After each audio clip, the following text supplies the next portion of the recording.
The cruise liner struck a reef. I opened my eyes faintly.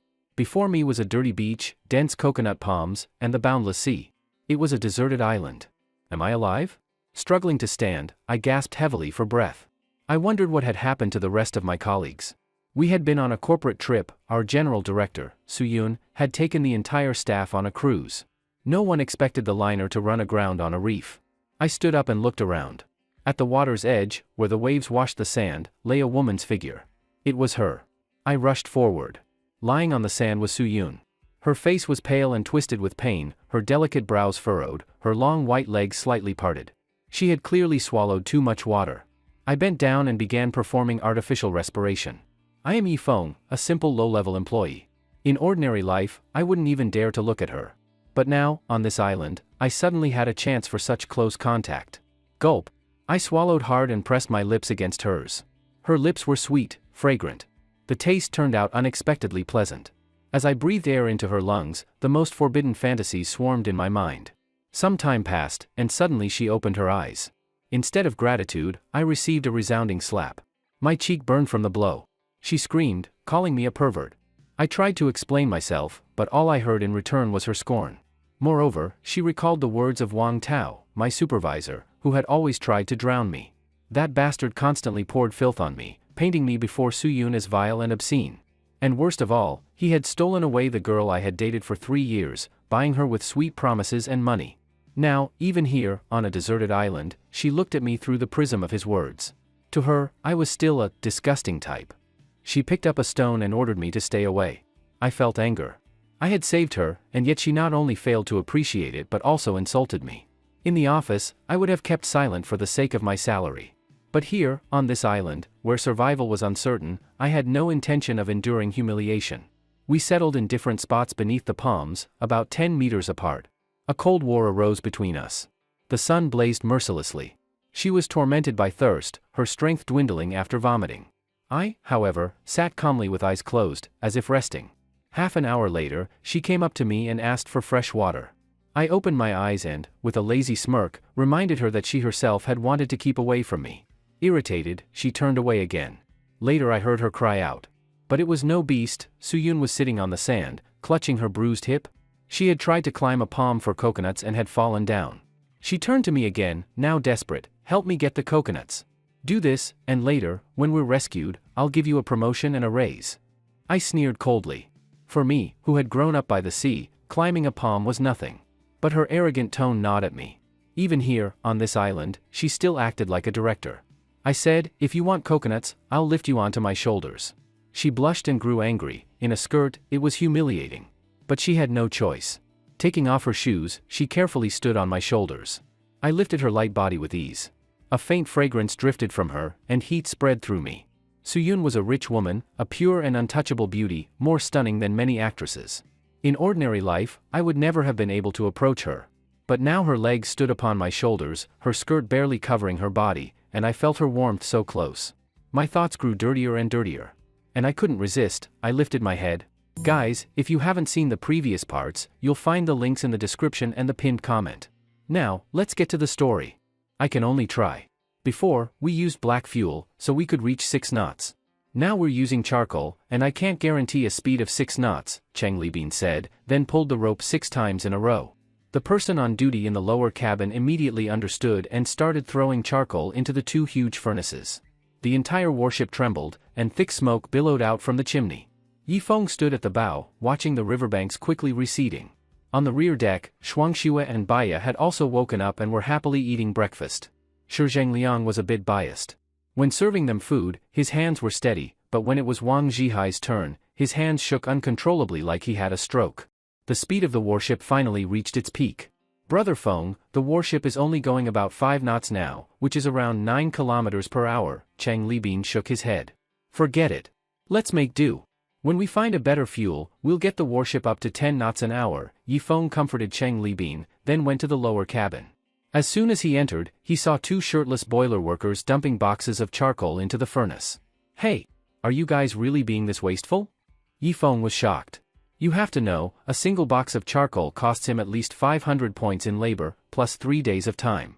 First comes logging, then chopping the wood into suitable sizes, and finally, 3 days of slow burning. Even then, the quality isn't guaranteed, half of it usually ends up being scrapped. No choice.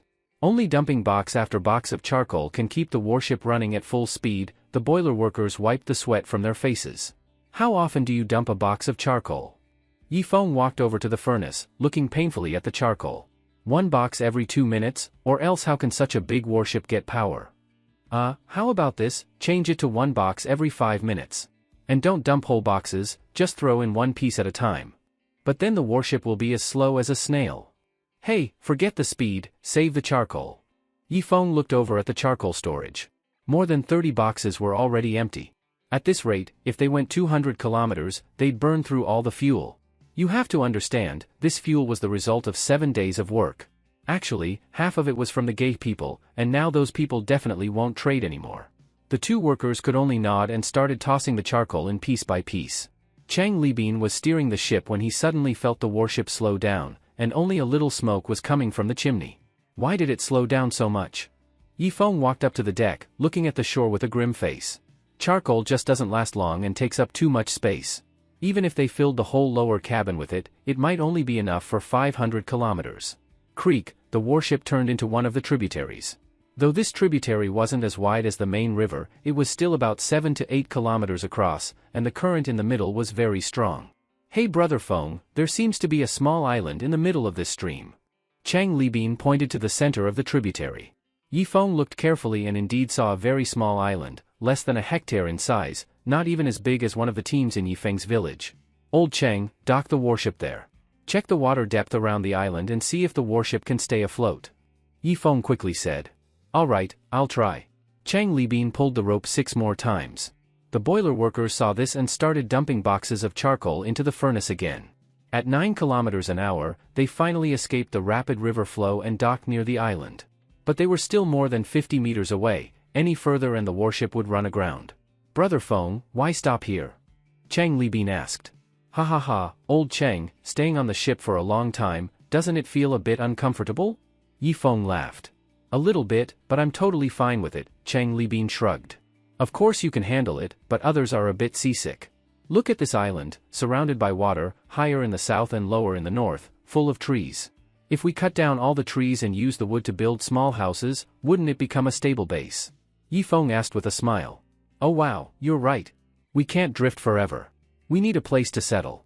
The riverbanks are too dangerous, gay people can ambush us anytime, and there are wild animals in the forest.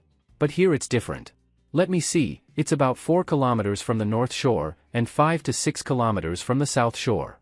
Plus, with the strong current in the middle of the river, the natives can't swim over.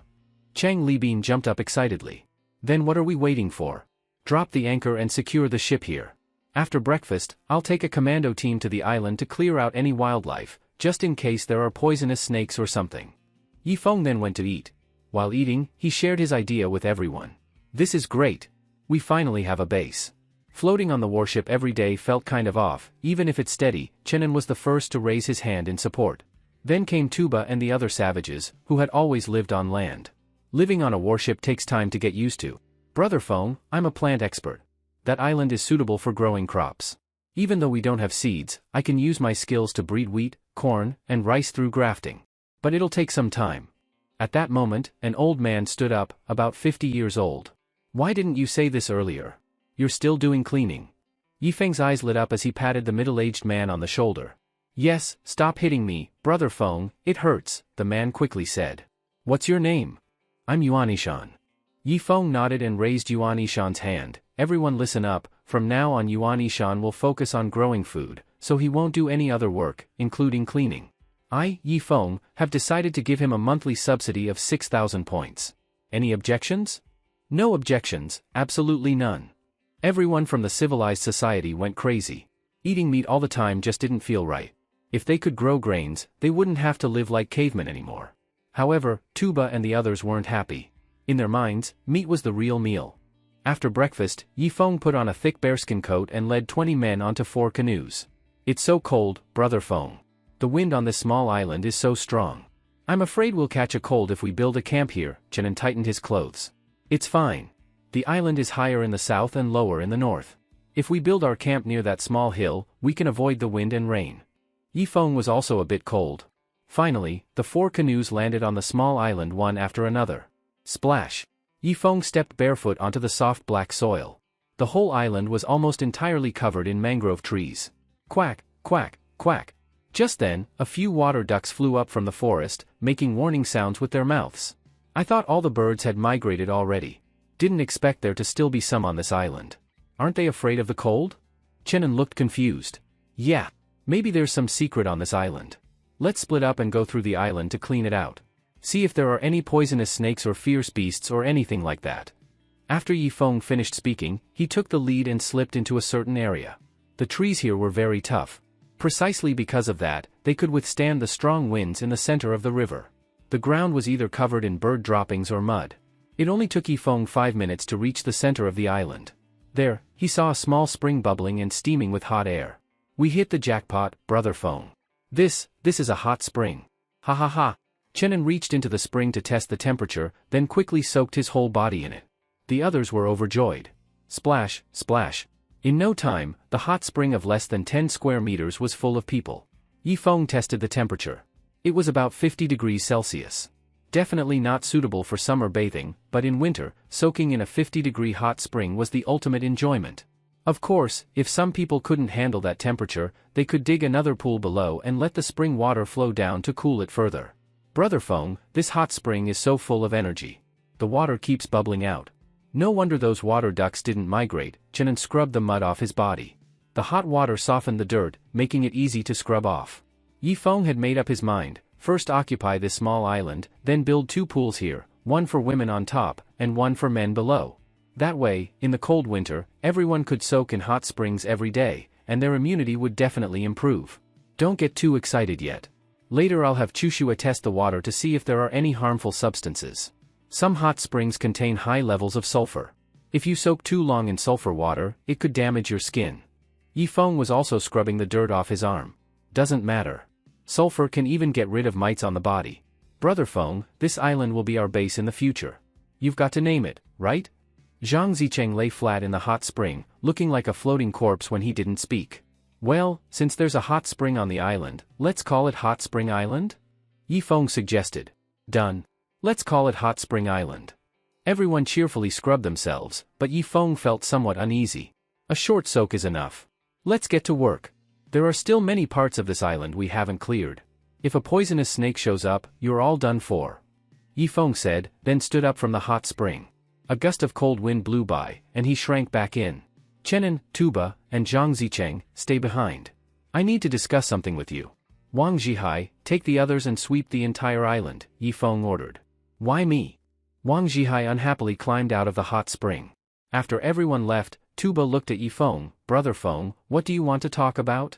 But Yifeng just posed comfortably in the hot spring and closed his eyes, too lazy to answer. Chenin said, Tuba, you're such a blockhead. Brother Feng is giving us a backdoor. Letting us enjoy the hot spring a bit longer. Chenin, you go join the sweeping team too. Be quick. Yifeng said with his eyes still closed. Huh? Chenin immediately pulled a long face.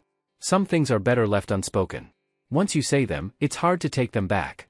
At that moment, Luke was leading hundreds of people toward the upper reaches of the Black Tree River.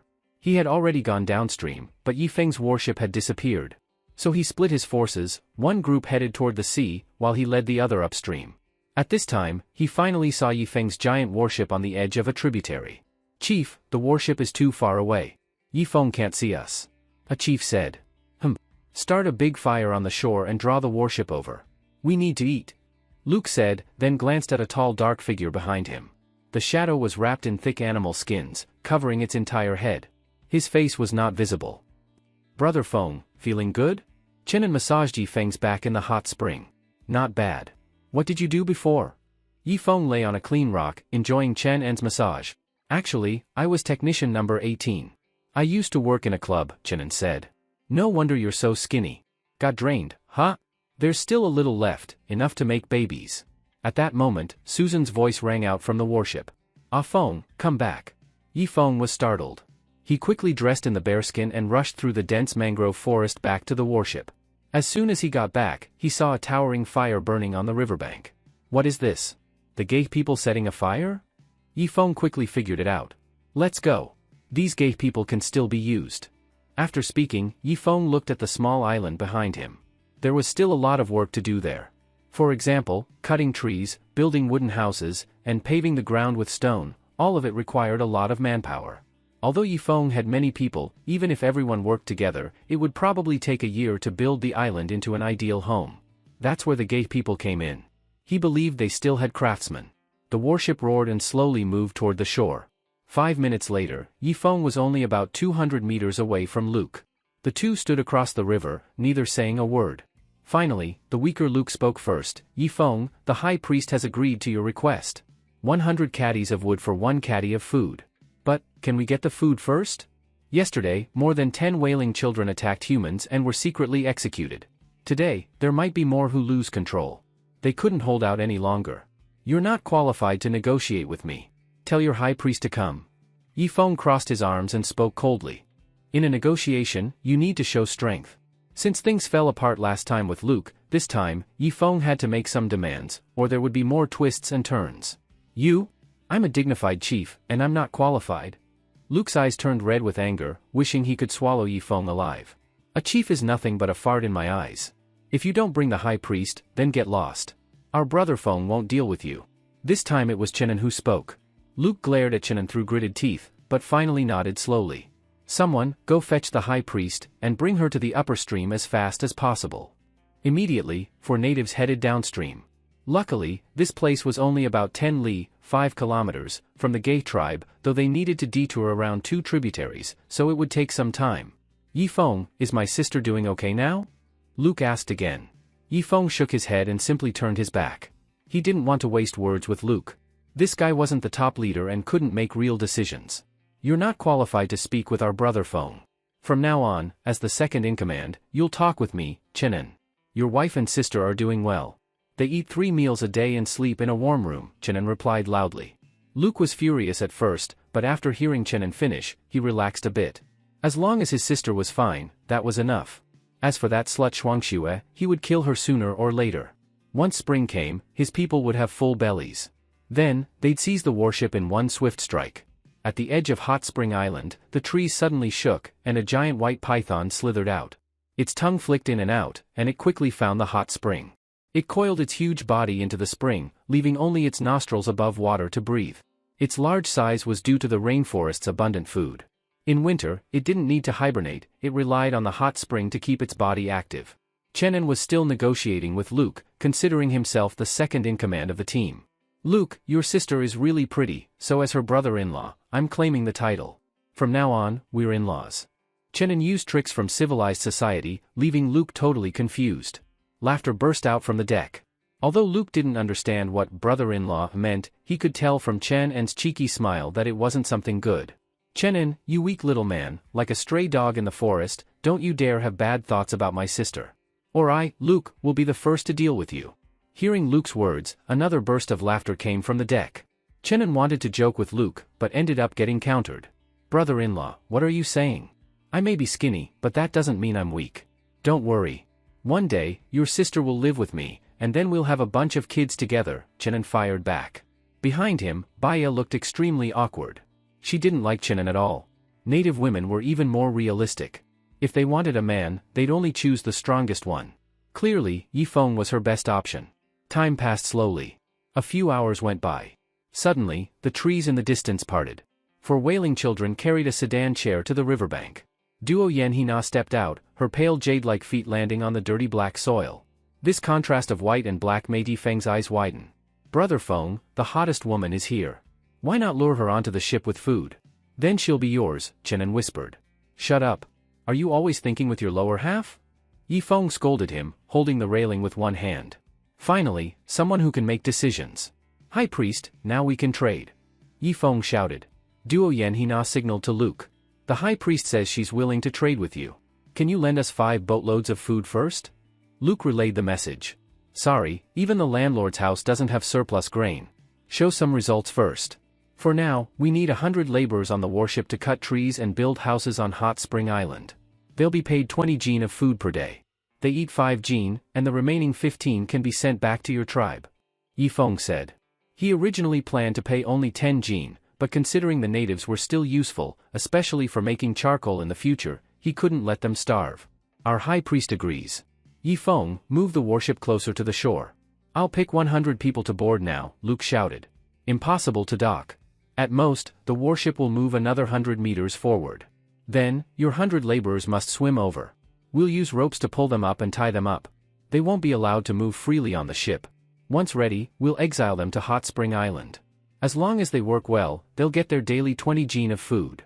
Yifeng shook his head. What a joke. The high priest was right there. Who knew what trick she might have? Luke turned back and asked the high priest again. Okay, please move the warship 100 meters closer to shore. Soon, the warship started up and moved slightly closer to the riverbank. Then Yifeng saw nearly 100 natives holding tools, swimming toward the warship. Everyone on guard. Susan, take 20 people with pistols. The rest prepare ropes and chains. As each one is pulled up, tie them up.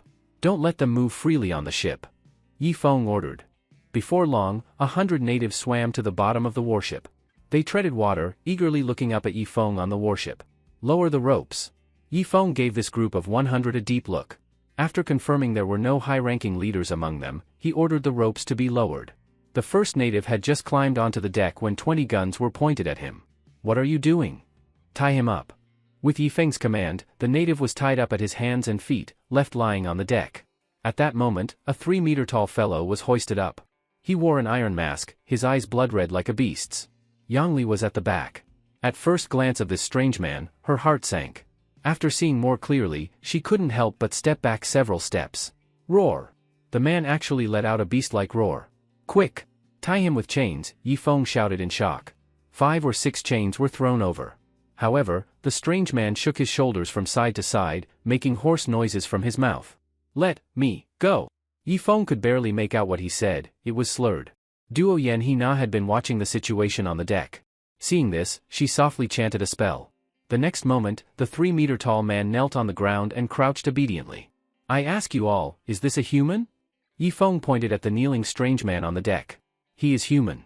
He's strong and works fast, so the high priest brought him, a native craftsman quickly explained. That makes sense. In the future, it'll all be hard labor, I do need this kind of talent. Yifeng nodded, not making a fuss. To him, size didn't matter anymore, especially since he had firearms. 100 natives were gradually tied up on the deck. They were huddled together, staring eagerly at the few dozen people on the deck. After losses and replacements, Yifeng's team now totaled only 42 people, about half of whom were women. To be honest, Yifeng really wanted to tame these 100 people. Given the size of his warship, not to mention 100, it could easily hold 200 people. But the gay people were mortal enemies, he could never take them in. Master Shi, take your apprentices to prepare food. Old Cheng, start the ship. With a wave of Yifeng's hand, the people on the ship mobilized. But those holding guns couldn't move, they had to watch over the 100 gay people. These human weapons, though tied at hands and feet, might still pose a threat if they suddenly lashed out. Even Yifeng didn't dare to leave the deck. The warship slowly started up, and soon arrived at Hot Spring Island. Stop the ship. Yifeng waved his hand and looked at the group of natives. He first untied one person, then pointed below. There's a canoe down there. Take this dagger. In a moment, I'll throw these people into the river one by one. You'll cut their ropes and bring them all to the island. We'll lower the food to you with ropes. After eating, then work. After speaking, Yifeng held the dagger backward and carefully handed it to the weakest-looking native. The native held the dagger, and a flash of killing intent passed through his eyes. Click! Susan directly pointed her gun at his head. Sure enough, only guns could make these natives behave. He gave Yifeng a deep look, then climbed down the rope ladder to the canoe. Next, it was Yifeng and his team's turn. Everyone, this is a special time. Don't blame me for being rough. After speaking, Yifeng grabbed 2 natives and threw them directly into the river. Just as they were about to drown, the first native used the dagger to cut their ropes. 1, 2, 3. Very quickly, all 100 natives had been thrown into the river. They used the dagger to untie themselves and stood in a group on the island, looking up at Yifeng on the warship. Brother Feng, the food is ready. Since they're enemies, I just boiled the meat in water and added a bit of salt. Shi Zhengliang led a group of people to the deck. He looked down, and was almost scared to death. 100 fierce natives were all staring directly at him. The pressure made Shi Zhengliang's heart pound uncontrollably. Lower the food. At once, buckets of food were lowered. The natives were already dizzy with hunger. Seeing the food, they rushed over like chickens. The buckets were knocked over, food splashed everywhere, and the ropes were violently torn apart by them. Only after lowering 30 buckets of food did the natives barely feel full. Everyone, you're full now. Here's your first task, cut down all the trees on the island. As for the hot spring on the island, you're not allowed to use it. If you do, no food. Yifeng gave orders from above. The natives looked at each other but didn't move. Yifeng's heart sank slightly. The gay people were proud. What if they slacked off on Hot Spring Island? I'm warning you, before night falls, you must cut down all the trees on the island. Stack them properly. Don't throw them into the river. Otherwise, no dinner tonight. Yifeng's tone grew harsher. These natives finally showed a change in expression. One person walked toward the forest and raised his handmade stone axe. When one starts, others follow. The rest of the natives also began to move one after another. Brother Feng, these savages are beyond reform. After they finish building the island, should we just execute them all? Tuba suddenly walked over. You hate them that much? Yifeng asked in return. Why wouldn't I? For 80 years, the gay people have been hunting us savages in the Great Swamp. The hatred between us and the gay people can't be explained in a few words. A flash of killing intent passed through Tuba's eyes. In the past, whenever the gay tribe performed sacrifices, they would catch savages near the swamp.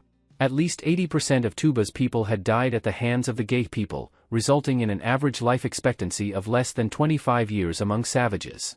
Despite his weathered face, Tuba was actually only 17 years old. All right then. If any of them disobey later, I'll let you handle the execution yourself. Take this bow and arrow. Yifeng said seriously. To win over a useful person, you must satisfy not only their physical needs but also their psychological ones. The natives worked very efficiently. Before it even got dark, their logging had already reached the hot spring area. One native wiped the sweat off his face and slowly approached the hot spring, eyes filled with strong desire. Hey! I already said, stay away from the hot spring, that's drinking water. Yifeng had been watching this group of savages closely, afraid they'd pollute the hot spring. Even though hot water continuously bubbled up, if the savages bathed in it, Yifeng would still feel disgusted. As night gradually fell, the natives stopped chopping trees and stood below the warship, looking up eagerly. Brother Feng, they didn't finish cutting all the trees on Hot Spring Island before nightfall. According to the agreement, we don't have to give them food, Tuba suggested. No. Although they didn't clear the entire island, each one of them did their best. Master Sure, lower the food. After dark, move the warship to deeper water, away from both the island and the shore. Yifeng said. Yes. These natives, after receiving the buckets, didn't bother returning them. Helpless, Shi Zhengliang could only pour the food from the buckets into the canoe, like feeding pigs. The natives didn't care about etiquette. They just stuck their heads in and started eating greedily. In the dense forest near the shore, Ma Xikong crouched on the ground, sketching a rough blueprint of the warship. Being a little ship king, he had some knowledge of warships from different periods. High Priest, this is the lower cabin, the power source of the whole ship. Without the black fuel, they're now using charcoal. And for a warship of this size, even just one trip might consume several tons of charcoal. To burn charcoal, they'll definitely need to do it on shore. So Yifeng has weaknesses we can exploit. In the future, when they start making charcoal, we can seize their kiln and force him to hand over large amounts of food. Ma Xikong analyzed calmly, speaking logically and clearly. Even Duo Yen he now looked at him differently. Mr. Ma, you really are clever. Why didn't I think of this? After they cut down the trees, they definitely will set up some kilns on shore. Luke suddenly understood, his eyes shining. But there's still one thing, I don't know how many shells Yifeng's warship has left. If he fires on the shore, the Gay tribe could suffer heavy losses, Ma Xikong expressed his concern. No need to worry about that. I don't think he has many. We'll follow Mr. Ma's plan. Once our 100 tribe members return, we'll renegotiate with Yifeng, 10 jin of wood for 1 jin of food. If he refuses, we'll occupy the kiln, or just destroy it. Luke immediately made a wise decision. No. Wait until Yifeng pays the first batch of food, then we raise the demand. Duo Yen Hina offered a different opinion. Her plan would gain more advantage. At the same time, she couldn't help but press her stomach. It had been 2 months, and her belly was starting to show. Luckily, she wore a loose animal skin, which concealed her secret. But time couldn't be delayed any longer. Once the Gay people discovered she was pregnant, they would suspect her powers were weakening. So she had to plan not just for the Gay tribe, but also for herself. Ideally, within a month, they should seize the warship. Then she would live on it alone with 30 wailing children for a year. During that year, no one could see her belly. High Priest, brilliant. This way, we can get some food first, then use the kiln to threaten Yifeng. Right now, charcoal should be the warship's only power source, Luke praised. Indeed. Though the High Priest isn't from a civilized society, in terms of intelligence, I must admit I'm not her equal, Ma Xikong said as well. However, Duo Yanhina still frowned slightly. You're only thinking about short-term comfort. Even if we threaten Yifeng with charcoal, at most we'll get some extra food. That doesn't solve the real problem. Taking back the warship is what truly matters. Her words made the men feel ashamed. It was true, they only had small tricks. But Duo Yanhina had great wisdom, she could see the root of the problem. High Priest, do you have any other ideas? Luke asked. As a proud chief, he had never submitted to anyone in his life. The only one he respected was the High Priest. Duo Yanhina ignored him and looked at Ma Xikong. Mr. Ma, the ballista you made last time was indeed very powerful. Now I'm assigning all the craftsmen to you, can you build an even more powerful ballista? Ah, why didn't I think of that? As long as we make the ballista big enough and add barbs at the front, it could hook the entire warship. Then, all of the gay people and the wailing children can charge at the warship together. I don't believe that Yifeng, with just a few dozen people, could resist enemies more than 10 times their number, Ma Xikong suddenly realized. If you think this plan will work, get started immediately. Luke, send people downstream to gather all the craftsmen, and bring every usable tool. Cooperate fully with Mr. Ma, Duo Yanhina said calmly, her face showing no trace of joy. She wasn't even sure she could still command the wailing children army. Immediately, the natives went to collect old vines over 100 years old. These would be tied to the ballista bolts. Once the bolts hooked the warship, these vines would bear the tension. Ma Xikong didn't delay. He quickly walked to the back and began directing the natives to build a giant ballista in the forest. At that moment, Yifeng's warship began approaching them. Luke became tense. High Priest, could Yifeng have discovered something? Probably not. Duo Yanhina looked toward the deck, and once again touched her belly. She was a strong-willed woman. Even though she was pregnant with Yifeng's child, she had no intention of telling him. People on the shore, listen. Those 100 workers worked very hard. They each ate 5 jin of food today. The remaining 15 jin times 100 equals 1500 jin. I'll deliver it to you now. After speaking, Yifeng gave Chenin a signal with his eyes. In Luke's view, 4 canoes rowed over. From a distance, the smell of meat was already in the air. Yifeng actually keeps his word? Duo Yanhina felt complicated inside, but the next moment, her gaze turned cold again. Chenin, commanding 7 others, quickly docked the 4 canoes at the shore. He stepped ashore boldly and walked straight toward Luke with his head held high. Luke, our brother Feng is a man of his word. We brought 1500 jin of food, please check and accept it. He pointed to the rear like a man from an upper class. Luke didn't hit him since Chenin brought food. Move the food to the shore. Give some to the wailing children first. Luke ordered. A group of gay people, eyes gleaming, rushed over to carry the food. Chenin, however, respectfully approached the High Priest. You must be the noble High Priest? Oh my God, up close you're unbelievably beautiful. Chenin's eyes were fixed on her. Duo Yanhina gave Chenin a cold glance. High Priest, the gay tribe is poor and filthy. Why not come to the warship? Anyway, Brother Feng already had you once, why not be his concubine? You'll enjoy endless luxury in the future. Look at the gay tribe, so poor they can't even eat. What are you hesitating for? Just go. Brother Feng is very lustful, if you sweet-talk him a bit, he'll definitely forget the past and sleep with you again. Chenin kept talking like a gossiping woman. You talk too much. Luke, teach him a lesson. Duo Yanhina turned away. Luke had been holding back for a while. Now, with a grin, he walked over. What are you doing? I'm the one delivering food. If you hit me, who'll bring it next time? Chenin tried to threaten him confidently. Sure enough, Luke looked to Duo Yanhina for permission. No need to worry. The relationship between us and Yifeng is mutually exploitative. Even if you beat him, Yifeng will still send him next time. Duo Yanhina said calmly. She understood human nature, and this time, she was right. I'll hit him. Luke raised his fist. On the warship, Yifeng waited and waited, finally seeing the 4 canoes return. He let out a long sigh of relief, thinking the natives might have detained Chenin. Quick, pull Chenin up. This kid made a big contribution, daring to meet the High Priest. Yifeng personally pulled the rope. Soon, a bruised and swollen Chenin appeared on deck. Chenin, who was so cruel to beat you into a pig's head? Yifeng was shocked to see him. Brother Feng, it was the High Priest. I just tried to persuade her to come live with you on the warship, after all, you've already had her once. But for my kindness, I got a beating. You must stand up for me. Chenin threw himself into Yifeng's arms. Hey! You idiot, you don't know how to choose your timing. Were there lots of natives present? In that kind of situation, even if she agreed inside, she couldn't show it in front of everyone. You brought it on yourself. Yifeng patted Chen En's back. At that moment, Susan walked over with a dark expression.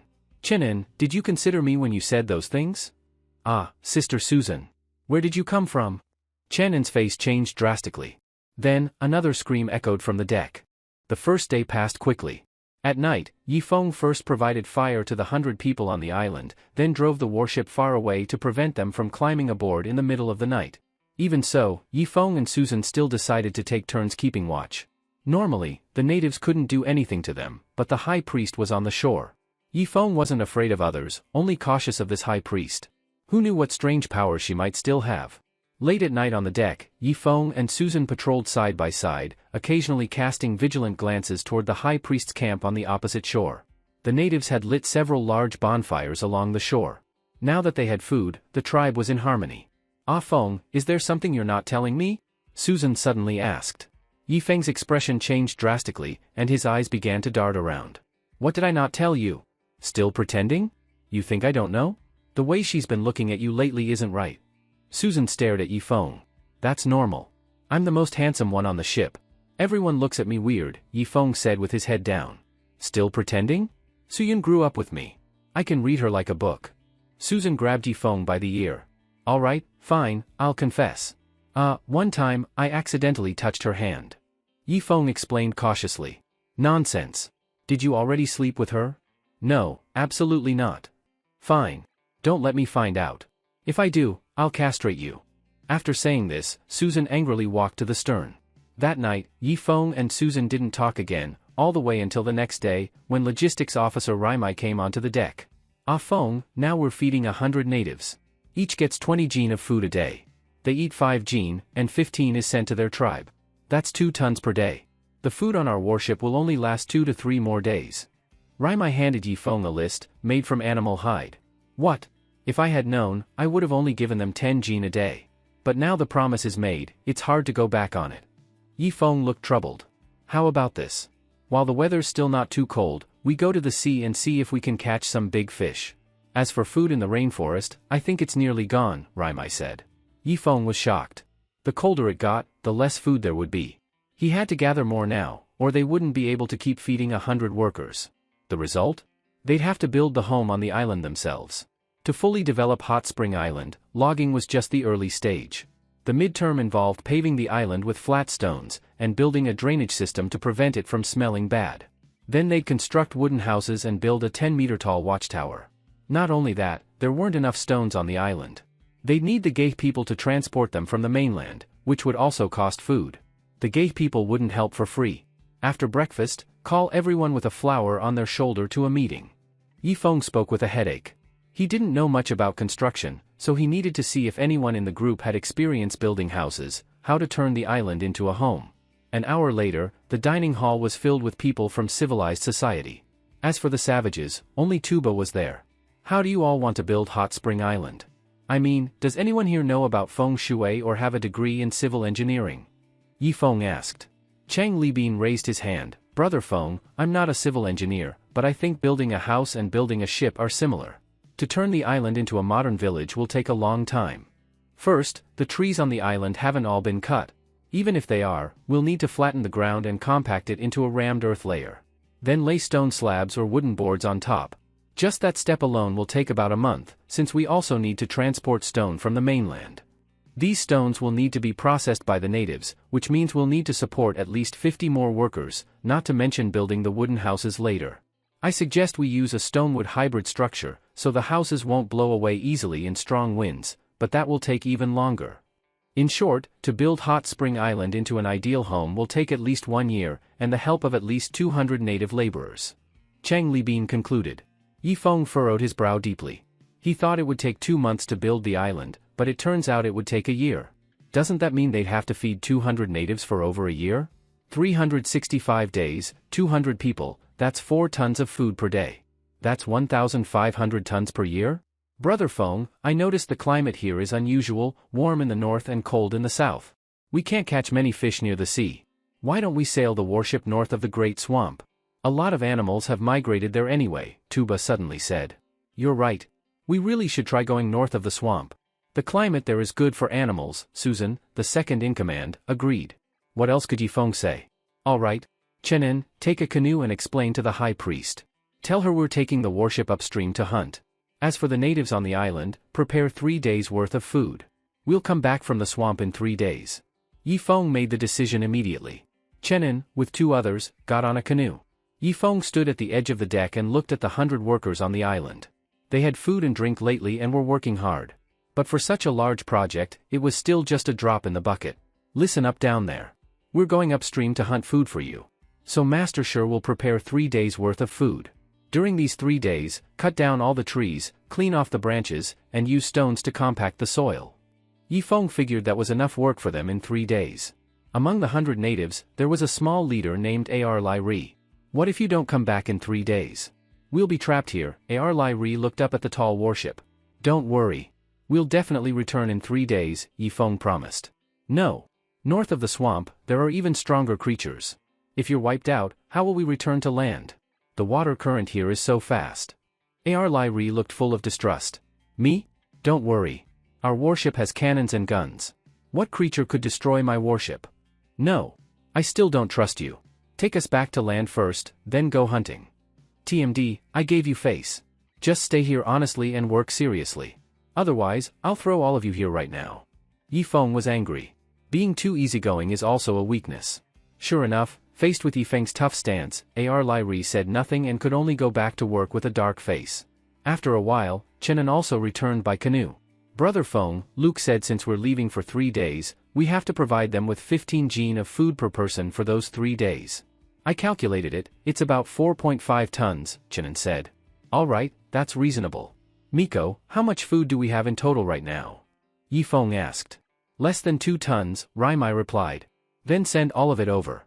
No, first save enough for the laborers on the island. Send the rest to the mainland. Yifeng gave the order.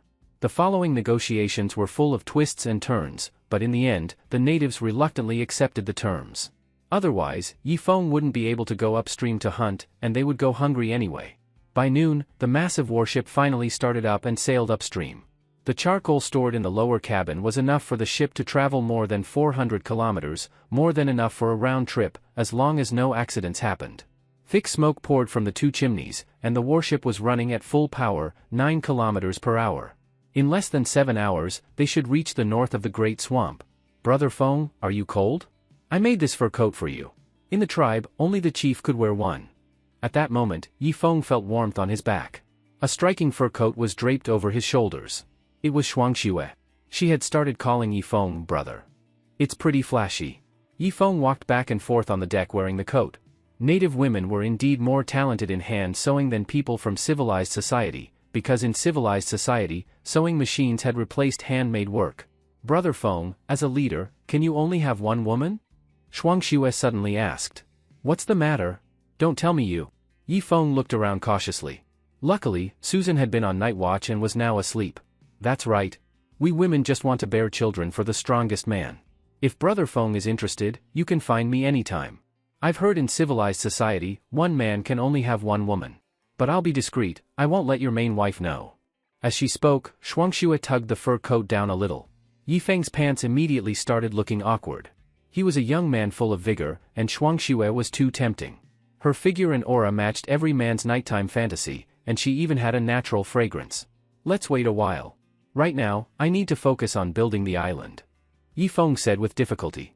Of course he wanted to, but he also had to consider Susan and Su Yun's feelings.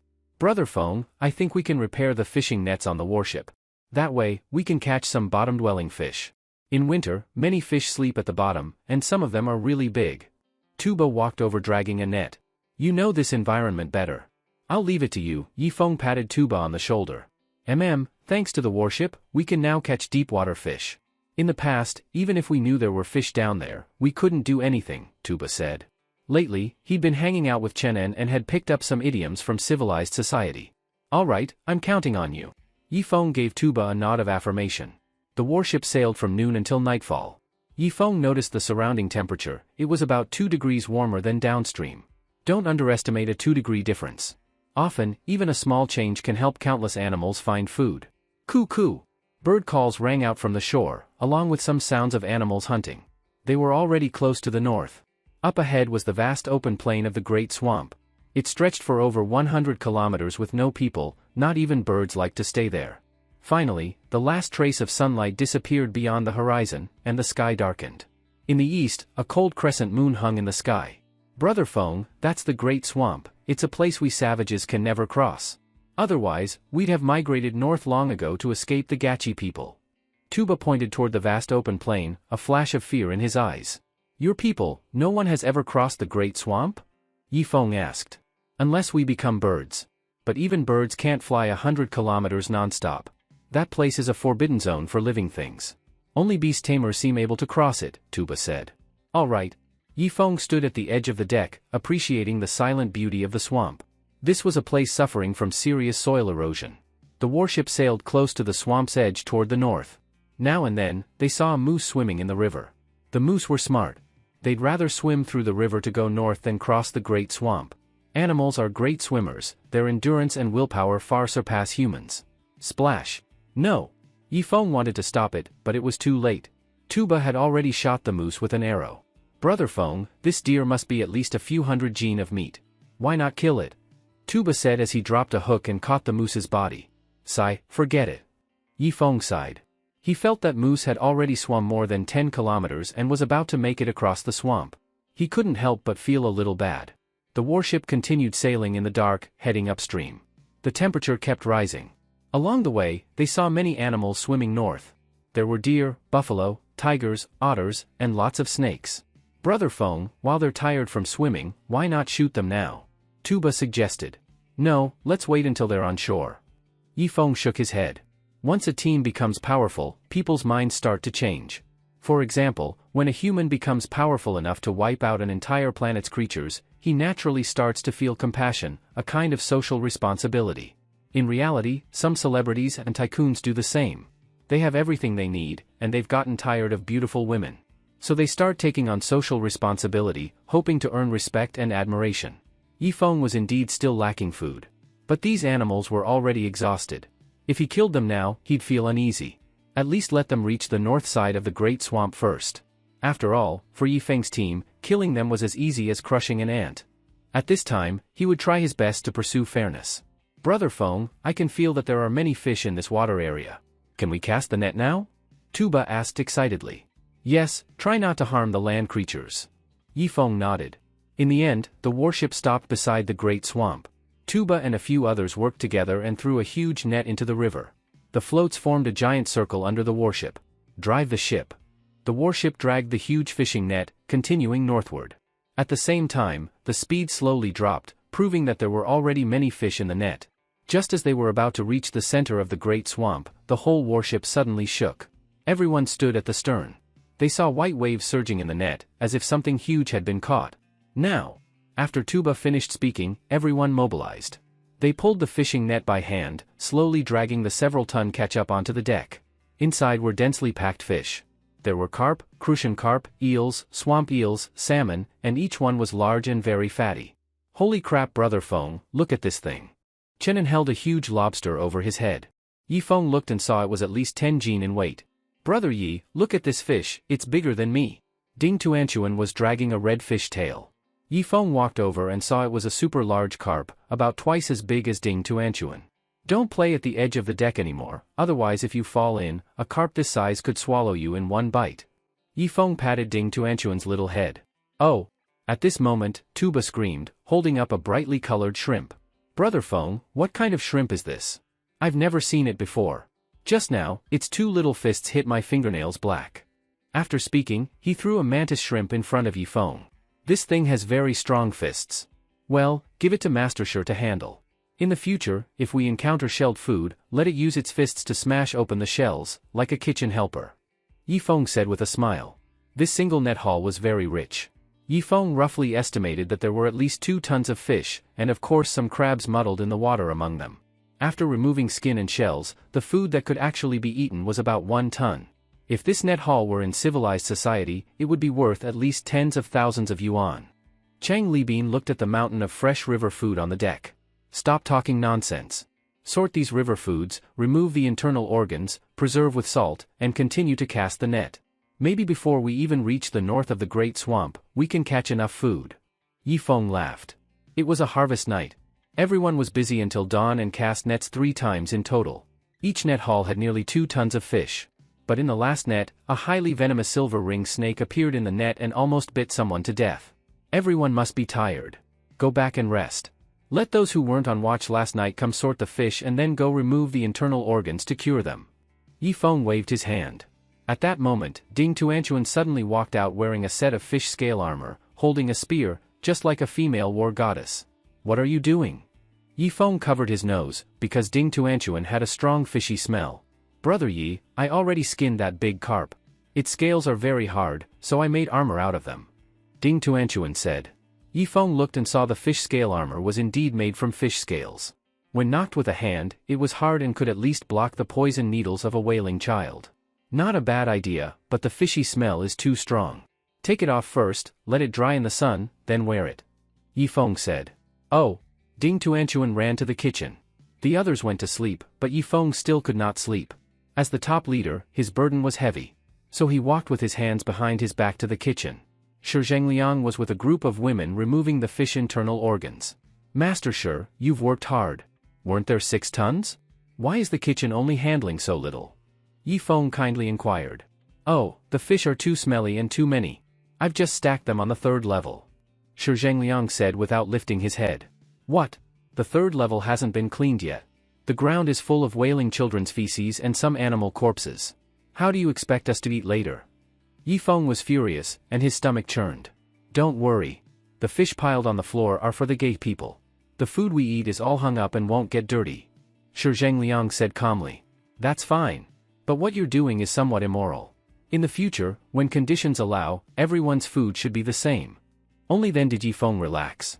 Although the food on the floor was dirty, the natives had no food at all.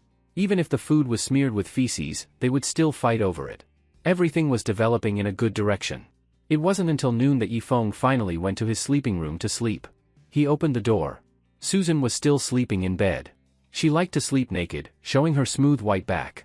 Yifeng couldn't help himself, and also undressed, holding Susan from behind. Brother Feng, wake up.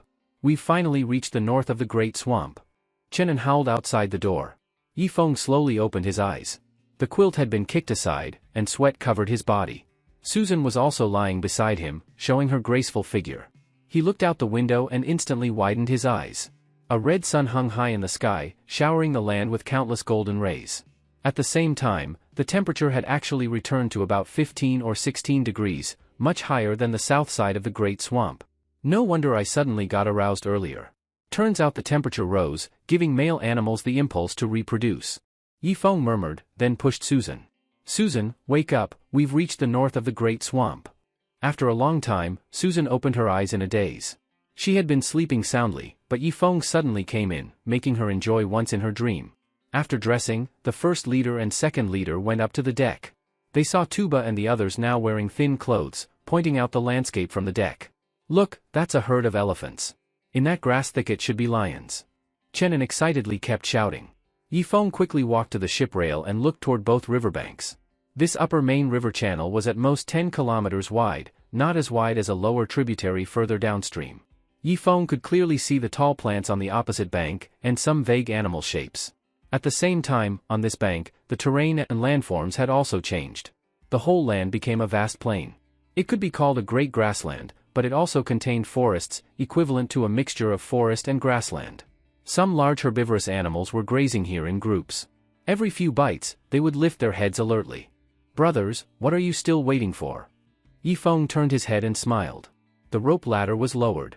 Yifeng, carrying his rifle and large bow, was the first to jump into the canoe. Then Tuba, Chenin, and 9 other men followed. They carried ropes, bows and arrows, and rifles, their faces filled with happy smiles. A cold wave had caused all the animals in Black Tree River to gather in the northern area, so the animals here were very dense, almost occupying every inch of land. At the downstream location, some animals were still swimming over, making this fertile land extremely valuable. The 4 canoes quickly reached the shore. Tuba was the first to jump out. He lay on the ground and kissed the land. What fertile land, Brother Feng. Why don't we settle our home here? Tuba turned and smiled. Yifeng was already ashore, scanning the surroundings cautiously. A few deer were only 10 meters away from him. They glanced at Yifeng once and then continued to lower their heads to eat grass. Let's first feel the ground here. Settling a home here is not impossible. Yifeng finished speaking, then suddenly bent his bow and set an arrow. Thwack! His bow was a 10-stone strong bow. On the entire warship, only he could draw it. A water buffalo jumped 5 meters high on the spot, and a large amount of fresh blood spurted from its chest. But the buffalo had very strong vitality. After running dozens of meters away, it finally collapsed weakly onto the ground. Skin it and remove the internal organs right here. Bring back the pure beef to the warship. Tonight we eat steak. Charge! Yes. We are going to eat tender steak. The group howled as they rushed forward. This big water buffalo weighed more than 700 jin. After removing the bones, skin, and internal organs, there should still be more than 400 jin of pure meat. Tuba quickly pulled out a bloody buffalo bone. He was a native. In terms of anatomy, he was stronger than Yifeng and the others. Brother Feng, the buffalo bones can be used for soup, Tuba said. No bones, only pure meat, Yifeng shook his head. The goal this time was to fill the warship with meat. Those inedible parts should not be brought back. Only pure meat should be collected. After half an hour of work, the buffalo was fully butchered. Yifeng cut the meat into strips, each weighing about 20 jin. Tie this beef onto the jungle sleds. We can pull them across the grassland. Yifeng ordered. A person might only be able to lift 200 jin, but with pulling force, they could drag about 500 jin. At this time, the jungle sled could be very useful. Everyone tied the beef onto sleds and began pulling them deeper into the land. After walking just a few hundred meters, a spotted hyena appeared from the forest behind, followed by a second and a third. They were known as grassland scavengers, specializing in cleaning animal remains from the ground to prevent plagues. At the same time, several vultures began circling in the sky, along with a few larger buzzards. I heard deer meat tastes good too, Chenin said, lifting his bow and arrow. No, deer meat has little fat. We should mainly hunt water buffalo and wild boar, or elephants. After speaking, Yifeng looked toward a place about 1 kilometer away. There were 9 elephants there, gathered around a clump of trees, using their long trunks to curl up tender branches. That's right. 1 elephant can provide at least 2 tons of meat. We should hunt the elephants, but hunting them will waste bullets. Chenin slung his bow and also pulled his rifle from behind. Now we have fewer than 100 bullets left. We must aim for the head, trying to bring down 1 elephant with 1 shot. After Yifeng finished speaking, he also drew his rifle and slung the large bow on his back. Although these jungle elephants were not as large as African elephants, the largest adult male still weighed at least 3 to 4 tons. In the whole elephant herd, there were 5 adult elephants, 2 subadult elephants, and 2 baby elephants. They seemed to sense danger and formed a circle, protecting the 2 baby elephants in the middle. Yifeng was only 50 meters away from the herd. Everyone squat down. Leave the largest male elephant to me. Each of you pick 1 elephant. Remember, when I give the order, everyone fire at the same time. Otherwise, if the elephants get frightened and move around, you won't be able to aim at their heads. Yifeng said calmly. If they didn't hit the elephants' vital spots, the elephants would run wildly. If they trampled people to death, it would be very bad. The others lined up and aimed their rifles at the elephants' heads. Ready. Fire. After Yifeng finished speaking, he fired first. The bullet hit the large male elephant's head exactly. Bang bang bang bang. The others almost fired within 0.1 seconds as well. The large male elephant's body trembled, and its 4 pillar-like legs half-knelt on the ground, its mouth letting out a deafening wail. In just 3 seconds, the large male elephant collapsed dead on the ground. But the others' marksmanship was not as good. 3 elephants did not die immediately. They endured the pain and charged toward Yifeng and the others. Run! Yifeng shouted and led the escape. The ground shook as they ran.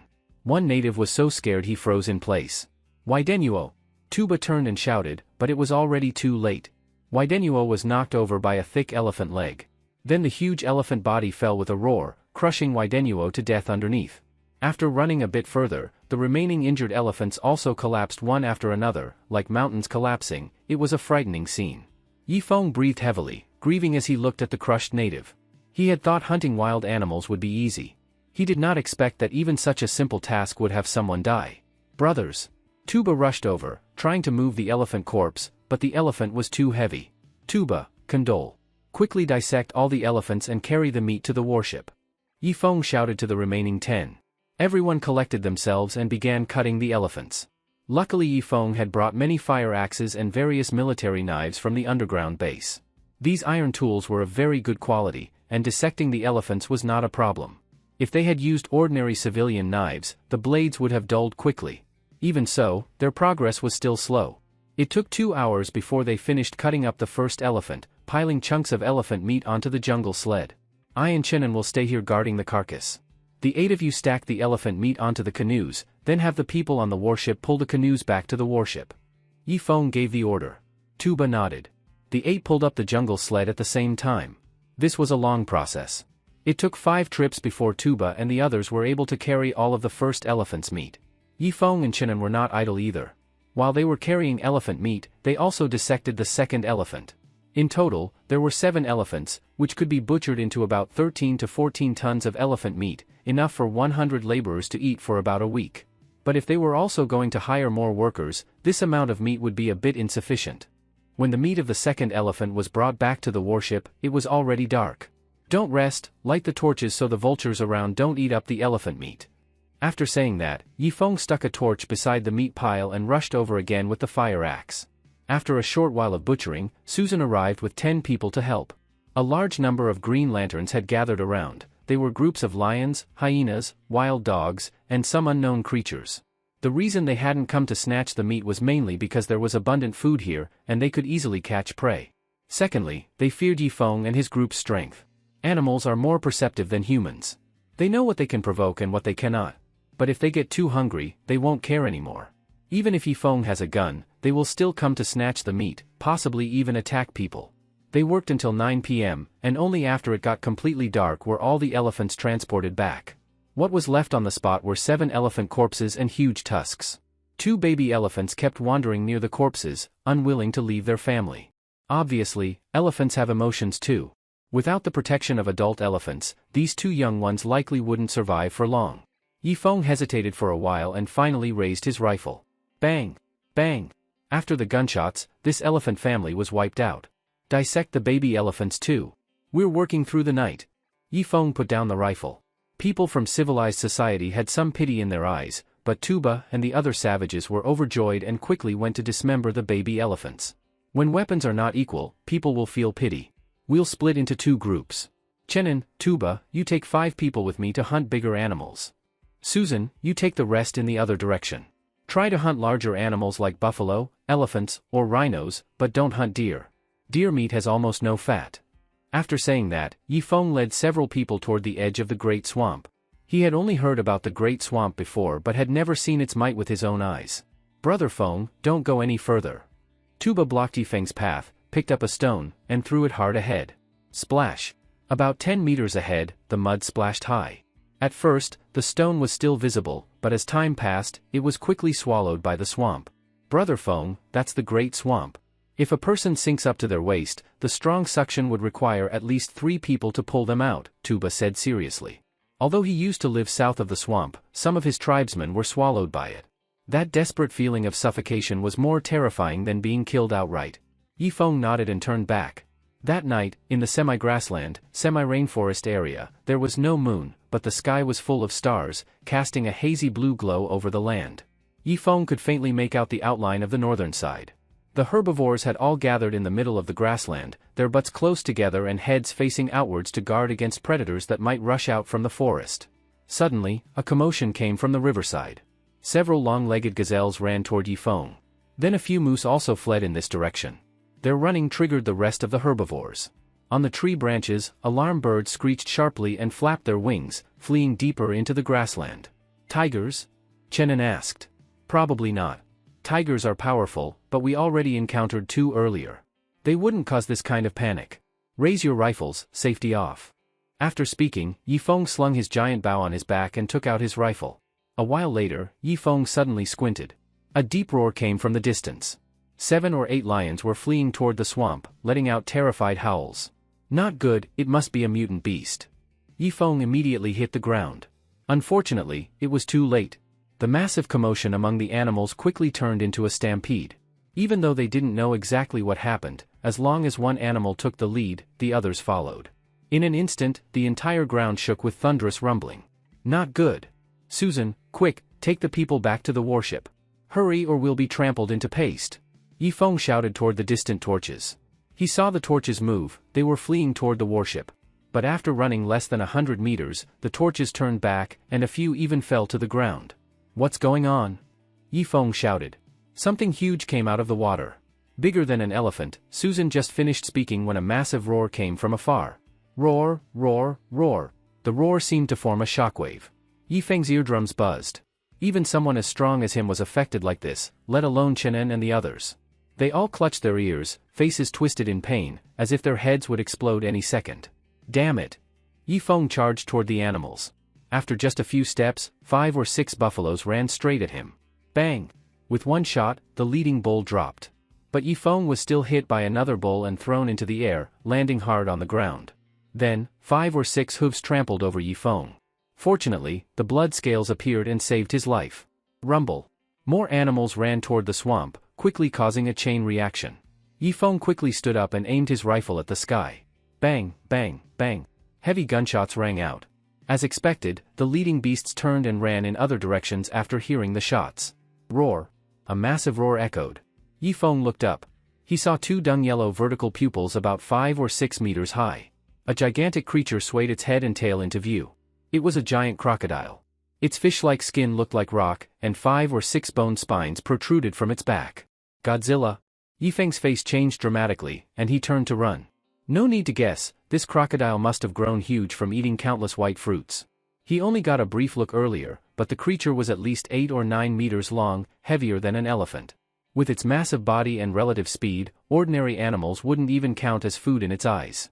Brother Feng, we were running back, why are you heading toward the swamp? After 20 meters, Yifeng ran into Chenen and the others returning. Look behind you. Huh? Chenen's eyes widened, and he bolted toward the swamp. The giant crocodile seemed to have sensed a strong presence and kept chasing closely behind Yifeng. Can't run anymore, ahead is the great swamp. Just as Tuba shouted, Yifeng's front foot had already stepped into the swamp. In an instant, his entire lower leg sank in. Damn it! Yifeng quickly pulled his leg out and ran in another direction. The giant crocodile seemed to have locked onto Yifeng. Its huge tail swept over, passing right above Yifeng's head. The swirling wind blew Yifeng's messy hair straight back. Chenen, what do we do? Hurry up and shoot it. Tuba urged from the side. Chenen nodded and raised his rifle level. Bang! The bullet hit the giant beast's back, sparks flying. No use, its skin is too thick, the bullet can't penetrate. Chenen spoke and then pushed in another bullet. Bang!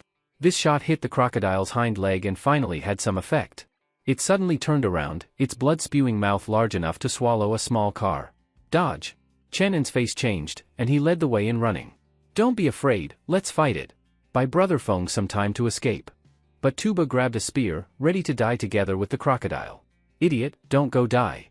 Chang Libin pulled Tuba away. Yifeng saw the crocodile turn its head and sighed with relief. This thing was huge, must have eaten at least 5 silver fruits, or it wouldn't have grown this big. Also, it probably swam over from the other side of the Black Tree River. It didn't belong to this side. Thinking of this, Yifeng raised his rifle and aimed at the crocodile's belly. He originally wanted to aim for its eyes, but the crocodile was too tall. He could only shoot upward from below. Bang! The rifle's powerful force sent the bullet flying, hitting the crocodile's neck. Roar! The giant crocodile twisted again, its vertical pupils looking down at Yifeng. I'm out. Yifeng ran forward again. But the crocodile wasn't slow either, always just a step faster than Yifeng. It ran while opening and closing its giant mouth at Yifeng's butt. Go to hell. Yifeng turned around and threw his spear into the crocodile's mouth. Unfortunately, the crocodile seemed to feel no pain and still bit at Yifeng's but relentlessly. Dude, I haven't bathed in days, why are you only chasing me? Aren't there buffalo over there? Go eat them. I don't even have enough meat to fill your teeth. Yifeng ran like the wind, but the crocodile's size was too massive, each of its steps meant Yifeng had to take 10. Whoosh! A steel-like tail swept from behind. Just as Yifeng was about to duck, his whole body trembled as blood scales covered him entirely. At the same time, his body flew over 20 meters like a cannonball, crashing hard to the ground. Pfft! Yifeng spat a mouthful of blood. Even with the blood scale protection, the force from that tail strike still caused internal injury. Damn it! Yifeng wiped the blood from the corner of his mouth and continued running forward, with the giant crocodile chasing relentlessly behind. As a monster over 100 years old, its sense of smell was extremely sharp. After eating the blood scale fruit, Yi Feng's body emitted strong waves. Only powerful creatures matched the crocodile's appetite. This time, Yi Feng got smarter. He kept diving into the forests on the grassland. But the crocodile's armor wasn't for show. It easily knocked over entire forest patches. After crashing through 5 or 6 times, the crocodile finally felt pressured. Whenever Yi Feng entered the forest, it would circle around to cut him off. After another 5 minutes of running, Yi Feng was exhausted and panting heavily, while the crocodile hadn't used much energy at all. For every step it took, Yi Feng had to run 10. Their energy use wasn't the same. Finally, Yi Feng was forced toward a swampy area, shaped like a small peninsula, where the crocodile had complete advantage. Damn it, you think I'm a sick cat just because the tiger didn't roar? Yi Feng's rifle, spear, and bow had all been lost while fleeing. He pulled out the only dagger on him, preparing to face the crocodile head-on. If he didn't, his only option was to jump into the swamp. In that soft mud, even with great strength, there was nowhere to gain footing. Roar! The crocodile opened its bloody mouth and bit toward Yi Feng's position. I dodge. At the critical moment, Yi Feng narrowly avoided the bite and moved to its belly. The dagger stabbed hard into the crocodile's belly, and Yi Feng pulled backward. A 1-meter-long wound opened, blood gushing out.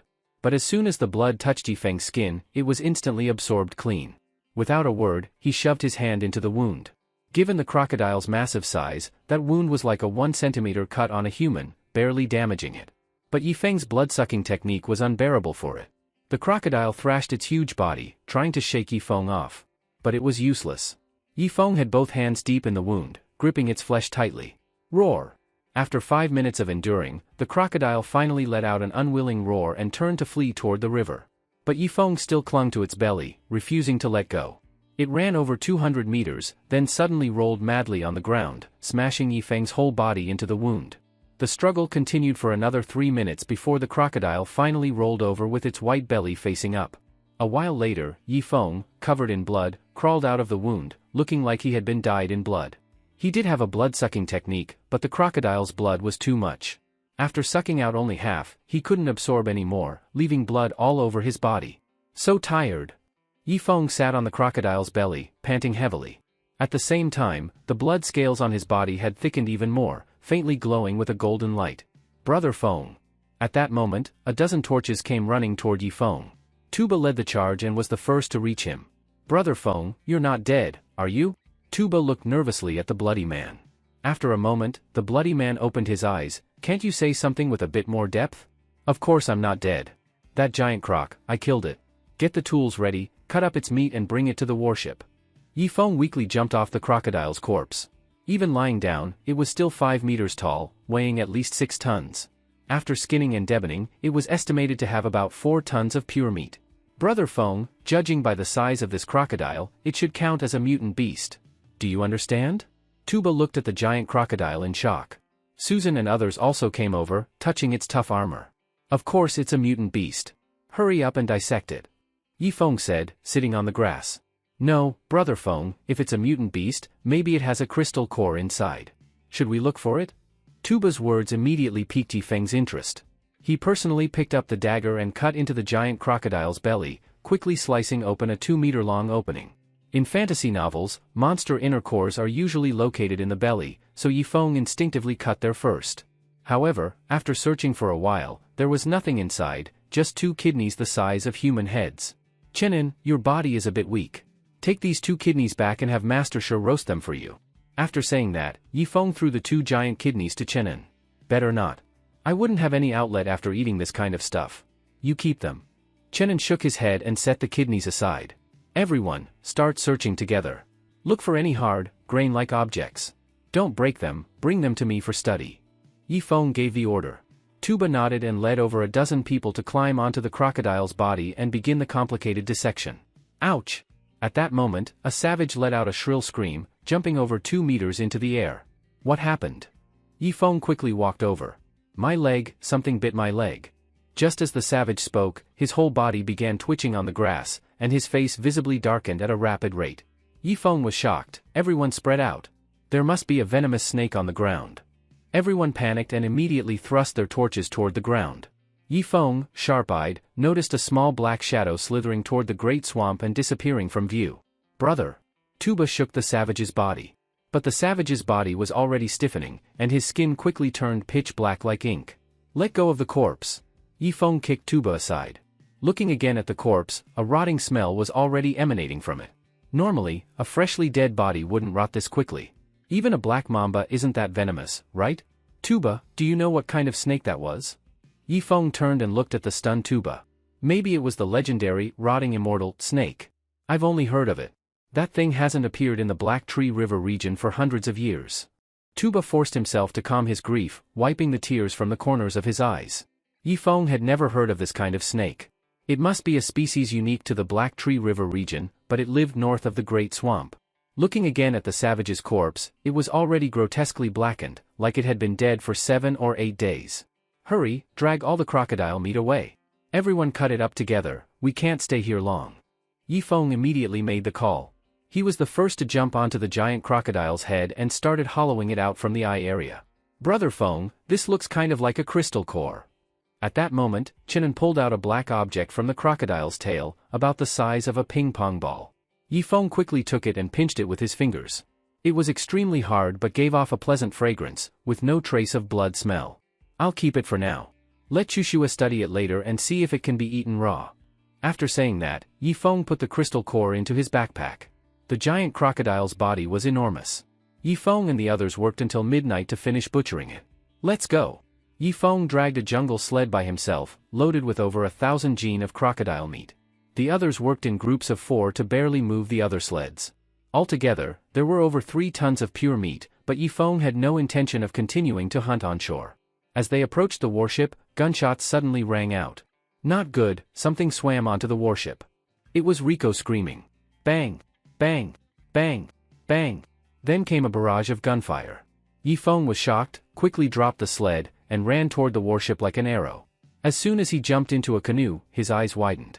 A black object was slipping out from a window in the lower cabin and quickly vanished into the river. Judging by its size, it was at least over 10 meters long, likely some kind of giant python. Almost forgot, this place is less than 10 kilometers from the opposite shore. Many good swimming mutant beasts could make it across, and pythons especially could crawl in through windows. Quick, load the meat into the canoes. Yifeng began placing 30 jin slabs of meat into the canoe. The others worked together. After half an hour, they finally finished loading everything. We're heading back first. With that, Yifeng and 7 others jumped into the canoe. After several round trips, they managed to get everyone back on the warship. Rico came over immediately, throwing herself into Yifeng's arms. Ah Feng, a giant python swam in just now. It ate 2 of our people. I couldn't protect them. Tears welled up in Rico's eyes, unclear whether from fear or guilt. It's not your fault. You did your best. Yifeng patted Rico's back and glanced at the others. Their faces were all pale, and the fear hadn't left their eyes. After comforting Rico, Yifeng returned to the deck. Chinon, how much food did we get this time? How many tons? Yifeng asked. No idea. Chinon shrugged. Rico, how much food do we have now? Yifeng had no choice but to ask Rico, the logistics officer. Brother Feng, adding the elephant meat, fish, and this crocodile meat, we've got nearly 20 tons. Yifeng quickly did the math. 20 tons of pure meat, with 2 tons needed daily to pay the Gay tribe, plus a bit for themselves. If they rationed it, it would last about 10 days. Wait, no. After going back this time, Yifeng still needed to hire another 100 natives to help make charcoal. On this northern trip, they used up 1/3 to 1/4 of their charcoal fuel. Without more fuel, the warship would lose power. That meant, the nearly 20 tons of food would only cover 5 days of wages for the natives. Fix up the fishing nets, then cast them. We'll try not to go ashore again for the next few days. Yifeng ordered. Hearing that, everyone sighed in relief. It was too dangerous on shore. 2 brothers had just died for nothing, and 2 more had died on the warship. For these 20 tons of food, Yifeng's team lost 4 members. A huge loss. Everyone began mending the fishing nets. Every time they hauled in fish, the nets would get damaged and needed to be repaired by hand. Brother Feng, after fixing the nets, we'll need the big ship to tow them to catch fish. But our charcoal can't take that kind of consumption, Cheng Libin said. Yifeng felt exhausted and slumped into a chair. Being the leader really isn't easy. How about this, when the charcoal is half used up, we stop hunting, and let the warship drift downstream. Don't use any more fuel. Yifeng thought for a long time before finally speaking slowly. He used to be wasteful, but now he had no choice but to count every penny. Otherwise, he wouldn't be able to afford to hire those gay tribe members. Got it. Chang Libin obediently went to take the helm. They were planning to settle upstream, but now it seemed unrealistic, because the creatures upstream were even more terrifying. As for mutant beasts, Yi Feng wasn't afraid. After all, they were huge in size, and no matter how fierce a beast was, it couldn't withstand rifle fire. But the kind of rotting immortal snake that appeared just now, Yi Feng was truly helpless against it. Snakes are light and agile. After biting a person, they can escape directly into the Great Swamp. But humans can't enter that forbidden area. There might be even more dangerous venomous snakes in the swamp. Yi Feng couldn't afford to invest any more resources there. Susan, count how many bullets we have left. Yi Feng continued. No need to count. We've basically used them all. I've got a little over 10 rounds on me. Susan shook the pouch on her waist. It gave off a crisp clinking sound of bullets. Yi Feng shook his own pouch too, only 3 bullets left. And you guys? Brother Feng, we ran out a long time ago. Used everything when we shot the crocodile. Everyone turned their pockets inside out. Damn it, this is a huge loss. Yi Feng punched the side of the ship hard. Even though they got 20 tons of meat, they lost 4 people and used up nearly a third of their fuel. Most importantly, the bullets were nearly all gone. Bullets are a non-renewable resource. With this primitive island's industrial base, even in 1,000 years they wouldn't be able to make new ones. Susan, I'll give you the bullets I have left. From now on, you're the only one in the team allowed to use a gun. Everyone else, use bows and spears as much as possible. Yi Feng said, handing over his bullets. On the whole warship, Susan had the best shooting skills. Letting her use the bullets ensured they wouldn't go to waste. Okay. Susan took the bullets and gently leaned against Yi Feng. She knew Yi Feng was the type to flirt around, but at critical moments, he still trusted her the most. This gave Susan a sense of superiority.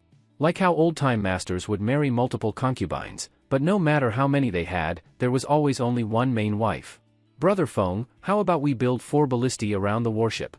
Otherwise, normal arrows can't pierce the thick armor of mutant beasts. Chang Libin offered his suggestion. I was thinking the same.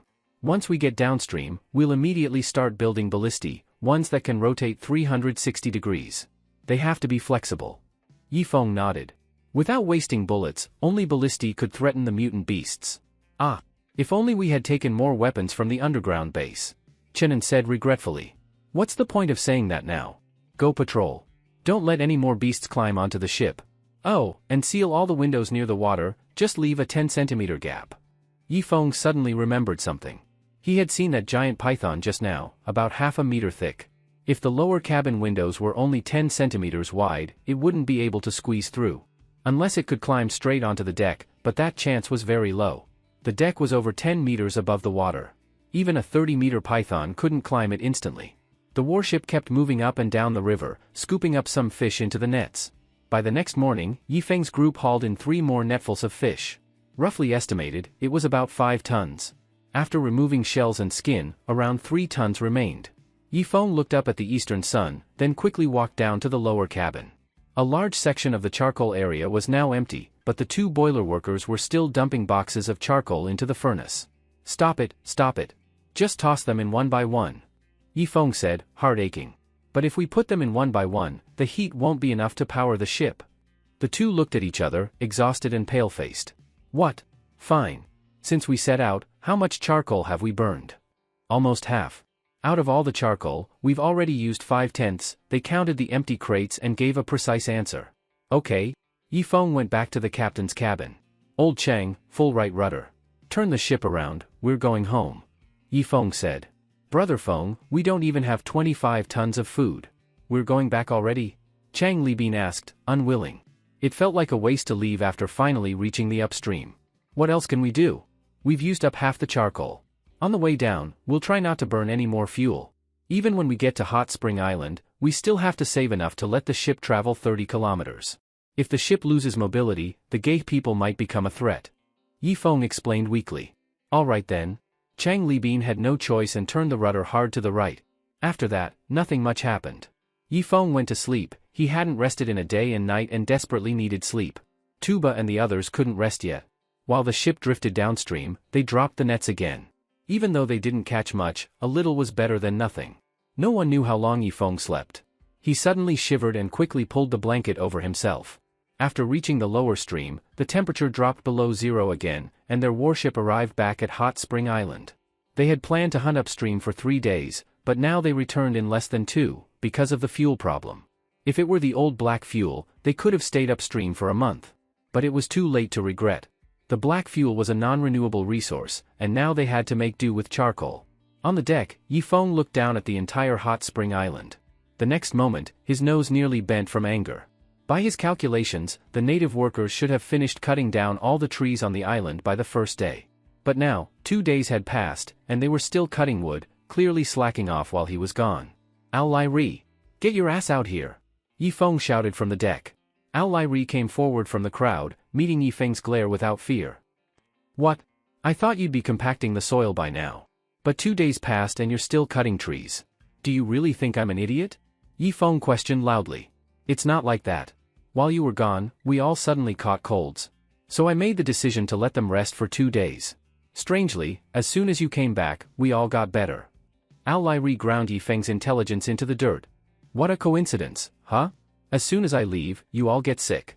And the moment I come back, you're all suddenly better? Yifeng sneered coldly. Brother Feng, why bother talking with them? Just grab a few as an example and kill them. Otherwise, they'll never work honestly. Tuba suggested from the side. No, that would waste manpower. Besides, it looks like there aren't many gay people left. If we keep killing, they'll go extinct. Yifeng shook his head and looked back at Al-Lyri. Fine, I'll pretend you were really sick these past 2 days. But starting now, get back to work. As for the past 2 days with no work, your food will be cut in half. He really wanted to cut all their food, but that could cause a strike, which wouldn't be good for either side. What? Only half the food? How are our people on the shore supposed to live? Al-Lyri shouted in anger. Yeah, just half the food? We still have so many people on the shore, what about them? Yifeng, don't push it too far. People do get sick. If you keep this up, we can't do this job anymore. The natives all raised their fists in protest. Protest is useless. I'm deducting 2 days of food no matter what. Half a portion each day, 10 jin total. Yifeng crossed his arms and coldly looked at the group of natives. In the end, they had no choice but to get back to work. After all, Yifeng held all the power. If things really broke down, the worst that could happen was Yifeng would have his own people build Hot Spring Island. It would just take more time. But the natives would be worse off. With no food, they'd all starve. At that moment, Bai Chushue walked over, holding the crystal core. Brother Feng, this thing smells nice, but it's really hard. I'm not sure if it's edible. Bai Chushue said, handing the crystal core to Yifeng. Is it poisonous? Yifeng asked back. As long as it wasn't poisonous, he might try it. Don't know. If it was taken from the crocodile's tail, then maybe it's not. But I'm not sure, we don't have any white mice for testing on the ship. Bai Chushue shrugged. Without medical equipment, as a doctor, she could only make theoretical guesses. There was no way to test it practically. No white mice? Yifeng scanned the people on deck. Everyone's heart sank, and they looked at Yifeng with caution. Chenin, come over here. What for? Chenin stepped back a few steps. This is a crystal core, super nourishing. Eat it and you'll turn into Ultraman. Come try it. Yifeng said seriously. Is it really that magical? But let Wang Zhihai try it first. Maybe after he eats it, he'll grow hair again. Chenin pointed at Wang Zhihai's bald head. Screw you. Why don't you try it? Wang Zhihai shouted angrily. After careful consideration, Yifeng decided to test it on a native first. Everyone on the island, listen up, I need a volunteer to try a medicine. Just taste this crystal core, and you'll get to rest on the warship for 3 days. We'll also feed you for all 3 days. As soon as Yifeng finished speaking, all the natives stood below deck in a pose like dogs howling at the moon. Working on the island was too tiring, they'd rather risk it than keep working. After several rounds of screening, Yifeng finally picked a native about the same age as him, around 24 or 25. I'll cut off a little bit for you to try. By the way, how old are you? Yifeng asked the native, who looked older than him. I'm 15. The native replied. What? Yifeng sighed. These gay people matured too fast, a 15-year-old looked like he was 25. Little brother, we're not sure what effect this crystal core has, so we'll need to tie you up first. You're okay with that, right? No problem. You promised I could rest for 3 days after eating it. With your brains, could I fool you? True. After tying him up, Yifeng scraped a bit off the crystal core with a dagger, dissolved it in hot water, and poured it into the native's mouth. At first, there was no reaction. but after 5 minutes, the native clearly became agitated, twisting his body. Even the iron chains on him clanked loudly as he struggled. Vein-like worms crawled all over his body. Then his eyes turned blood red, and with a fierce pull, he broke the finger-thick iron chain. Luckily, he kept a bit of his sanity and didn't attack anyone on the ship. Otherwise, Yi Feng would have smashed his head with a club. After a while, the native's body returned to normal, but he still looked at himself in disbelief. "How do you feel now?" Yi Feng asked cautiously. "I feel a lot stronger, much more powerful than before." The native replied, then looked greedily at the crystal core. "Humans are like that, after tasting the benefit, they want more. Thank you for your contribution to medicine. For the next 3 days, you'll sleep in the brig at night, but during the day, you're free to move around on the ship. You're now a free man. Go wait over there, I need to talk with my core members." Yi Feng said. "Okay. Ha ha ha." The native laughed loudly and moved off to the side. A group of leaders surrounded Yi Feng, eyes fixed on the crystal core in his hand. "Brother Feng, this thing might have side effects, but it's okay. If someone has to take the risk, let it be me. I'll gamble my life to try that crystal core." Chenin said. "Cut the crap. Brother Feng, you know being bald is my lifelong pain. Maybe if I eat the core, my hair will grow back. Let me be the test subject. Brother Feng, I'm the captain. I work too hard every day. Maybe if I eat it, I can serve for decades more. Brother Feng, I satisfy your appetites every day. This benefit should go to me, right?" Everyone looked eagerly at Yi Feng. Yi Feng's expression turned sour. The crystal core was so small, if everyone got a share, what would he have left? But as the leader, he couldn't hog it. Everyone was watching. If he did, they'd all turn against him. "Brother Feng, let's wait a few more days. Watch how that native reacts. If there are no side effects, then share it with them," Bai Chushua said. "Chushua is right. Don't worry, this crystal core will be shared. But let's see if that native has any delayed reactions. If he turns into a beast or something weird one day, that wouldn't be good for anyone," Yi Feng said, taking the easy way out. "All right then. Brother Feng, I better get my share of that core." The group immediately dispersed. Yi Feng squinted his eyes and secretly signaled to Bai Chushua. The two of them walked up to the native who had tested the crystal core. "What now? You said I could enjoy 3 days of rest. Don't tell me you're kicking me off the warship now?" The native was very alert. No, not just 3 days, 7 days if you want. But there's something I need your help with. Let's go to the 5th floor first." Yi Feng smiled and patted his shoulder. Chenin and the others were huddled together, excitedly talking about the crystal core. "I believe that after eating that core, I'll definitely be as strong as Brother Feng. Then I'll be the strongest man on the warship. Those wild women will definitely be lining up to get into my bed," Chenin said excitedly. "You skinny mutt, giving you the crystal core would be a waste. But if I ate it, it might make my hair grow back. Imagine, with my handsome looks and a head full of hair, I wouldn't even need to do anything. The ladies would throw themselves at me," Wang Zhihai said, touching his receding hairline. "Shut up, all of you. I, Shi Zhengliang, am already handsome, dignified, and have thick hair. My only regret is my height. If I ate the core, maybe I could grow to 1.6 meters. That's still not tall, but at least I'd look more manly." Just as everyone was imagining their glorious future, suddenly, a figure rushed out from the ship cabin. His skin was pitch black, his eyes were blood red, and much of his hair had fallen out. He let out a low growl from his mouth. "Not good, that guy mutated. There's something wrong with the crystal core." Yi Feng shouted from behind. "Yeah, it's terrifying. The core is poisonous, he's mutated." Bai Chushua also shouted from the back. Chenin and the others turned pale and grabbed their bows and arrows. "Don't shoot." Yi Feng blocked in front of the native. "Brother Feng, he's mutated. Why not kill him?" Chenin asked with a puzzled look. Well, he's still a living being, right? Besides, he's a gay tribesman, not one of us. If he's to be executed, it should be by the gay people." Yi Feng racked his brain for an excuse. "Yeah, and this side effect is just the early stage. We still want to see what the later effects are like. It's very valuable for medical research," Bai Chushua added, also standing in front of the native. Chenin put down his bow, looking confused. Brother Feng was one thing, he had blood scale protection. But when did Sister Chushua become so brave? She even turned her back to a mutated guy and wasn't afraid of being attacked? Eventually, Yi Feng used all his strength to drag the mutated native back to the ship cabin, then returned to the deck looking exhausted. "Chenin, old Cheng, Zhihai, after deep consideration with my brilliant brain, I've decided, you guys should eat the crystal core. Don't be shy." Yi Feng handed the crystal core over. Chenin and the others panicked, immediately jumping 3 meters back to stay far away from it. They had just seen what happened to the native. No way were they going near that stuff, it might mutate you just from smelling it. Chenin, be good. Open your mouth. Ah. Yifeng leaned in. Brother Feng, let Jihai eat it. Maybe if he mutates, he'll grow hair. Screw you. Why don't you eat it? Give it to Chang Libin. I'm not eating it. After all that back and forth, Yifeng and Bai Chuxue returned to the lab, one of the warship's bedrooms converted into a workspace. Clack. The door closed. Yifeng hesitated, then used a dagger to slice the crystal core in half. Chuxue, half for you, half for me. But just to be safe, I'll try it first. If it's too strong, split your half into 10 doses. After splitting it, Yifeng tossed half the core into his mouth. Soon, a warm current surged through his body. The blood scales on his skin flickered in and out of sight. The most surprising part, more golden light was coming from his scales now. That meant the blood scales' defense had become even stronger. Just then, the lab door was kicked open. Chang Libin stood outside, looking displeased. Ah, old Chang, what brings you here?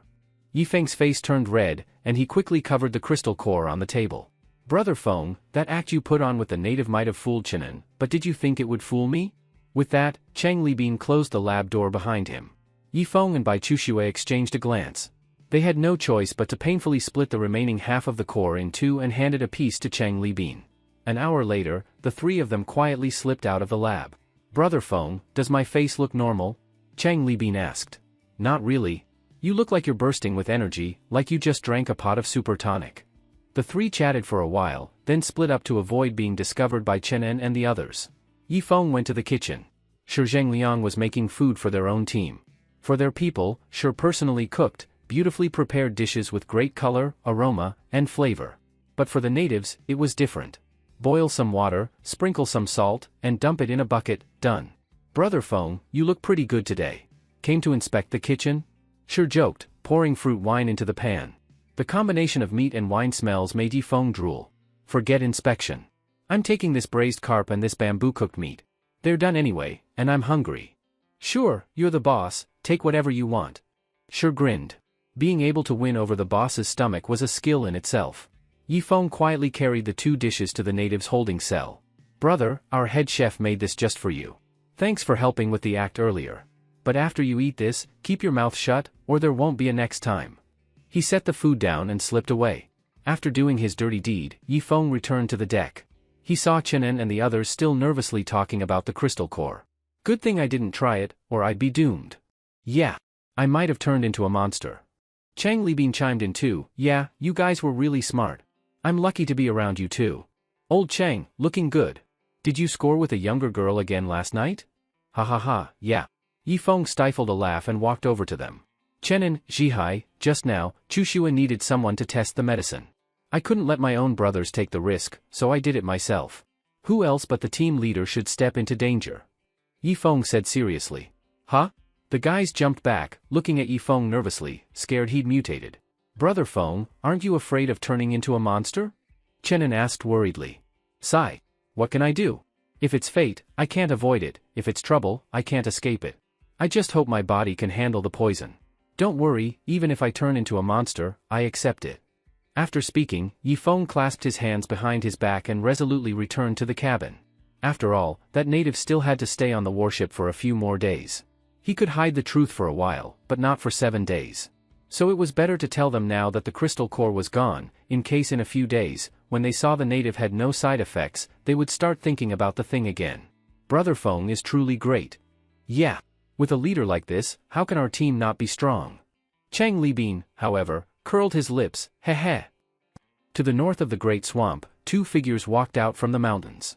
They wore thin linen clothes, carried long spears forged from refined iron, and had 2 curved blades hanging from their waists. Baron, who would have thought Duoyen Hina would end up like this, pregnant with another man's child. Stop talking nonsense, Mahiduo. You're a beast fighter, right? Weren't you selected from the gay tribe? Seems like you have a grudge against Duoyen Hina? Of course I do. Now that this woman is pregnant with someone else's child, I don't need to hold back anymore. Then let's go. The Grand Beastmaster didn't send us here for your revenge, but to select a new high priest. After speaking, the two turned into shadows and sped toward the great swamp. In just a short time, they arrived at the edge of the swamp. Normally, the great swamp was a man-eating monster, no human could pass through it. But these two were real beast fighters. They exchanged a glance, then simultaneously charged into the swamp, moving south with quick and precise steps. Because of their speed, the swamp hadn't yet reacted, and they had already advanced 10 meters ahead. Yifeng sat alone in his cabin, sensing the crystal core inside his body. This thing was extremely hard. Yifeng had only absorbed 1/10 of its energy so far. Even so, his defense had increased greatly, and the golden glow from his blood scales was becoming more and more dazzling. Moreover, digesting this crystal core would take a lot of time. It couldn't be done in just one day. 5 hours later, Yifeng slowly opened his eyes. About another 1/7 of the core had been consumed, and a surging energy flowed within him. So he left the room and went to the lower deck. There were 4 large steam engines in total, but only 2 were in use. Yifeng walked up to one of the steam engines and used all his strength with both arms. The steam engine, which weighed tens of thousands of jin, actually shook slightly. Boom! Yifeng let go of the engine, feeling the strength inside his body. My arm strength should be at 8,000 jin now. With blood scale protection, probably even 5 rucks wouldn't be my match. Yifeng smiled with satisfaction and narcissistically stroked his face. His skin was getting smoother and smoother, as if a divine glow was shining from within. Essence, energy, and spirit. When essence is nourished, energy is sufficient. When energy is full, spirit overflows. Yifeng was full of vitality. Every move he made carried immense momentum. Even a tiger would likely retreat 3 steps upon seeing him. In the dense forest by the shore, Duoyen Hina was inspecting Masakong's giant ballista. The entire base was made from 5 huge trees, each thick enough for 3 people to hug together. But it had no mobility, it was fixed in place for firing. The bowstring was already made, from a century-old tree vine twisted with 5 strands of bull tendon. Even Rook couldn't pull it back with full strength. 5 bows were combined into one massive ballista. Once the string was pulled, all 5 bows would produce immense rebound force. Masakong gave the order, and a native carried over a 4-meter-long ballista bolt. The bolt was made from a single stalk of spotted bamboo. The tail had over 40 feathers. The arrowhead was barbed. Once it hit a target, it would hook into it, and others could use the ship's winch to slowly reel the object back. High Priestess, we can try a test shot, but don't shoot toward the river, in case Yifeng finds out, Masakong said with infatuated eyes as he looked at Duoyen Hina. After spending a few days together, he realized he had completely fallen in love with the High Priestess. Everything about her, her every move and word, seemed to carry endless charm. Plus, they shared a common enemy, Yifeng. So Masakong believed he and Duoyen Hina were a match made in heaven. Then shoot one into the forest. Duoyen Hina nodded. Masakong was overjoyed and jumped to the center of the ballista. With a forceful pull, the machine made a loud creaking sound as it turned inland. Begin. At the command, 8 natives started turning the massive winch. The winch was connected to the thick bowstring. It took 8 people to pull it. No one knew how long passed, but eventually the bowstring was fully drawn, making creaking sounds. If it snapped, the recoil alone could tear a bull in half. Masakong quickly used an iron rod to lock the string. Under the huge tension, the rod began to bend. Feeling tense, he quickly loaded the bolt into the groove. High Priestess, the target is that big tree ahead. He pointed at a massive tree over 60 meters tall, so big it would take 7 adults to wrap around it. Duoyen Hina nodded and stepped back 7 or 8 paces, her eyes fixed on the giant tree. Masakong aimed and stomped on the pedal below. Buzz! The iron rod flew off. The thick bowstring launched the bolt with a boom.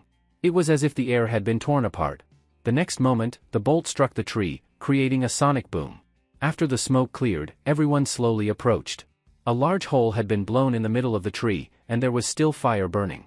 That was because the arrowhead created intense heat from air friction. After all, the ballista was massive, the base covered over 100 square meters, anchored with several giant trees. Otherwise, it couldn't generate such force. Very good. Mr. Ma, make several more bolts. We will fire 3 consecutive shots at the warship, and make sure each one hits, Duoyen Hina said. She couldn't afford another failure. If she failed again, attacking the warship would be far harder in the future. More importantly, her belly couldn't wait any longer. In another month, even a fur coat couldn't hide the bulge. Yes, High Priestess. But the ballista's mobility is too poor. I'll work on improving that, Masakong said excitedly.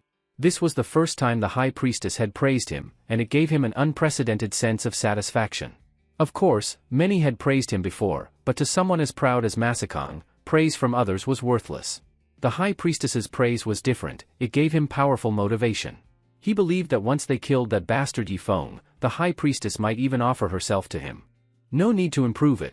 What I want is progress, understand? Duoyen Hina's voice immediately turned cold.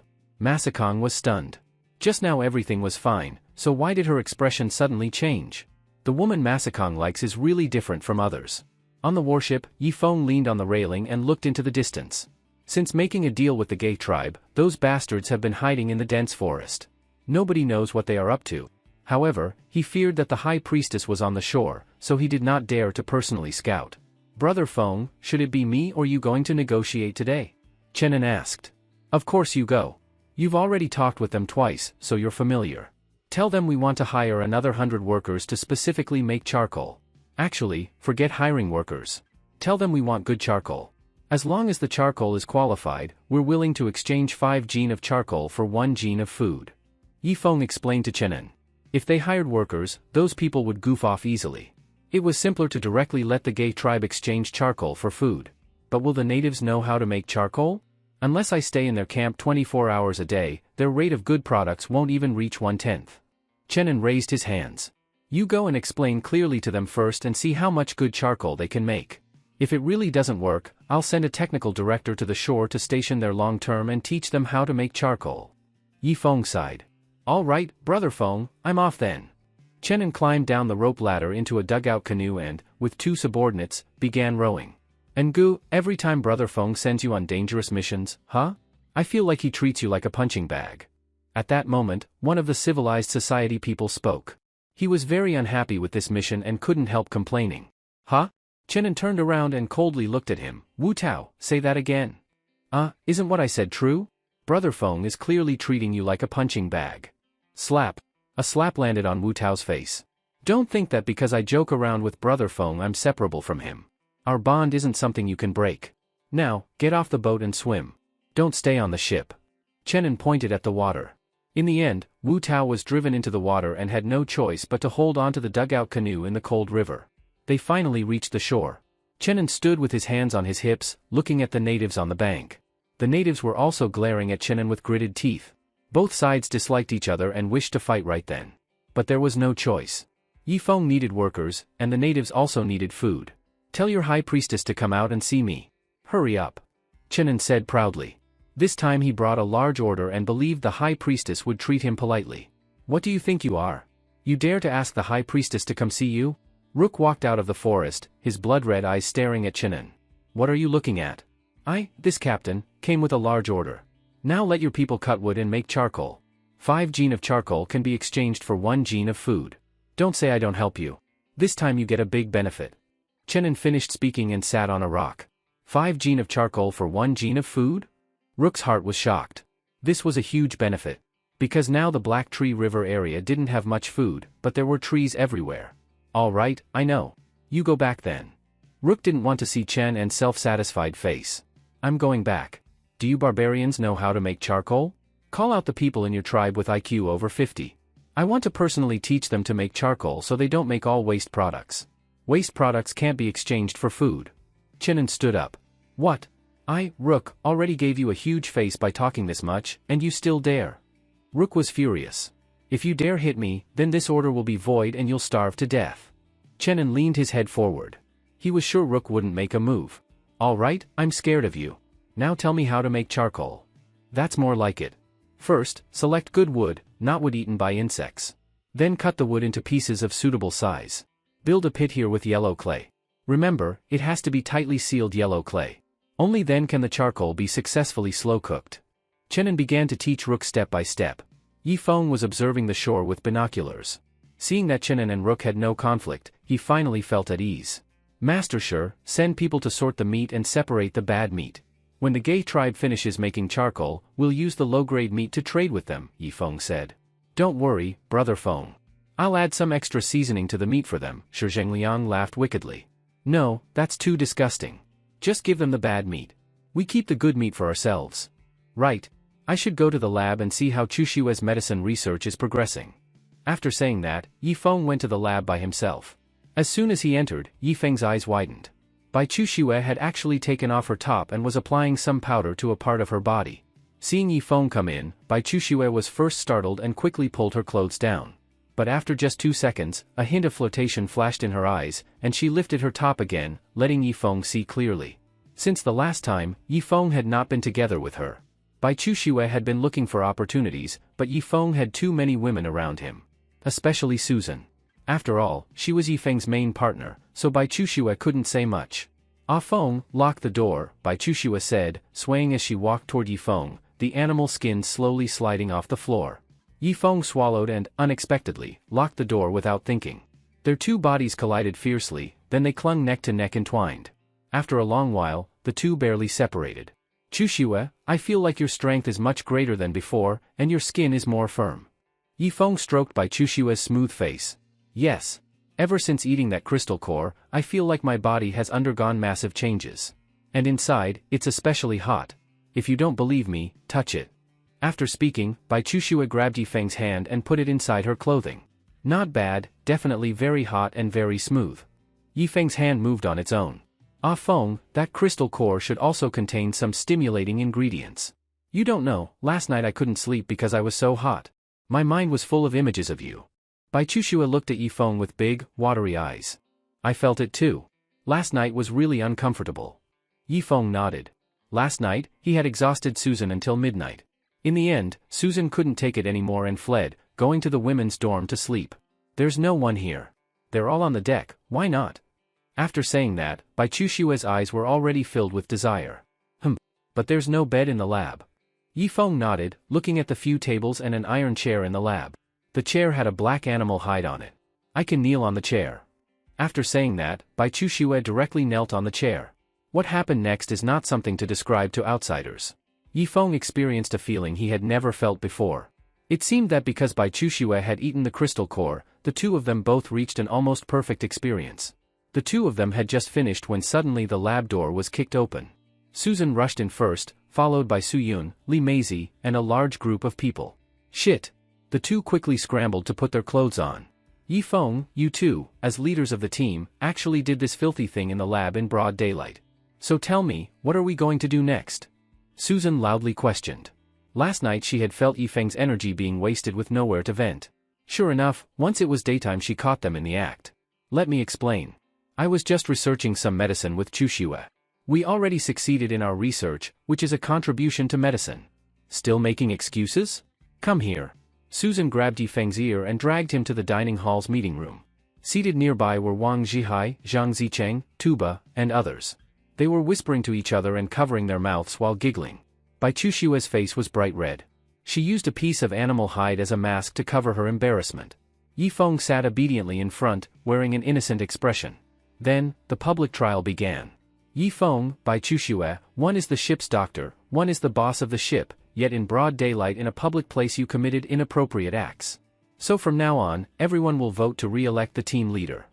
Susan stood with her hands on her hips, gazing at Bai Chuxue with jealousy. She could tolerate Yifeng messing around sometimes, but at times she needed to apply some pressure, otherwise her position as the main wife would not be secure. Moreover, she had interacted with Bai Chuxue and knew this woman was not simple. She might very well push Susan off the throne.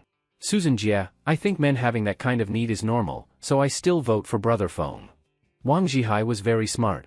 He knew today was a quarrel between the couple. If he piled on now, he didn't know how Yifeng might retaliate later. Others immediately understood and cast their votes for Yifeng. A few women did not vote for Yifeng because they were jealous of Bai Chuxue. In the end, the voting results came out. Yifeng retained the top leadership position with 31 votes. Sonner, see? Justice lies in the hearts of the people. My number of votes still has an absolute advantage. Can we stop fighting now? Yifeng picked his teeth with a bamboo stick. You. At that moment, the entire warship shook, and Wang Zhihai fell from his chair. What's going on? Not good. It's probably a mutant beast attacking the warship. Quick, go out and take a look. Yifeng was startled. He rushed out of the dining hall first and went onto the deck. The next moment, his eyes widened. He saw a rope as thick as a wrist extending all the way from the shore to one side of the warship, and the rope was still slightly swaying. Damn it, these gay people. They really don't remember being beaten. Yifeng was furious and casually grabbed a bow and arrow. At the shore, dense lines of gay people had already appeared. They carried long spears and bows and arrows and, like a tide, jumped into the river. Wait! Don't shoot yet. Yifeng retracted the bow and arrow and looked toward the front of the natives. He saw 3 people with their hands bound, used as human shields by the natives in front. Not good, it's Chenin and the others. What do we do? Susan put her hand on a trigger, hesitation flashing in her eyes. Me? You all stay on the ship. I'll jump into the water and rescue Chenin and the others. After saying that, Yifeng took off the animal hide he was wearing. At that moment, there was a boom from the forest on the shore. Everyone felt darkness in front of their eyes as the entire warship violently shook. Only then did they see clearly. Just now what was fired was a giant ballista bolt, and the back of the ballista was tied with a wrist-thick 100-year vine. At the same time, the rope let out squeaking sounds. With powerful pulling force, it was slowly dragging the warship toward the shore. Scumbags! Old Cheng, quick, start the ship. Don't let them pull the warship ashore. Yifeng roared and jumped into the water like a cannonball. Squeak squeak squeak squeak. Behind the natives, countless screaming children appeared. They held blowpipes in their hands and dove into the river, swimming toward the warship at high speed. Yifeng grabbed a vine and forced with his arms. But the next moment he discovered that this old vine was extremely tough, with a lot of niutin, bull tendon, twisted around it. Even a knife probably couldn't cut it in a short time. Bang! Susan fired her gun. A shot hit the rope, and it loosened a little. The powerful pulling force was dragging the warship toward the shore at 2 meters per second. Brother Feng, don't worry about us three. Save yourself. These scumbags were talking nicely before, but suddenly they tied me up. Although Chen En's hands were bound, his mouth didn't stop talking. I'm coming to save you. Yifeng used all his strength. Like a shark, he rushed toward Chen En's position. Quick, that's Yifeng. Release arrows. Rook on the shore gave the order, and the sky darkened. Thousands of arrows fell like a rainstorm. Clang clang clang clang. Yifeng's skin tightened as blood scales covered him. Faint golden light showed through. Ordinary arrows could no longer harm him at all. But the 2 ropes were still pulling hard, dragging the warship closer to shore. If they got any closer, the natives' rain of arrows would cover the deck. Bang! Susan fired again. This shot hit the rope tying Chenin. Chenin finally broke free with one hand. He plunged straight into the water. Ngu, what about us? The other 2 were shocked. Kill! The natives behind swung their spears. Before the 2 could react, they were pierced through. Boom boom boom. Thick smoke rose from the rear of the warship. Chang Libin, sweating heavily, turned the rudder hard to the right. He positioned the ship's stern toward the shore and began powering it back toward the center of the river. Squeak! The 2 huge ropes became perfectly straight in an instant, groaning like they were about to snap. Boom! Another giant ballista bolt shot out from the dense forest and pierced the corroded hull, its barbs catching on the ship's body. Now 3 ropes were pulling the warship. In the lower cabin, 2 boiler workers were dumping charcoal into the furnace like it was free. The 3 ropes tightened again. At this moment, it was a tug-of-war between the steam engine and the giant ballista. With a splash, Chenin burst out of the water and grabbed Yifeng's arm. Brother Feng, they made a big ballista in the forest. We should retreat quickly. Right after Chenin spoke, a poison dart hit his shoulder. The swarm of vengeful children was only 10 meters away from them. You go first, I'll cover our retreat. After saying that, Yifeng picked up a spear from the water and charged toward the mass of vengeful children. With one swing of the spear, 5 or 6 children were knocked away, green blood splashing everywhere. Yifeng was like a tiger in a herd of sheep. He quickly opened a gap, but these vengeful children separated from him at the first contact. Their target was the warship behind them. Give me the bow and arrows. Rook reached out. 2 natives carried a giant bow over. Rook held the bow with one hand and placed a massive arrow on the string. Puff! The giant arrow was instantly released and struck Yifeng in the chest, forcing him back a few steps. A large amount of golden blood scales appeared on his chest and easily blocked the arrow. What's going on? Rook was shocked and knocked another arrow. To deal with Yifeng, this giant bow had just been made. But unexpectedly, Yifeng's blood scales had also evolved. At this moment, the dense forest shook again. A thick ballista bolt shot out from inside. Before Yifeng could react, the bolt grazed his shoulder and flew past. A large spray of blood burst out, and then the blood scales appeared. This bolt was shot faster than a bullet. Yifeng's blood scales hadn't even had time to protect him, it pierced his armor. In the forest, Masakong lifted another giant bolt and shouted to 8 natives, "Pull the bowstring open." The 8 natives hurriedly turned the winch. Duyen Hina sat nearby, her expression still calm. The silver-haired creature stood obediently behind her like a guardian, but its green eyes gave off violent killing intent. Swish! Meanwhile, Yifeng leapt out of the water and began slaughtering on the shore. With blood scale protection, the natives' weapons could not harm him. They could only be slaughtered like chickens. After killing 7 or 8 people in a row, a spear struck Yifeng's back like a serpent attacking with venom. Gasp! The blood scales appeared. After Rook stabbed once, he quickly retreated, not giving Yifeng a chance to catch him. At the same time, several remaining big chiefs, hidden among the natives, stabbed at Yifeng from time to time. Coward, only know how to sneak attack? Yifeng was furious.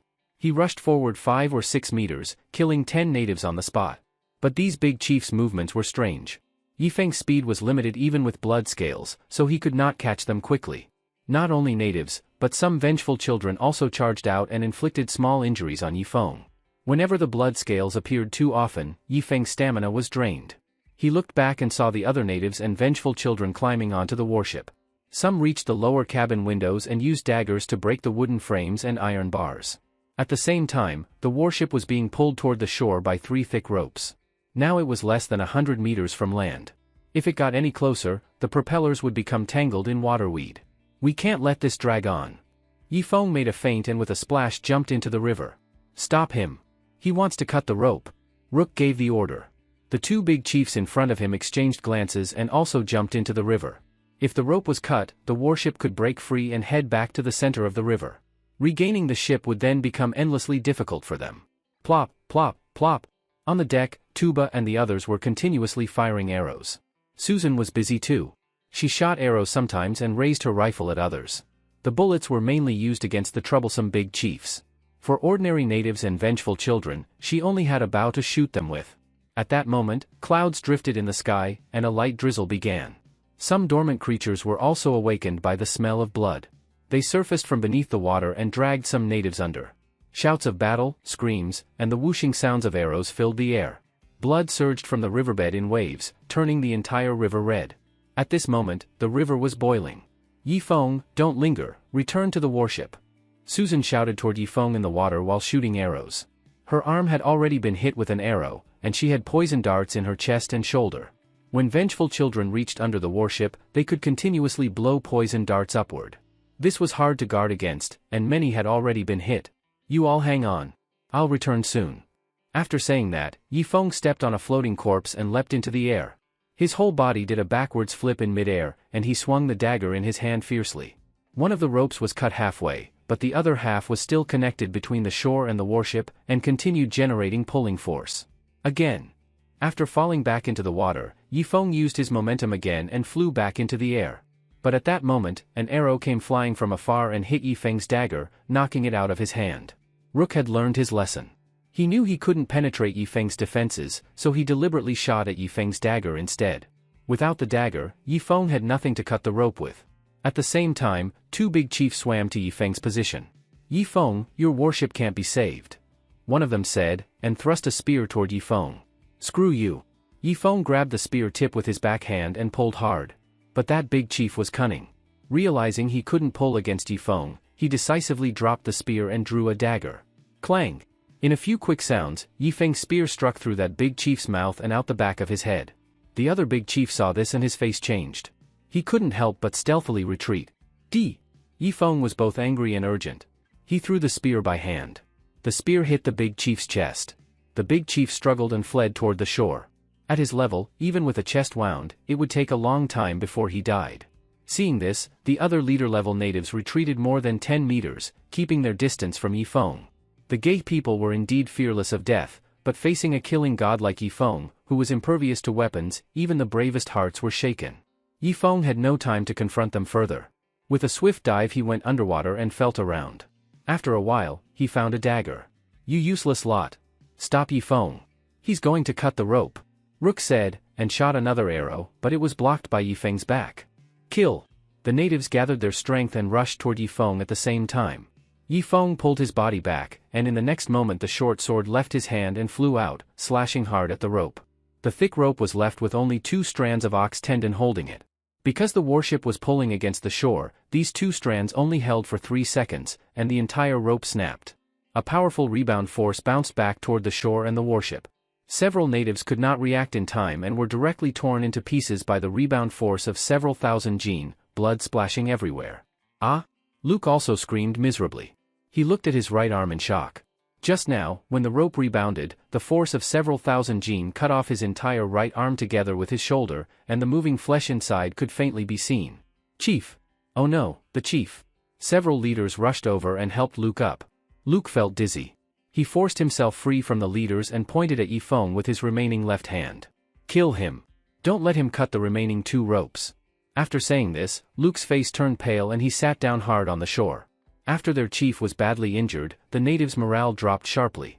Some of them even began to retreat. Screech, screech, screech. Although only 2 ropes were left, the warship was still pulling toward the shore.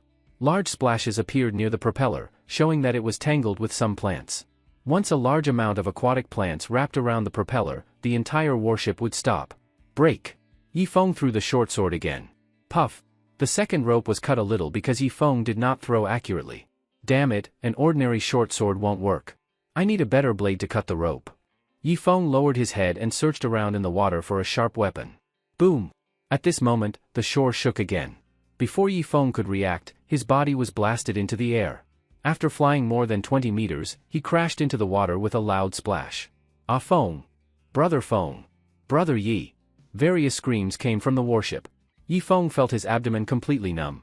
Even his internal organs had suffered a strong impact. As soon as he opened his mouth, he spat out a large amount of blood, and only then did he have time to touch his abdomen. A crossbow bolt as thick as an arm had pierced through his abdomen. Blood flowed like water from a faucet, quickly dyeing the surrounding river red. Yifeng tried to balance his body in the river, but this injury was too serious. His body was dragged downward by the heavy crossbow bolt toward the riverbed. No, I can't die yet. If I die, the warship will fall into the hands of the natives. The men on it will all be killed, the women. Yifeng did not dare to think further. He forced himself to stay conscious and grabbed the crossbow bolt in his abdomen. Puff, puff, puff. The bolt was pulled out little by little from his flesh, and the skin rolled outward. Aga!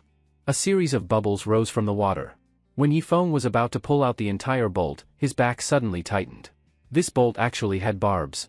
Even with all his strength, Yifeng could not pull it out completely. It's over. Am I going to die here? In the pitch-black water, Yifeng felt his feet touch the riverbed. After all his calculations, he still failed to account for that woman, the high priestess. In the end, he would die in a foreign land. Thinking of this, Yifeng slowly closed his eyes. This time his injuries were too severe. He had lost more than a quarter of his blood, and his internal organs were also damaged. But after only 3 seconds, he suddenly opened his eyes underwater. My fate is decided by me, not by heaven. Yifeng clenched his teeth and pulled the crossbow bolt hard toward his left waist. He seemed to hear the sound of his flesh being torn apart. The intense pain almost made Yifeng faint. But he could not stop, because there was not much oxygen left in his lungs. So this time, he used both hands to grab the bolt and pulled hard toward his left waist again. Puff! A large amount of blood gushed out, and at the same time, Yifeng's left waist was almost completely torn open. This bolt was actually pulled out sideways by him. After doing all this, Yifeng still could not pass out. Enduring the severe pain, he grabbed the bolt and swam upward. On the deck, Ding Tuanchuan burst into loud crying. Chenin stared at the blood rising from the river bottom, his eyes completely red. Those damn bastards. Sister Susan, don't save bullets anymore. Kill all those damn bastards. We must avenge Brother Feng. Chenin roared. Tuba also had red eyes and looked toward the shore with hatred. The next moment, he picked up Yifeng's giant bow and pushed back hard with both legs. Hurry and help, pull the giant bow open. The gay people killed our top fighter, so we must shoot Luke to death too. As soon as Tuba finished shouting, his strength was exhausted. Splash! Amid the churning blood-red water, Yifeng surfaced. He looked at the warship being pulled closer to the shore, took a deep breath, and threw the crossbow bolt at the second rope. Puff! The barbs of the bolt hooked onto the rope. But this was still not enough to break it. Yifeng turned his head and looked at the warship with tired eyes. Ah, Brother Yi. That's great, Brother Feng is still alive. Sister Susan, Brother Feng is still alive. Another burst of cheers erupted on the deck. Yifeng forced a bitter smile. He felt his life slipping away quickly. But he still could not die now. He had to break the second rope. With only one rope left, it would not be able to trap the huge warship. Thinking of this, Yifeng stepped on a floating corpse and leapt into the air. Unfortunately, the flesh of his left waist was almost completely destroyed. There was no muscle support left, so after jumping 2 meters, he fell back into the water with a loud splash. Yifeng is seriously injured. Kill him. Even with such serious injuries, Luke was still commanding on the shore. Chief, rest well. Leave it to me. After the remaining chief finished speaking, he held a spear with one hand and threw it hard at Yifeng. Puff! The spear pierced through Yifeng's back, but only a small amount of blood flowed out. His blood scales are gone, his blood scales are gone. Archers, get ready. The chief shouted in a stuttering voice. Puff puff puff puff. 5 or 6 arrows shot toward Yi Feng. At this moment, Yi Feng could only instinctively protect his chest, but many arrows and poison needles pierced into his skin. After losing too much blood, his blood scales could no longer protect his body. Bang, bang, bang. At this moment, 3 gunshots rang out. At the critical moment, Susan erupted with terrifying focus. All 3 shots hit the rope. As the warship pulled, the rope snapped directly. 2 rebound forces lashed back toward the shore and the warship. The chief who had just rushed over could not react in time and was cut across the waist by the rope. Whoosh! His upper body flew back to the shore, his internal organs spilled all over the ground, while his waist and legs were still standing in the river. Brother Feng, hurry, hurry and get on the warship. Chenin shouted loudly. But as soon as he finished shouting, Tuba beside him jumped into the river with a splash and swam toward Yi Feng at the fastest speed. Screech screech screech. The last rope could no longer withstand the pulling force of the warship and the cart-mounted crossbow. With a wail, it snapped, and 2 more natives were smashed to pieces. Tuba quickly grabbed one of Yi Feng's arms and used all his strength to push him toward the warship. Susan had already lowered the rope ladder and watched helplessly as Yi Feng and Tuba got closer. We've grabbed the rope ladder. Tell old Chang to steer the warship upstream, hurry. Tuba shouted loudly in the water. He held Yi Feng with one hand and the rope ladder with the other. Boom! The warship let out a roar, like a giant beast breaking free of its reins, and rushed toward the middle of the river. But at the stern, several resentful children and a few mutilated native corpses were still hanging. You bunch of trash. Luke watched the warship sail away. His anger surged, and he fainted on the spot. After a while, Duoyen Hina walked out of the dense forest with a pale face. Behind her followed the silver-haired resentful child and Ma Sikong and others. High Priestess, the chief is too badly injured. I'm afraid he won't live for many days. The voice of a chief carried sobs. Duoyen Hina took a deep breath and slowly closed her eyes. It seems this is fate. Brother Feng, drink some water quickly. You've lost so much blood. Bai Chushua held a basin of cooled boiled water and fed it to Yi Feng's mouth. Yi Feng felt his throat burning. He moved his head slightly and opened his mouth to take the water. But as soon as he swallowed it, he spat the water back out. Brother Feng, you've lost so much blood. Why aren't you drinking water? Chenin grabbed Yi Feng's arm. At this moment, Yi Feng was lying on a simple stretcher in the middle of the deck, surrounded by people. Chenin, he has lost too much blood. Blood can no longer support the liver. Brother Feng no longer has enough blood to digest this water. As Bai Chushua said this, a clear tear fell. Everyone had seen Yi Feng's wound. It was almost like his waist had been cut in half. They all understood Yi Feng's ending, but no one was willing to say it out loud. Hurry, push Ah Feng into the cabin. Xiaoxua, I've never begged anyone in my life. You must save Ah Feng. I beg you. Susan grabbed Bai Chushua's hand. Don't worry. I will definitely save Brother Feng. Bai Chushua nodded, lacking confidence. Tuba and Chenin lifted the bed and carried Yi Feng toward the cabin. They used many animal skins to block Yi Feng's wound, but the blood quickly soaked them red. Yi Feng weakly looked at them and slowly closed his eyes.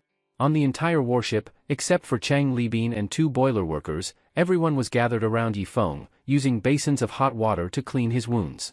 Bai Chushua, Susan, Ding Tuanchuan, Ilian, and the others stayed by Yi Feng's side 24 hours a day. In the middle of the night, Yi Feng coughed and struggled to open his eyes. Ah Feng, you're awake? Quick, drink some hot water. Susan quickly brought the hot water to Yi Feng's mouth and carefully placed his head on her thigh. Yi Feng nodded and barely drank a sip of hot water. But as soon as the hot water entered his throat, his liver reacted and forced his stomach to spit it out. Once the blood could no longer nourish the liver could not detoxify. Nothing could enter Yi Feng's stomach. Ah Feng. Susan pressed her forehead to Yi Feng's, her heart in pain. Brother Yi. Ding Tuanchuan buried her head in Yi Feng's broad palm. Susan, Tuanchuan, stop crying. I know I won't make it. Now I need to explain some things. Yi Feng suddenly felt a bit of energy and was actually able to speak. Brother Feng, don't say these things. Rest well. Bai Chushua held Yi Feng's other hand. No. If I don't say it now, I won't be able to say it later. When I'm gone, sail the warship toward the sea. Cough cough. Keep sailing east. There may be a small hope to leave this place and return to Earth. Also, from now on, Susan will be the leader of the team. She's steady. Where's Maisie? Where is Maisie? Yi Feng suddenly reached out weakly into the air. I'm here. I've always been here. Maisie also walked in from outside, her eyes blurred with tears. Maisie, you'll be the second leader.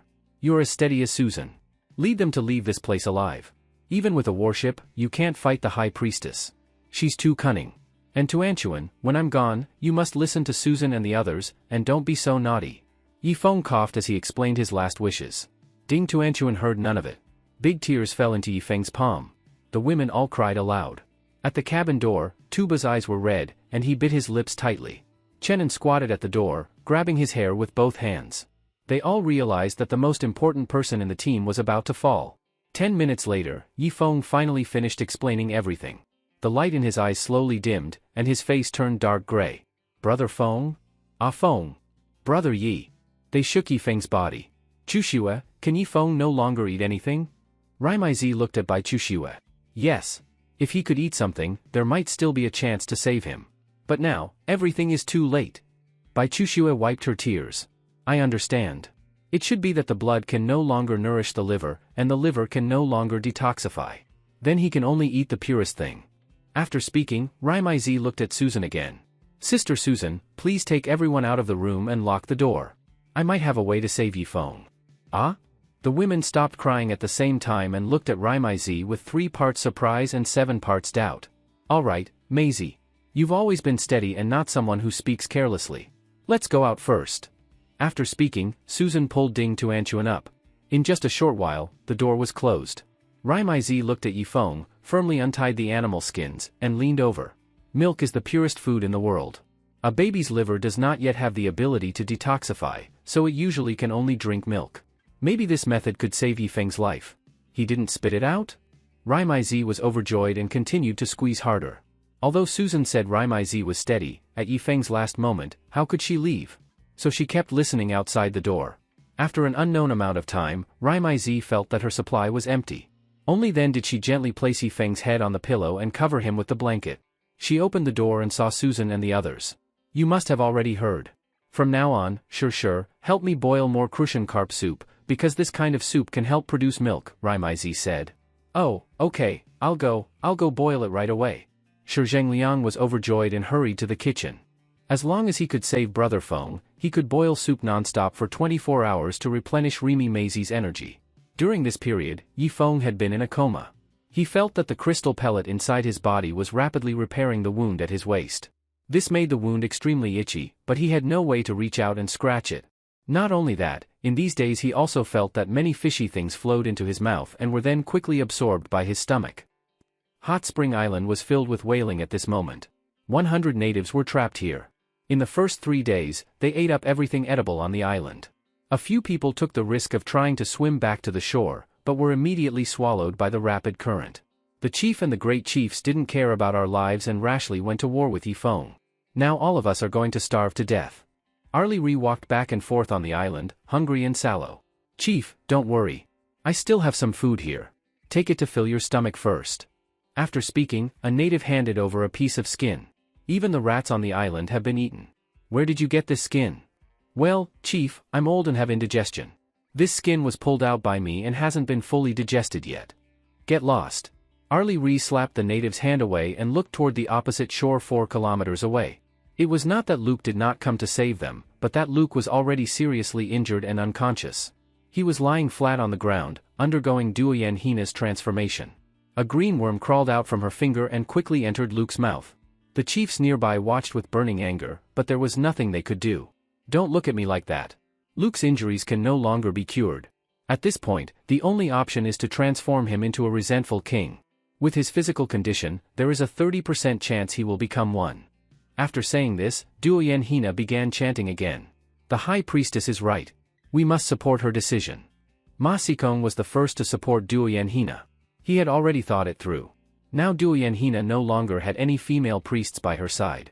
If he helped her when she was most vulnerable, maybe before long the High Priestess would develop feelings for him. Bad news, High Priestess. Several resentful children have lost control and are attacking the tribe.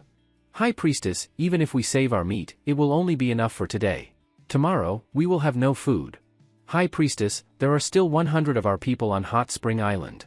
What should we do about them? After Luke was gone, all the burdens fell on Duoyen Hina's shoulders. Seeming to sense her irritation, Ma Sikong stepped forward on his own. What's there to panic about? The high priestess is cultivating a powerful, resentful king. I'll help arrange things. Now everyone return to the tribe. Leave the resentful children in the forest. In any case, don't bring them back to the tribe. As for food, we'll save as much as we can. First ensure food for the warriors.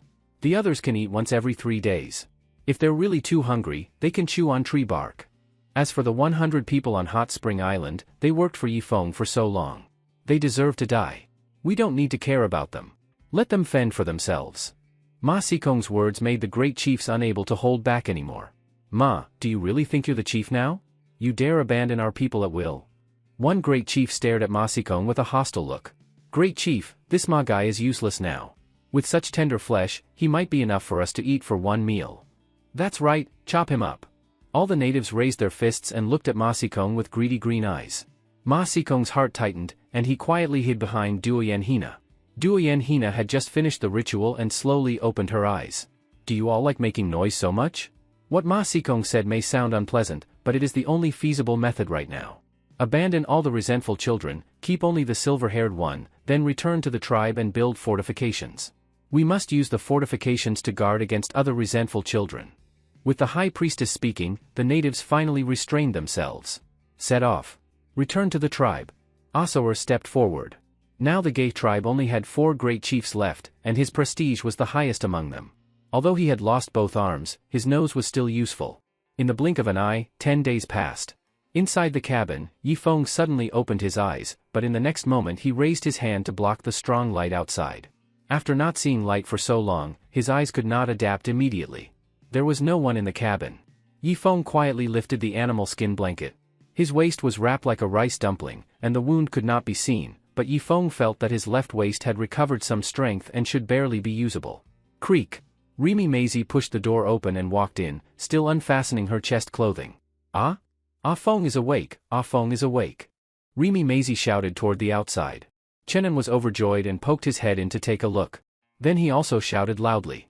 Brother Feng is awake, bro, the Feng is awake. In less than 5 minutes, Yifeng's room was packed with people. Ding Tuanchuan rested her head on his thigh, obedient like a cat. Susan supported Yifeng's left arm, trying not to touch his waist. Brother Feng, woo woo woo.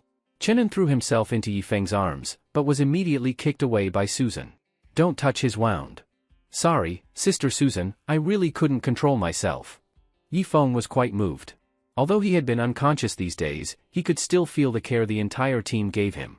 First, the animal skins wrapping his wound were washed on average once every day and a half. Bai Chushue would also carefully wipe his whole body with hot water. Every night, Remy Maisie would also soak her feet in hot water.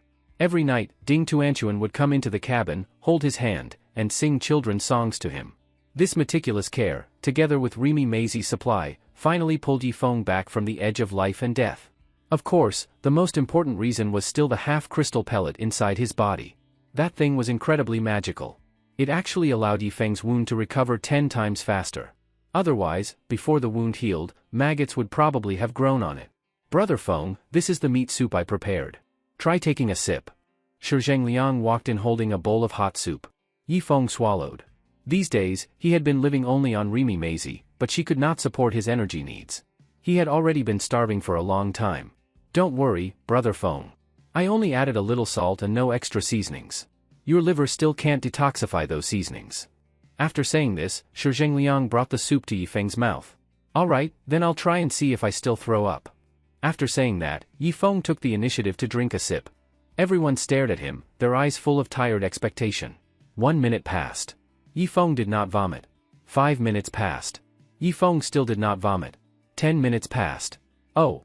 That's great. Brother Feng ate something, he ate something. It's like New Year, I'm so happy. Brother Feng, I'm really so happy that you can eat again. Being able to eat meant that Yifeng's body would slowly recover. Yifeng also let out a breath of relief. He had been scared to death just now, afraid that he would throw up. If that really happened, he couldn't rely on Remy Maisie for the rest of his life, right? Turning his head, he saw that Remy Maisie looked worn out, which made him feel a bit guilty. Thank you, Sister Maisie, Yifeng said sincerely. Remy Maisie's pretty face turned red, and she said softly, You're welcome. And luckily it was you. If it were someone else, they probably really would have died. All right, Sister Maisie, now is not the time to talk about love and feelings. Brother Feng, the gay tribe tricked us again. I think this time we can't endure it anymore. Tomorrow we should bomb their tribe once. What do you think? Tuba stood up at this moment, looking angrily toward downstream. Their warship was now more than 20 kilometers away from Hot Spring Island and was on the main river channel. Indeed, we should teach these barbarians a lesson. They really never change. I was already very kind in trading with them. I not only provided them with work, but also protected his wife and sister. But this Luke really deserves to die. I will definitely make him pay a heavy price. Yifeng's eyes turned cold, and he suddenly looked at everyone in the room. By the way, where are Shuangxue and Baya? Yifeng asked. Oh, although they are Luke's wife and sister, during the big battle half a month ago they also did their best. They shot and killed many natives, who were also their former tribesmen. But they were also hit by poison needles. They should recover in a few days, Bai Chushua said. Phew! Yifeng let out a breath. Fortunately, he had not misjudged them. In that kind of situation, if the two women had switched sides, they might have killed an important person like Susan. In that case, they are our own people now. I don't care whether they are Luke's ex-wife or sister. From now on, they are our family, our brothers and sisters. Yifeng nodded. Brother Feng, now that you can eat, why not go to the dining hall and eat a bit more? I'll make you some softer food again, and I'll only add salt, no other seasonings, Shi Zhengliang said with concern. Drinking milk every day really doesn't fill you up. Make me a few solid dishes. After saying this, Yifeng glanced at Remy Maisie again. With Susan supporting him, Yifeng happily led everyone to the dining hall. The warship, which had been full of gloom, once again became filled with laughter. This time, Yifeng ate until he was completely stuffed, his belly round and full, leaving everyone stunned. Eat a little less at a time, so you don't get indigestion. Susan patted Yifeng's back and carefully helped rub his stomach. Since Yifeng was seriously injured, she seemed to have become much gentler and more feminine. At this moment, Baya and Shuangxue also came to the dining hall, and the entire hall instantly fell silent. Although they had helped kill natives, their background was gay people, and some stubborn people still held hostility toward them. For example, Tuba. He turned his head away. Yifeng showed a big smile. Baya, Shuangxue, come and sit down. Eat a little.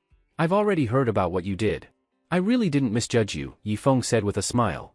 The two women obediently sat down, but felt uneasy, because those savages looked at them with unfriendly eyes. Shuangxue looked unconcerned, but Baya hesitated to speak. Baya, if you have something to say, just say it. It's okay. We are family now, Yifeng said sincerely. Brother Feng, there is something I want to ask you. My brother Luke seems to have also suffered a fatal injury. Could you let me go back to see him one last time? He loved me the most when we were young. By the end, Baya burst into tears. People are not plants. Everyone has feelings. Yifeng let out a long sigh and leaned back. If you want to leave, then leave. But once you leave, don't come back. Who knows if you'll leak the news about Brother Feng's serious injury? Tuba said coldly. I won't. I love this place. There is food and drink here, and Brother Feng treats me like family. You all treat me very well too. But he is my brother, Baya said. All right. Old Cheng, let the warship go downstream to the gay tribe's village, and then give her a dugout canoe. After giving instructions to Cheng Libin, Yifeng looked at Baya again. You can go back to see your brother, but my warship will only wait for you for 2 days. If you haven't come back in 2 days, we can only leave. Because next, we still need to find a place the gay people cannot reach, burn charcoal, and replenish fuel for the warship. He had already decided. He would wait for Baya for 2 days. If she could not return within 2 days for any reason, Yifeng would not wait any longer. Fuel for the warship was the top priority. Letting the entire team wait for her alone was already doing the utmost. Thank you, Brother Feng. After saying this, Baya suddenly grabbed the back of Yifeng's hand and kissed it hard. This was the highest etiquette of the gay people. After a while, the warship made a full left turn and went downstream with the current. Cheng Libin did not dare burn charcoal in the lower hold and relied entirely on his superb skills to control the huge warship. After all, the fuel in the lower hold was now only enough for the warship to travel a little over 50 kilometers. Saving as much as possible was best. The downstream speed was very fast, and before long the warship docked at the position of Hot Spring Island. Splash! All the workers on the island stood up and looked at Yifeng with expectant eyes. Damn, they haven't all starved to death yet. Brother Feng, look at them. Chenin pointed at Hot Spring Island. Yifeng roughly counted. Out of 100 workers, only a little over 60 were left.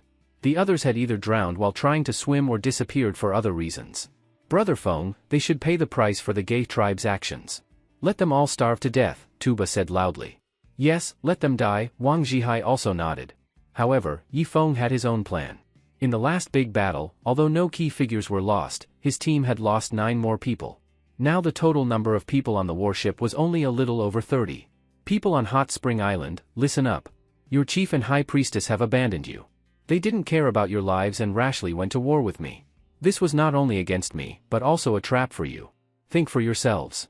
Do you still want to serve the gay tribe? Yi Feng asked loudly. The natives on Hot Spring Island looked at each other, feeling the same way. But after all, having grown up in the gay tribe, they still had some hesitation deep inside, especially a few who had once served as chiefs. Yi Feng, you've said so much just to sow discord among our people, haven't you? One of the junior chiefs stepped forward. From his time interacting with them, Yi Feng knew his name was Arju. What? Are you still loyal to the gay tribe? Yi Feng asked coldly. Sometimes, stupidity can be as annoying as evil. No matter what, we grew up in the gay tribe.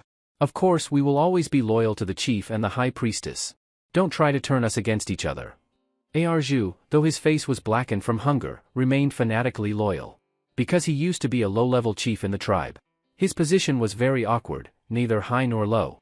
He couldn't reach the inner circle of decision-makers, and yet he couldn't relate to the ordinary tribesmen either. In the end, he became an enforcer for the upper ranks. Over the years, he had done many wicked things for the gay elite. For example, forcing young girls to give up their virginity. Many horrific missions were carried out by these two-stripe junior chiefs. Of course, when his own family had a beautiful young girl, she would also be handed over to the elders or the chief. But to maintain their in-between status, they had no choice but to support the wicked. Yi Feng stood on the deck and observed coldly.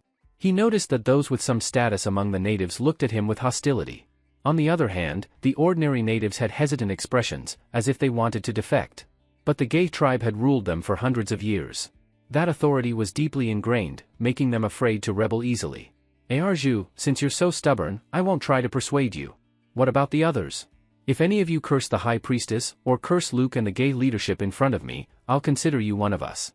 After 3 months of testing, you'll be allowed to live on the warship and receive equal treatment.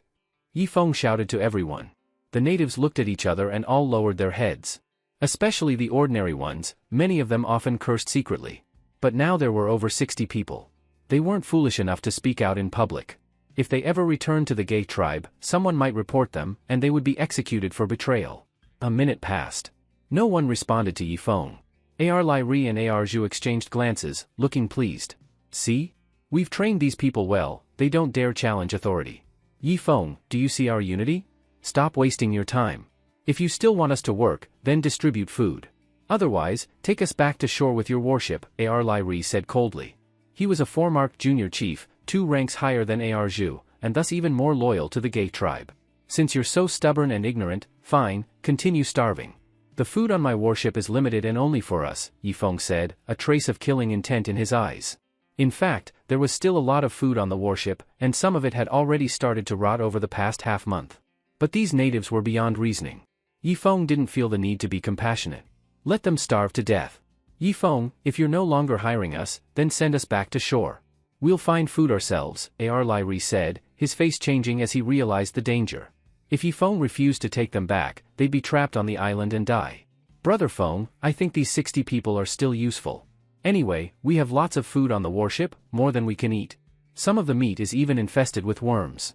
We might as well let them work a while longer and finish the foundation of Hot Spring Island, Cheng Libin suggested. Old Cheng is right. We have too much food. On the 3rd level of the ship, a lot of meat has gone bad. We can't waste it, Shi Zhengliang also urged. Yi Feng took a deep breath and finally nodded. People on the island, listen up. I will continue hiring you.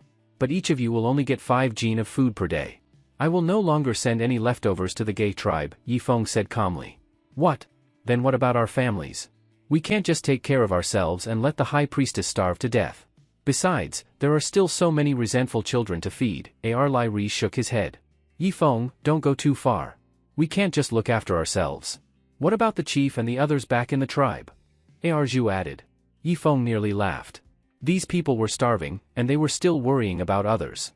Clearly, Luke had brainwashed these junior chiefs very effectively. They were practically enslaved. I'm not responsible for that. From now on, those who are willing to work will be given food. Those who aren't, out of humanitarian concern, I will take you back to shore. But there is no food there either, unless you're capable of swimming to the north side of the Great Swamp, Yifeng said and pointed toward the shore. The 60 people instantly showed troubled expressions and started murmuring among themselves. Yifeng, are you saying that as long as I curse the high priestess and the chief, you'll give us food?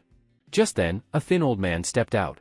He had 3 tattoos on his arm, but due to his age, he had stepped down from his position. Retired junior chiefs received the same treatment as ordinary elders. Unless promoted to great chief, they couldn't enjoy privileges in old age. Yes. As long as you curse them, your treatment will be different, Yifeng replied. All right, I'll curse them. The high priestess, she's a witch, an evil woman who sacrifices our people. Luke, he's a cowardly chief, not a warrior, always obeying the witch. And those elders, great chiefs, they lust after young girls and force them to give up their virginity. This elder was a clear-headed man and cursed thoroughly. Arba, you were a chief once. How could you betray the gay tribe so quickly? Where is your conscience? Lyri shouted angrily, pointing at the old man's nose. Lyri, you're still in your prime, so of course you can say things like that. But when you're old like me, you'll understand the chief's true face. Bastard. Today I'll execute you in the chief's name. Lyri raised his axe. Seeing this, Yifeng signaled Tuba. Tuba fired an arrow at the ground near Lyri's foot. Lyri, if you dare disrespect this elder, you're going against Brother Feng. The next arrow will go through your head, Tuba said coldly. Lyri's eyes flickered, and he finally stepped back. When one person sets the example, others follow. The natives saw someone take the lead, and over 20 more people immediately rushed toward Yifeng. Yifeng, I can curse too. The high priestess is a witch. The chief is a coward. Elder Zhuiri is a spineless weakling. To Yifeng, these insults sounded mild, but for the natives, words like coward, weakling, and witch were the most vicious curses. Because courage was what natives valued most, and the high priestess cherished her reputation. All right, all of you who've sworn, come forward. Sure, memorize their faces and give them special treatment with the food, Yifeng said, calling Shi Zhengliang over. Shi Zhengliang looked down, and his face immediately turned awkward. Brother Feng, these natives are all pitch black, how am I supposed to tell them apart? Ah? Tuba, you do it then. All right, I'll do it. In the end, Tuba threw down a piece of iron. Sorry, I can't remember your faces either. To show your loyalty, burn a scar on your own face. Otherwise, we won't be able to tell who you are later. This was him settling personal scores. After all, the gay people had tormented their wild tribe terribly for years. Roughly 30 people had defected to Yifeng. Gritting their teeth, they all burned scars onto their faces. The smell of roasted flesh spread across Hot Spring Island. Sure, go prepare the food. These 30 are now one of us. Don't give them spoiled meat, use the good stuff, and add a bit of seasoning as needed, Yifeng ordered. Got it. Shi Zhengliang immediately went to the kitchen to prepare food. 2 hours later, dozens of buckets of food were lowered down with ropes and distributed to the 30 new followers. Lyri and his stubborn group could only drool from the sidelines. If Tuba hadn't been standing on the deck with a bow, they would have tried to snatch it. Yifeng, this food is delicious. It's different from what we used to eat, tastes so much better. Thank you, Yifeng. At that moment, Chenin stepped up. So disrespectful, still calling him by name? You should say Brother Feng. The 30 natives hesitated for a moment. Arba was the first to speak. Thank you, Brother Feng. Thank you, Brother Feng, for the food. Thank you, Brother Feng. Brother Feng. All 30 natives changed how they addressed him, determined to cut ties with the gay tribe. Yifeng nodded in satisfaction and glanced sideways at Lyri's group. Lyri, you 30 don't want to recognize me as your leader. I won't force you. I'll give you 2 choices now. First, I'll send you back to shore. Second, you keep working for me, but your treatment will be fundamentally different from Arba and the others. Think it over. After hearing Yifeng's words, 2 of them huddled together and quietly discussed. What do we do? If he sends us back to shore, there's still no food, and we might be attacked by resentful children. Yeah, by now those kids are probably out of control. All right then, let's decide, work with Yifeng for now, eat some food first, and plan more later. The 30 quickly made up their minds. Yifeng, we're willing to continue working with you, Lyri said. Smart choice. Old Shi, prepare second-rate food for them, Yifeng ordered. Understood, he. Shi Zhengliang went off with a scheming smile to the kitchen. Then Arba spoke up, Brother Feng, now that we've eaten, shall we get to work? He and the 30 picked up tools, but... Wait! Yifeng raised his right hand. What's wrong, Brother Feng? Nothing much. Now that you're my people, after lunch, you must rest at least 2 hours. You can nap or sit and relax. Work hours cannot exceed 8 hours a day. That's my labor law, Yifeng said. Huh? Thank you, Brother Feng. Ha ha ha, we made the right choice. Thank you, Brother Feng. All 30 jumped up in excitement, their eyes full of joy. Back in the Gay tribe, they had to work immediately after eating. Sometimes, to rush construction, they'd work 15 or 16 hours a day, pure manual labor. But look at Yifeng's side, only 8 hours a day? This was heaven. On the other side, Ar Lai Ri and Ar Zhu exchanged looks, sneering in their hearts. This is Yifeng's trick. He starts like this, but over time, he'll exploit them harshly. Right, Yifeng is being nice at first. Later, they'll realize the ambitions of outsiders. Truthfully, they were tempted too, but they had already spoken, so they couldn't go back on their word. All they could do was console themselves with this mental trick. Soon after, the food for the outsourced workers was ready. Shi Zhengliang carried a bucket and dumped it over the deck, right into a canoe below. You're too much. Why didn't you lower the bucket down? Ar Lai Ri shouted angrily. In fact, this was how they had always eaten, but now there was comparison. Ar Ba and the elderly were given buckets and could eat with dignity. But their group had to eat from a trough. That made Ar Lai Ri very upset. Sorry, you're outsourced. That's how you eat. I know you're prideful, so if you won't eat, I'll save it, Shi Zhengliang mocked, carrying the bucket. Ar Lai Ri's face flushed red, and his fists clenched tightly. Forget it, hold back. We're starving, Ar Zhu said. All right. On my command, start eating. With that, 30 people rushed over, shoving their heads into the canoe, eating like pigs. Ugh. After a few bites, Ar Lai Ri threw up. This tastes wrong, it's spoiled. Shi Zhengliang, I know your name. Give us good food. Sorry, outsourced teams can't bargain with me. Don't eat if you don't want to. Shi Zhengliang left with his bucket. Forget it, just endure it, it's still edible, one native advised.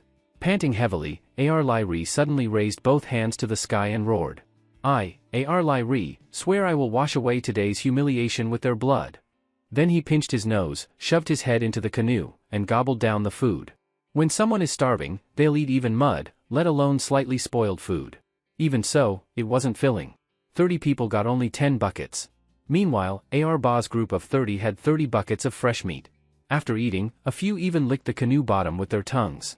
Let's go rest, Ar Lai Ri said and led the stubborn group to sit nearby. But just then, Yifeng knocked on the railing. Hey! Who said you could rest? Get to work, I'm not feeding freeloaders. What? Ar Ba gets to rest, but we can't? Ar Lai Ri roared in anger, his eyes bloodshot. They're my direct subordinates. Of course they get benefits. And you? You're just outsourced labor. Get back to work, or you won't have food for the next meal. Also, no slacking. If I catch anyone slacking off, your next meal will be reduced, Yifeng said calmly. Ah? Ar Lai Ri howled at the sky, but in the end, for the sake of food, he had no choice but to lead his people back to work. On the other side of Hot Spring Island, Ar Ba saw all of this and felt both relieved and lucky. See? Good thing we cursed the High Priestess, or we'd be suffering like Ar Lai Ri. Right, they deserve it. Enough talking, let's nap while we can and let the food digest. The 30 quickly began snoring. Meanwhile, on the other side of the island, Ar Lai Ri and his group were shouting work chants, pounding mud with wooden tools. The sounds of snoring and shouting formed a stark contrast. Ar Lai Ri, don't lose heart. Yifeng won't be able to keep this up for long. In 2 days, Ar Ba's food will be just like ours. Then they'll regret it, Ar Zhu comforted him. Yeah. Yifeng's just pretending now. I don't believe it, there's no food left in the Black Tree River area. How long can he keep feeding them? The two quickly reached a consensus and began boosting their team's morale. On the deck, Yifeng turned to Baya.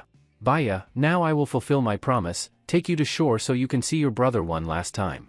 Old Cheng, dock the warship. Sure, prepare 2 days' worth of dried meat for Baya. Chenin, prepare the sharpest spear and bow for her.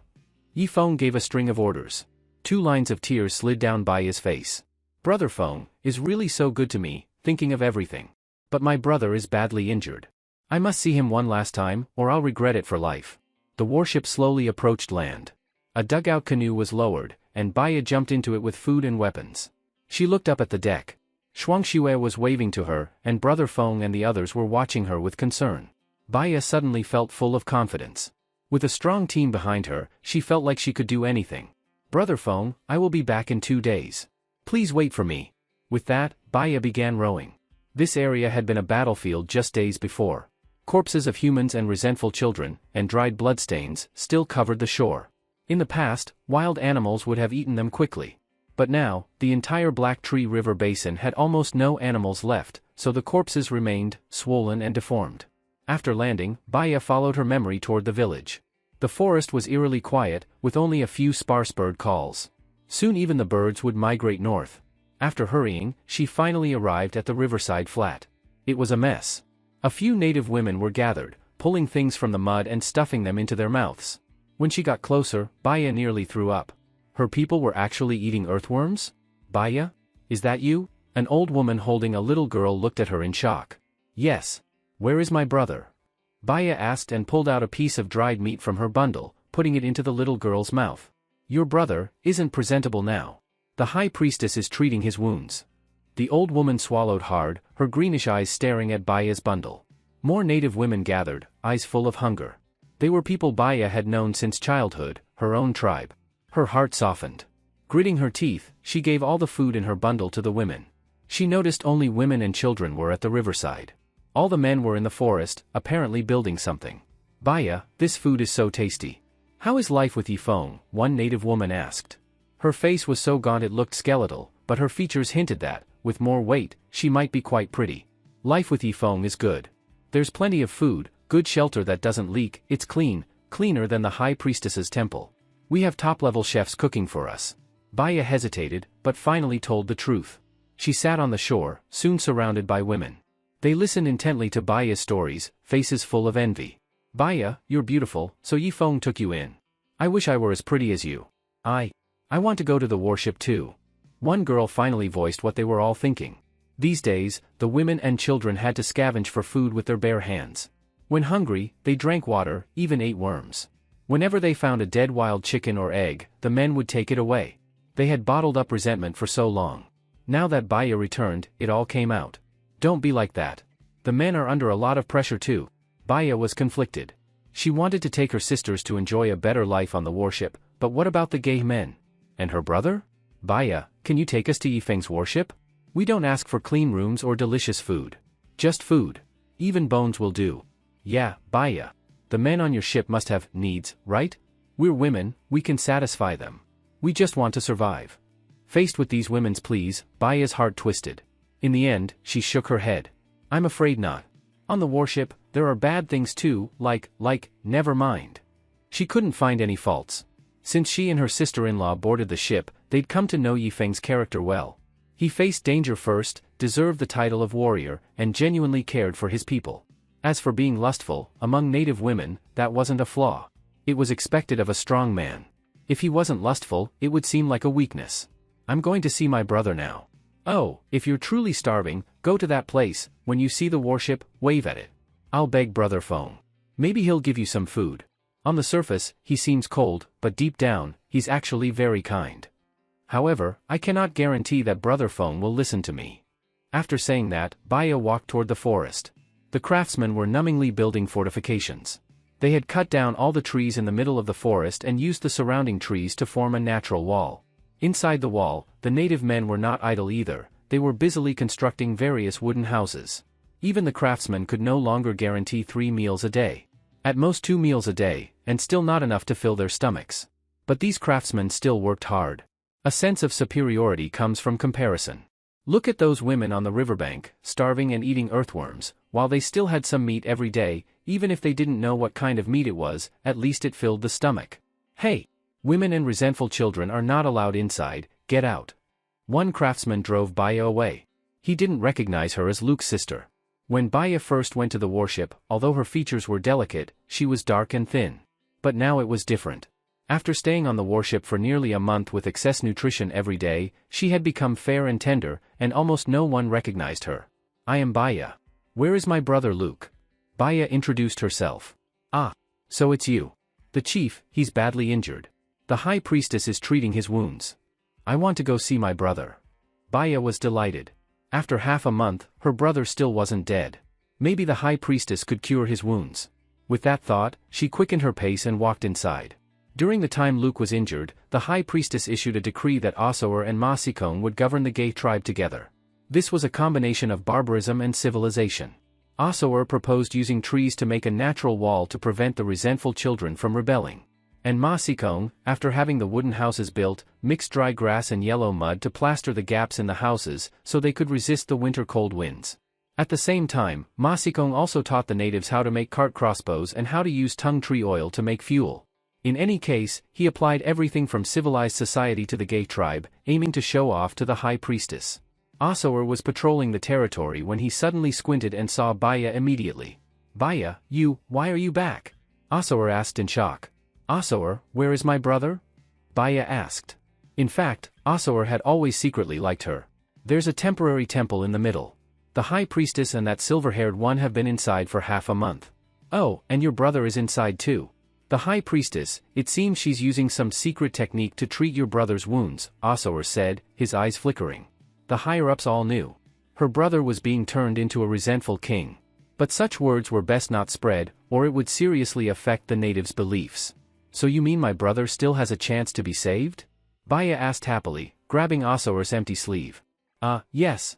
But the high priestess decreed that no one may enter the temple, even if the sky falls," Asour said seriously. "All right, I won't disturb the high priestess." Baya nodded. She still thought the high priestess was doing her best to save her brother. At that moment inside the temporary temple, Duoyen Hina was sitting on a wooden bed. Beside the bed stood two resentful children. One was the silver-haired one. The other was nearly 2.5 meters tall, with fur shining in a pale golden color. From the eyebrows, it was clear that this golden resentful child was actually Luke himself. "Resentful king, guard the door. Anyone who enters without permission should be killed," Duoyen Hina ordered. Luke nodded and walked out blankly. As he walked, his arms swung with strength, like a killing machine. Even the silver-haired resentful child, upon seeing him, showed deep fear in its eyes. After Luke went outside, Duoyen Hina lifted her animal skin clothing. Her belly was already very swollen. If she went outside now, everyone would see it. How would she explain it? In the gay tribe, there was a rule: a priestess could never have physical relations with a man. If she did, her power would gradually disappear and could even bring disaster to the tribe. "You've made my life miserable, Yi Feng. After I give birth, I will make you pay a heavy price." After saying this, Duoyen Hina suddenly waved to the silver-haired one. "Go, prepare food for me." The anthropomorphic silver-haired resentful child nodded and jumped out the temple window. Screech! A short, sharp scream came. Duoyen Hina's body trembled slightly and she sighed softly. What was going to happen has finally come. Within the gay tribe, two men in hemp clothing descended from the sky, crashing down beside the temple with a boom. One of the men was holding the already dead body of a silver-haired resentful child. Enemy attack. The entire tribe mobilized. The native warriors surrounded the two men in a ring 3 layers thick.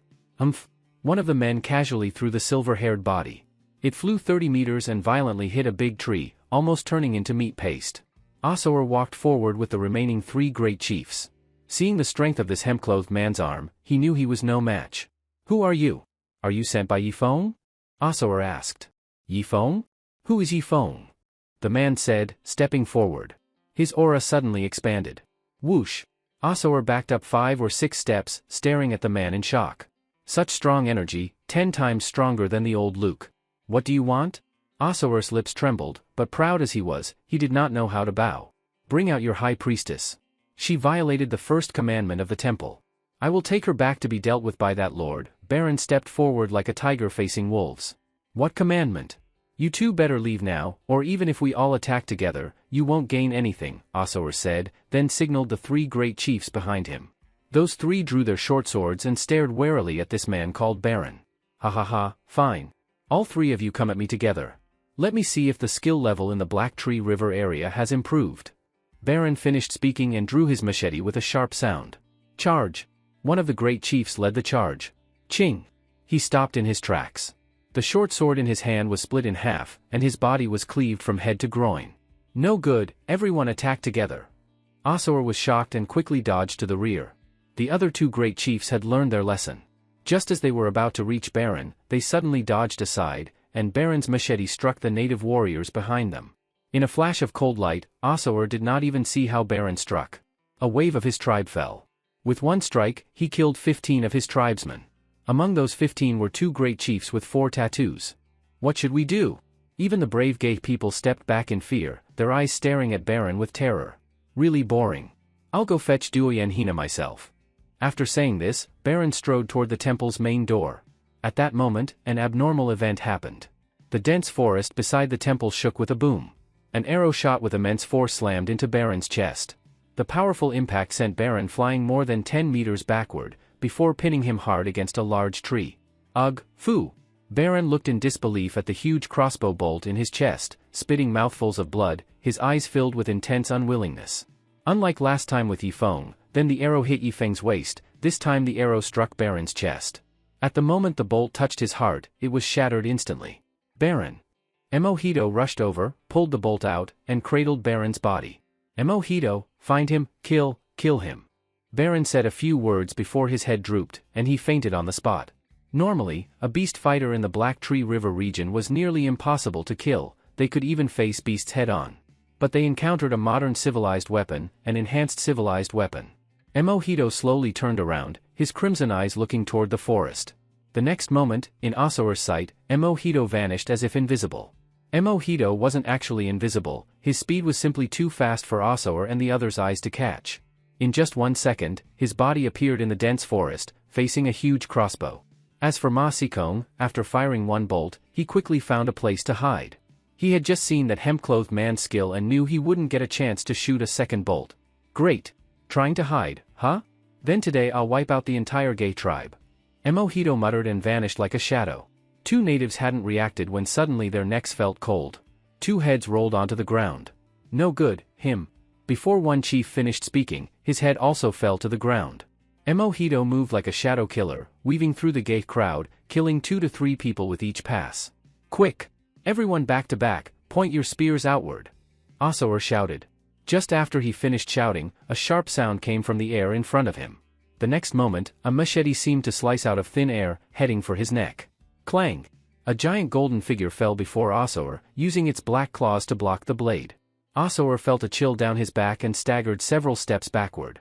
At the same time, a trickle of blood slowly flowed down his neck. Although the blade didn't cut his neck, the sword intent it emitted wounded his skin. Is this still a human? It's basically a monster. Wait. Asora looked again at the golden creature in front of him, confusion flickering in his eyes. Ah! I understand, the High Priestess succeeded in raising the resentful king. Emohito slowly revealed himself, watching the golden creature with a solemn face. Resentful king? Duoyen Hina, you actually dared to secretly raise a resentful king behind the Lord's back. As Emohito spoke, his machete sliced toward the resentful king. Clang! The sound of metal clashing rang out. His machete was knocked flying about 20 meters. Emohito stepped back a few steps, placing his right hand behind his back. Because the tiger's mouth of his right hand had already split open, blood gushing out. Luke now had only a trace of humanity left, and 9 parts beast. With a roar, the golden flash struck. Boom! Emohito was knocked 30 meters away, a large dent appearing in his chest. Actually, with his beast fighter strength, even if he couldn't defeat a resentful king, he wouldn't fall so badly behind. The main reason was that this was his first fight against a resentful king and he hadn't found its weakness yet. Duoyen Hina, you're amazing for cultivating a resentful king, but you won't be arrogant for long. After saying this, Emohito became a residual shadow and disappeared from everyone's sight in a flash. After the resentful king repelled the beast fighter, it stooped and entered the temple again. Asora and the others looked at each other, not knowing what to say. Seeing that the crisis was over, Ma Xikong finally stepped out from hiding, somewhat eager to take credit, and looked toward the temple. Asora, you continue building the fortifications. Ma Xikong, you did well. Continue replenishing the bolts. Yes, High Priestess. They answered and went back to work. Winter was coming soon. They had to finish warmth preparations first, then food. Night came quickly. Yifeng stood on the deck supervising Hot Spring Island. During his recovery, he could only do what was within his strength. The team leader in charge now was Susan, responsible for everything. Yifeng still couldn't worry too much. Too much worry would slow his wound recovery. Shi Zhengliang walked out from the kitchen with several apprentices. Mealtime, mealtime! He knocked on the ship's side with a ladle. When the Hot Spring Island natives heard this, they rushed over and stood at the edge, staring at him hungrily. Why are the outsourced workers running over too? Arba, you eat first. The outsourced workers wait 1 hour before eating, Shi Zhengliang said. What? You? Ar Lyri was so angry he coughed up blood. He could only obediently retreat to the side. Their group sat by the shore, watching Arba eat heartily while they kept swallowing their saliva. They hadn't eaten enough at lunch. Now at dinner, they hoped Zhengliang's kindness would mean extra food. What are you guys sitting there for? While they're eating, you go tamp the soil. It's been a day and you've only tamped less than 50 square meters. What are you doing? Chenin scolded from the side. You bastard, I go, work. Lai Ri gave Chenin a hard look, memorizing his face, and then gritted his teeth and picked up the wood. Tamping soil was even harder than cutting trees, repeatedly pounding mud with wood until it was hard enough to bear stones. An hour later, Arba's team finally finished eating, and they were about to pick up their tools to work, but Yi Feng called out to them. What are you doing? Brother Feng, we're going to work. It's already dark. What work? That violates the labor law. I told you, you are one of us. You only work 8 hours a day, no more, Yi Feng said fairly. Thanks, Brother Feng. After Arba spoke, he kowtowed to Yi Feng. Now it was Lai Ri's group's turn to eat. Shi Zhengliang dumped the food from the bucket below, and they all shoved their heads in, afraid of eating less. Eat quickly. You only have 15 minutes for your meal. After eating, continue working until 12 o'clock.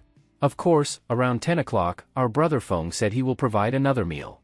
You won't miss the 3 meals a day, Shi Zhengliang shouted from above. At that moment, someone from Lai Ri's team stood up.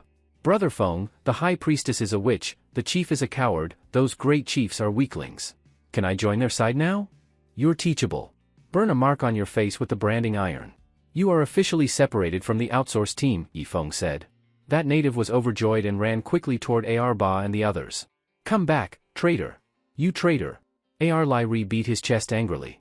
Then 5 more natives stood up. Brother Feng, the high priestess is a witch, the chief is a coward, the great chiefs. All 5 began cursing loudly, tearing into the gay leadership with insults. Not bad, you all. Yi Feng was about to officially let them leave the outsourced team, but Tuba pulled him aside. Brother Feng, if everyone only works 8 hours a day, when winter comes we still won't finish building Hot Spring Island. We can't let everyone have 8 hours of treatment. That progress is too slow. When winter comes, the warship won't keep out the cold. Only Hot Spring Island's defenses can. Hearing Tuba, Yi Feng was startled. He had indeed been too merciful. Indeed, if each of the 60 people only worked 8 hours a day, when would they finish the construction? I know. Yi Feng nodded to Tuba, then looked at the 5 men. Sorry. Earlier I said you could join, but you wanted to oppose me. Now you want to join, it's not that easy. From now on, only 1 person per month is allowed. And that 1 person must be a labor model from your outsourced team, meaning the most hardworking person, to qualify to join my team. He couldn't be too harsh, he had to give them some hope. Otherwise, chaos would break out sooner or later. Ah? The 5 looked at each other and almost cried. What's with the, ah? If you'd realized it earlier, it would have been better. Now it's too late. Get back to work. The most diligent one will earn the labor model title, Chenin urged. Lai Ri breathed a sigh of relief and glared at the 5. Let's go work. We must get the model title. The 5 howled and went to work. Ba and his group felt pleased, pointing and laughing at the stubborn ones. This is what happens to idiots. If they'd learned from us earlier, they'd only work 8 hours a day and eat much better food, Ba laughed. He, too late now. We are higher level workers, they're lower level. Right, stay away from them. We're one group, they're another. From today on, we higher level workers shouldn't talk to them. Ba's workers were full of superiority, grinning from ear to ear. The next day, Yi Feng slowly opened his eyes. Susan was sleeping in the next bed. She managed the whole team during the day and still cared for Yi Feng at night. Because Yi Feng's waist injury was so severe, he couldn't share a bed temporarily. You've really worked hard. Yi Feng got up with his crutch and tightened Susan's blanket. Although he said not to worry him, as the backbone of the team, how could he not worry? After a while, Yi Feng, leaning on his crutch, went to the lower hold. 2 boiler workers were dozing. The boiler workers were now fixed in these 2 positions. Their work was only busy when the ship was moving, otherwise they acted like gentlemen, one on duty while the other slept. Easier than any other job. Yi Feng didn't wake them. Instead, he checked the amount of charcoal himself. Damn. After counting, Yi Feng's face turned darker than the charcoal. Just this small amount was only enough for the warship to travel a little over 20 kilometers. And Susan, when he was unconscious for half a month, she should have made charcoal first. Now even if they started making charcoal immediately, it would take at least 3 days before the first batch was ready, and they still had to account for quality. This won't do. I need to hold a meeting myself. Yi Feng hurried to the deck. Chenin, call everyone to the restaurant, and call Susan too. Soon, the restaurant was full of people. Everyone's faces were filled with happy smiles. Since Yifeng woke up, their smiles had never faded. Susan, have you checked the charcoal in the lower hold? Yifeng asked. I asked. The boiler workers said it's enough for 100 kilometers, Susan said. 100 kilometers? I'll tell you honestly, the charcoal in the lower hold is only enough for 20 kilometers. I've been unconscious for half a month. Why didn't you let the warship dock and find a place to make charcoal? Yifeng asked.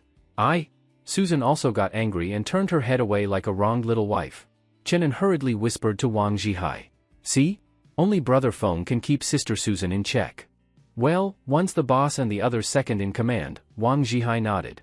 Slap. Yifeng slammed his hand hard on the table. Are you two still holding secret meetings? I say one thing upstairs and you talk underneath. From now on, dock the warship.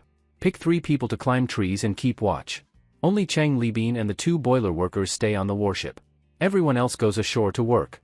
The speed must be fast, and everyone works 12 hours a day. Yifeng showed his capitalist side. He had no choice. The warship's power was the most important thing. Without it, they wouldn't survive 2 episodes. Everyone instantly looked miserable. Brother Feng, how about bringing Ar Ba and his group from Hot Spring Island? There are 31 of them. They can't do delicate work, but they can help cut trees, Chenin suggested. That's right. Arrange the 31 to go ashore. We can postpone the construction of Hot Spring Island a bit, Yifeng nodded. An hour later, 31 natives boarded the ship. They thought Yifeng had formally accepted them into the team. Ar Ba and brothers, we have an important task. When we reach land, act according to my expression, Yifeng said. Still have to work? Ar Ba asked. Yes. No more nonsense. Prepare the dugout canoes. We go ashore to work together. No one is allowed to slack off. Susan, you take 2 good archers for guard duty. After saying this, Yifeng threw down his crutch. Feng, you're the leader. You don't have to go, right? Besides, your wound isn't healed yet, Susan tried to persuade him. No, I must go. After saying this, Yifeng grabbed the rope ladder, his body suspended in midair. The next moment, a tearing pain came from his waist like ripping flesh, and big beads of sweat popped out on his forehead. Feng. Brother Feng. Several people hurriedly reached out, trying to grab Yifeng. But Yifeng shook his head and, enduring the intense pain, slid into the canoe. An action that was once very simple for him was now extremely difficult. Yifeng felt the wound bleeding again. After going ashore, under Yifeng's command, all the natives raised their axes. Yifeng personally joined in, digging out the yellow mud and piling it into kilns. Alba and the others looked at Yifeng, then at themselves, a flash of determination in their eyes. When they used to do hard labor, the tribal chief and elders would stand nearby with their hands behind their backs, just posing. Even when it rained, they had to work in the rain. But not only did the chief not work, he would even assign someone to hold an umbrella for him. When the chief got tired from patrolling, he would have someone lie on the ground for him to ride on. As for the high priestess, she never participated in labor. She stayed hidden away, carried around in a sedan chair. In contrast, Yifeng's team, not only did the head chef work, but even those of high status were doing hard labor just like them, getting themselves dirty. Let alone Yifeng, the team leader himself, actually jumped into the muddy pit. We must protect this team with everything we have. Even if my son tries to destroy it, I will kill him. After saying that, Alba fiercely swung his axe. The other natives seemed like they were injected with adrenaline, working several times faster than before. Yifeng looked pleased. These natives were experts at cutting trees. He believed that within a week, they could produce 10 tons of charcoal. Chang Libin calculated the conversion between the charcoal and the warship's travel distance. 1 ton of charcoal could power the warship for 15 kilometers. 10 tons would be enough for 150 kilometers. Downstream of the Black Tree River, Baya was leading over 100 native women through the forest. The women were of all ages. Some were old women, some were young girls, and some were just a few years old. They supported each other, fatigue in their eyes, yet still carrying a glimmer of hope. Yes, Baya planned to bring these women to the warship because she had already witnessed the great battle. The golden-haired Grievance King was her older brother. She was completely disappointed in the High Priestess, so she decided to make a bold move, take all the able-bodied women away. Baya, how much longer do we have to walk? We're starving, a young girl asked. Though she was nearly skeletal from hunger, her features were no less beautiful than Baya's. Qiu Shui, hang in there, we're almost there, Baya said, picking up a little girl in her arms. They were on the verge of starving to death. If they didn't reach Yifeng's warship soon, they might all collapse and die. Baya, what if we get to the warship and Yifeng doesn't accept us? After all, we're from the gay tribe, the girl named Qiu Shui asked again. They had taken a great risk following Baya and leaving their tribe. Deep down, they were uneasy. If Yifeng rejected them, they would be outcasts, not allowed into the new tribe to escape the winter and punished by their own tribe's men, ultimately dying miserably. He should accept us. Brother Feng is a good person. His coldness is just on the surface, Baya said, unsure herself. The other women sensed Baya's lack of confidence and became even more anxious. Baya, you must speak well on our behalf to Yifeng. Otherwise, we sisters will starve to death. Even reaching the warship is uncertain now, a young married woman said with difficulty. She was the widow of the Chasing Sun tribal chief. But so what if she was a widow? Without her husband's protection, she had fallen to the bottom, working endlessly every day. And whenever they found good food, they had to offer it to the tribal men first. If they dared to hide food, the consequences would be horrific. Usually, their skin would be peeled off, the body stuffed with hay, and placed on the riverbank as a warning to others. The poorer and more backward a group was, the more they relied on brutal punishment to control the common people. But if a high-ranking chief made a mistake, it was often quietly handled or covered up. Sometimes, you wouldn't even know if they were punished. I can't. I'm too hungry. A young woman clutched her stomach and knelt on the ground, completely exhausted. Get up! Baya grabbed her arm. These women were holding on with sheer willpower. Once the first one fell, the rest couldn't hold out either and began sitting on the ground. An old woman even started chewing on nearby tree bark. After 2 bites, she spit it out. Bitter. Don't sit. If you sit down, you won't be able to get up. The warship is less than 2 li, 1 kilometer, away. Baya urged the group. At that moment, 2 men appeared ahead. Bad news. Natives ambushing us. Chenin immediately raised his bow and arrow. But Wang Zhihai knocked his arrow aside and looked at the 100 native women, eyes lighting up. Was this a kingdom of women? Great. Chenin, I was just worried I couldn't find a wife, and now 100 women show up. But my body isn't as strong as it used to be, having 100 women with me would be too much. Just as Wang Zhihai finished speaking, he spotted Baya. Ah, Baya, you're here too? Wang Zhihai asked. Chenin, here's the situation. These women are from my tribe. They've long been oppressed by the men, so after some discussion, they want to follow me to the warship. What do you think? Baya ignored Wang Zhihai and grabbed Chenin's arm. Sure. I have no objection. But you know, this isn't up to me, it's up to Brother Feng. Also, we have to ask Sister Susan too. My words don't carry much weight, Chenin said, spreading his hands. The native women had been looking at Chenin with hopeful eyes. But after hearing that, they seemed deflated and collapsed to the ground. Chenin, Brother Feng treats you the best. Please speak for them. Maybe this could work. I'm begging you. Baya nearly knelt down to Chenin. Yifeng's team appeared to have no hierarchy on the surface, but wherever there are people, there are factions. And where there are factions, there are ranks. Clearly, Chenin was in the top tier. As for that lecherous balding man beside him, he belonged to the second tier. Baya, being a chief sister, could tell the difference.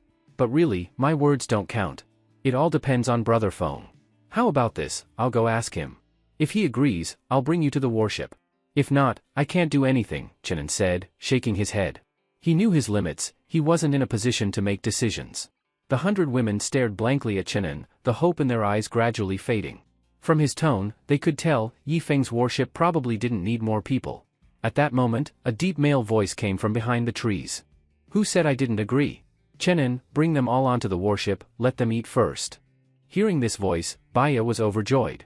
It's Brother Feng. Brother Feng agreed. Brother Feng agreed.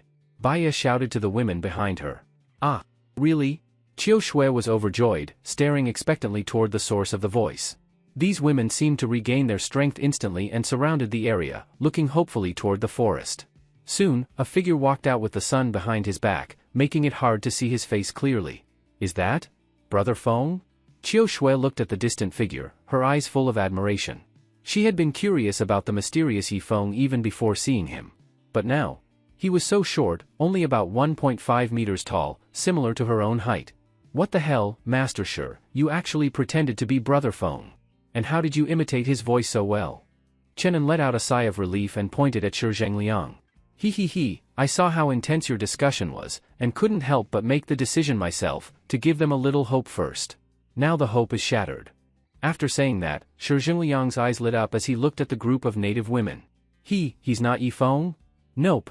Baya nodded. Oh. A few women fainted on the spot. Master Shi, you're too naughty. Now look what you've done. These women who fainted, we'll have to carry them to find Brother Feng.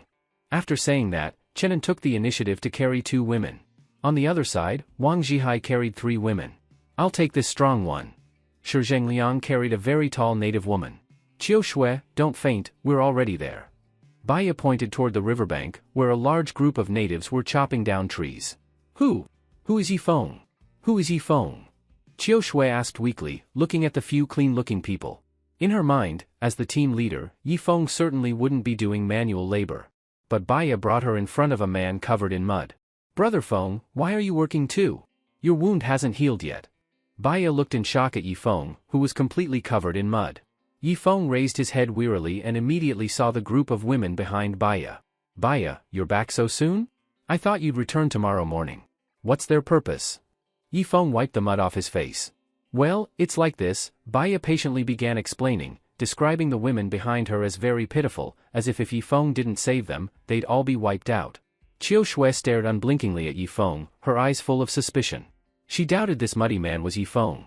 How could a leader personally do labor? Shouldn't he be like the big chiefs in the tribe, walking around with hands behind their backs, sometimes even whipping people? This team was nothing like what she imagined. So that's how it is. Yifeng frowned. His warship was indeed short on people. But Baya brought back all gay tribe women, who could guarantee they wouldn't turn traitor once on the ship? Besides, this was 100 native women. Yifeng's warship only had about 30 reliable people. And even among them, they still had to watch out for Alba, the 31st native. Brother Feng, what do you think?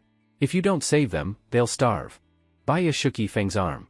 Brother Feng, can you give me, Chenin, some face? These women are too pitiful. If you don't save them, they'll starve. Chenin also pleaded. Sigh. It's a sin. I really want to let them on the warship, but who can guarantee their loyalty? Yifeng asked. I, Chenin, guarantee it. You guarantee? With what? If they stab us in the back and cooperate with the gay tribe's full attack, we'll all die. What good is your guarantee? Yifeng pushed Chenin away. Qiu Shui and the 100 native women kept looking at Yifeng with hopeful eyes. Before, they could have turned and walked away. But not now. Turning back meant starving to death.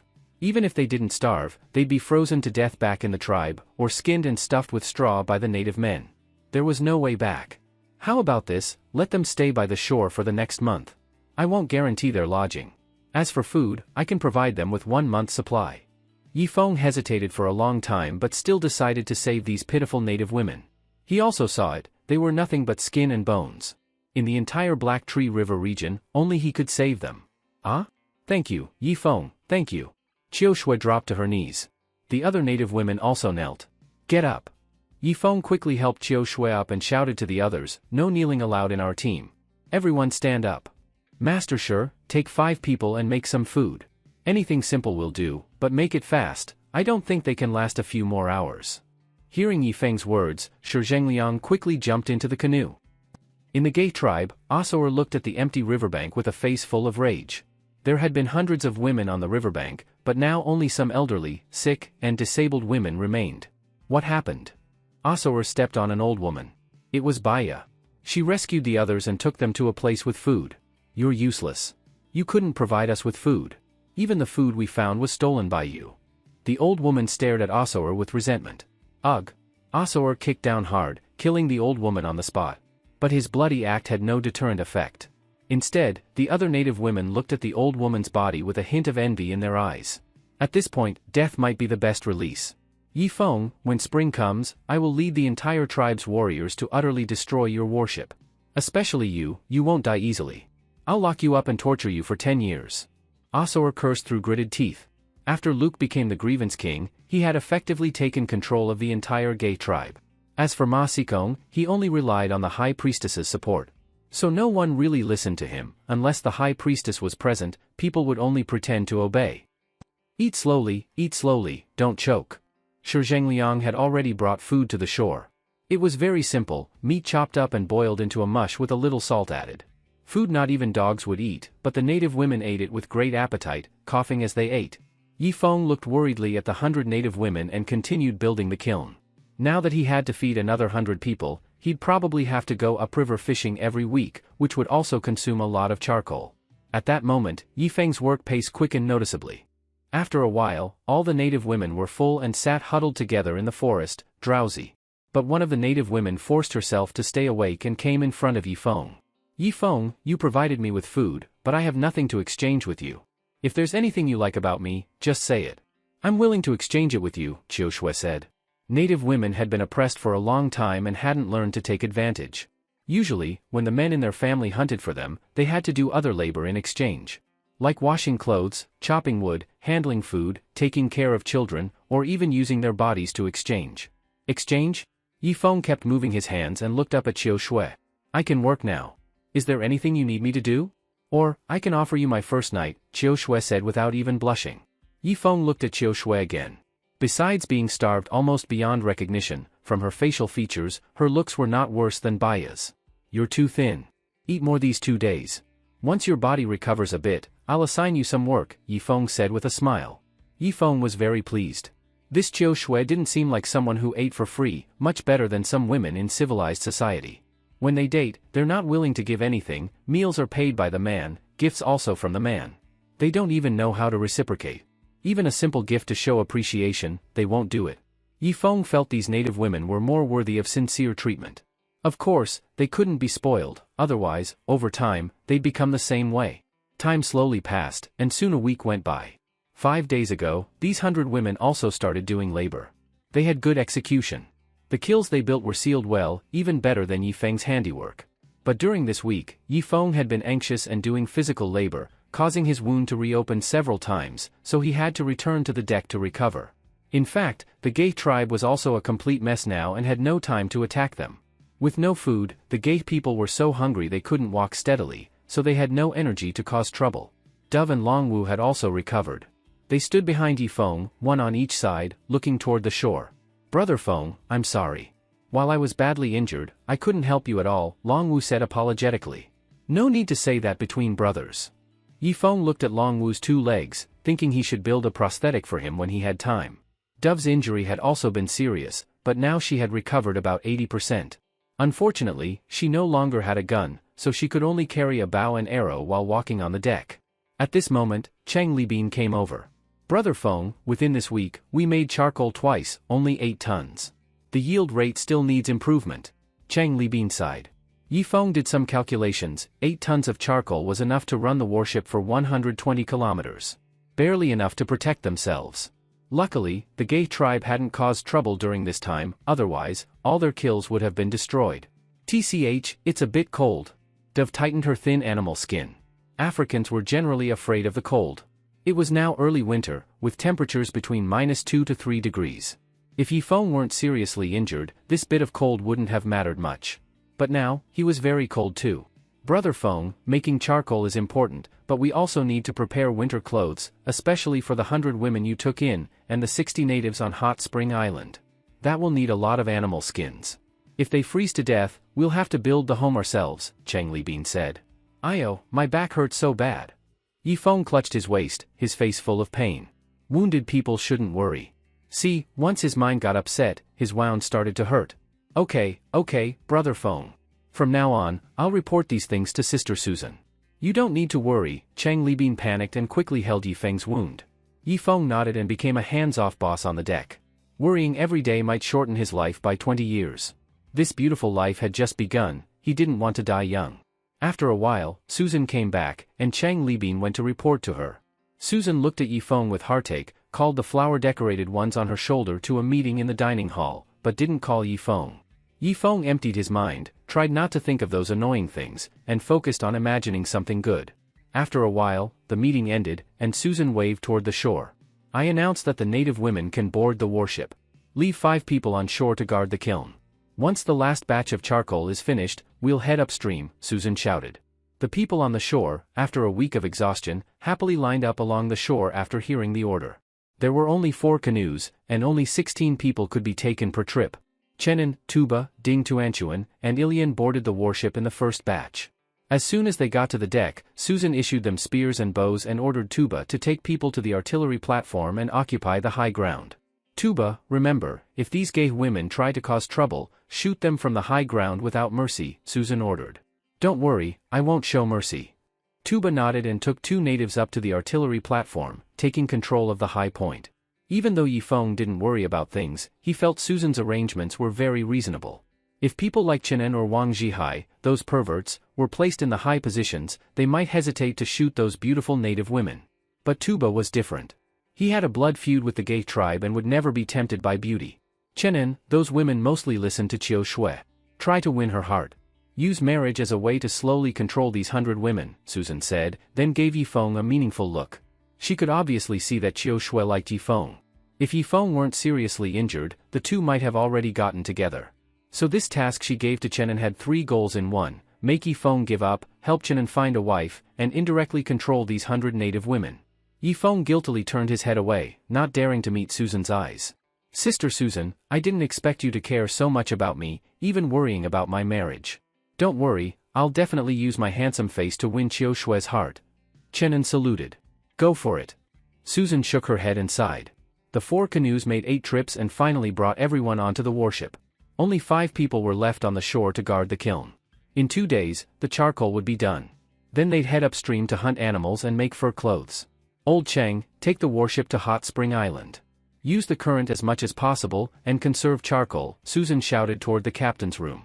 Yes, ma'am. The warship turned its left rudder and headed toward Hot Spring Island. Such a big warship consumed hundreds of kilograms of charcoal with every movement. If possible, Yifeng would rather the warship never move again, because once it moved, it meant their labor was burning away quickly. After a while, the warship approached Hot Spring Island. Seeing this, Al Lyri moved his hands faster. Susan gently leaned her warm body against Yifeng's chest, and the two of them looked toward the island together. The rammed earth construction was basically finished, and Al Lyri and the others were working on the foundation. Ah Feng, they haven't been slacking off this past week, Susan said softly. Since Yifeng was seriously injured, she had become gentler toward him, but when managing the team, she remained firm and strict. Oh. Yifeng nodded and gently sniffed the lingering scent in Susan's hair with his nose. A woman cannot smell her own body scent, only men who truly love them can detect a faint trace. Even the sweat they produce, for the one who likes them, is like high-end perfume. How about this, Ah Feng, let's not cut their food rations anymore. The weather is getting colder. If we keep cutting back, they might all get sick, Susan said. Over the past week, people had been infected with parasite disease one after another. Fortunately, Yifeng had a warm warship and by Chu Shui's medical team, which helped the sick gradually recover. Okay. Yifeng nodded. He didn't want to worry about this anymore. If he kept worrying, there wouldn't be much food left on the warship either. Some of the food had completely gone bad and was inedible. Shi Zhengliang had no choice but to throw it away. Then they took in 100 native women, who consumed a massive amount of food every day. Seeing Yifeng nod, Susan announced to the people on Hot Spring Island, Al Lyri, I'll leave you 2 days worth of food. Eat sparingly. After we return from hunting upstream in 2 days, we'll make up what we owe you. Huh? Al Lyri was startled. He knew how dangerous it was upstream. What if Yifeng and the others didn't come back? It's settled. Master Shi, prepare some dried meat for them, Susan turned and shouted to Shi Zhengliang in the distance. However, Shi Zhengliang pretended not to hear. He was flirting with a tall native woman. Chenin was waving his hands in front of Qiu Shui, talking animatedly about something, but Qiu Shui remained calm, occasionally glancing toward Yifeng. Susan looked toward the artillery platform. Tuba was wrapped in thick animal skins, pacing back and forth at the high ground, his eyes gleaming with killing intent. Another day and a half passed. The last batch of charcoal came out of the kiln. Because there was no important figure guarding the shore, out of 30 kills, only 10 produced usable charcoal. The rest were wasted. Chenin, take some people to load the charcoal onto the warship. We're heading upstream to hunt, Susan ordered. Okay, I'll bring Sister Qiu Shui with me this time. The charcoal was loaded smoothly, with no interference from the gay tribe. Yifeng let out a long sigh of relief. Just then, Ding Tuanchuan suddenly jumped up, pointing toward the shore. Look, look! It's little bootlicker! It's little bootlicker! Ding Tuanchuan shouted. Yifeng looked closely and saw a large black bear on the shore, about sub-adult size. The black bear stood upright, looking eagerly at the warship. This guy's not dead yet? Yifeng saw it was little bootlicker. Even though all black bears looked similar, Yifeng was sure it was him. Brother Yi, please bring little bootlicker back. Ding Tuanchuan said anxiously. Who knows if its wild instincts have returned? What if it bites someone? Yifeng replied calmly. Please, Brother Yi. Don't worry, it won't bite. Ding Tuanchuan tugged at Yifeng's clothes. Ask your sister Susan. I'm recovering from an injury, Yifeng said, feeling a headache. To Anchuan, if you bring it aboard, tie it with a chain first. Only after confirming it still recognizes people can it be released. Okay, I'll go bring it back myself. Ding Tuanchuan paddled a canoe to shore alone. Yifeng's heart started beating nervously. Susan, give me the gun. Here. Yifeng picked up the rifle and aimed at little bootlicker on the shore. If it made any move to attack, he'd protect Ding Tuanchuan immediately. Fortunately, nothing bad happened. After a while, Ding Tuanchuan led little bootlicker onto the canoe. The boat sank 30 centimeters into the water, nearly flooded. Once ashore, little bootlicker ran directly at Susan and licked her feet. Everyone was wearing straw sandals now. The shoes from civilized society had long since rotted. It seems to still remember us, Susan said, petting little bootlicker's head. Just in case, better tie it up for now. Soon, Yifeng tied little bootlicker on deck like a dog. The little guy didn't resist, just sat quietly to the side, looking at Yifeng with pitiful eyes. Little bootlicker, it's not that I don't trust you, but we've got so many people on deck, I can't let them take risks, Yifeng said.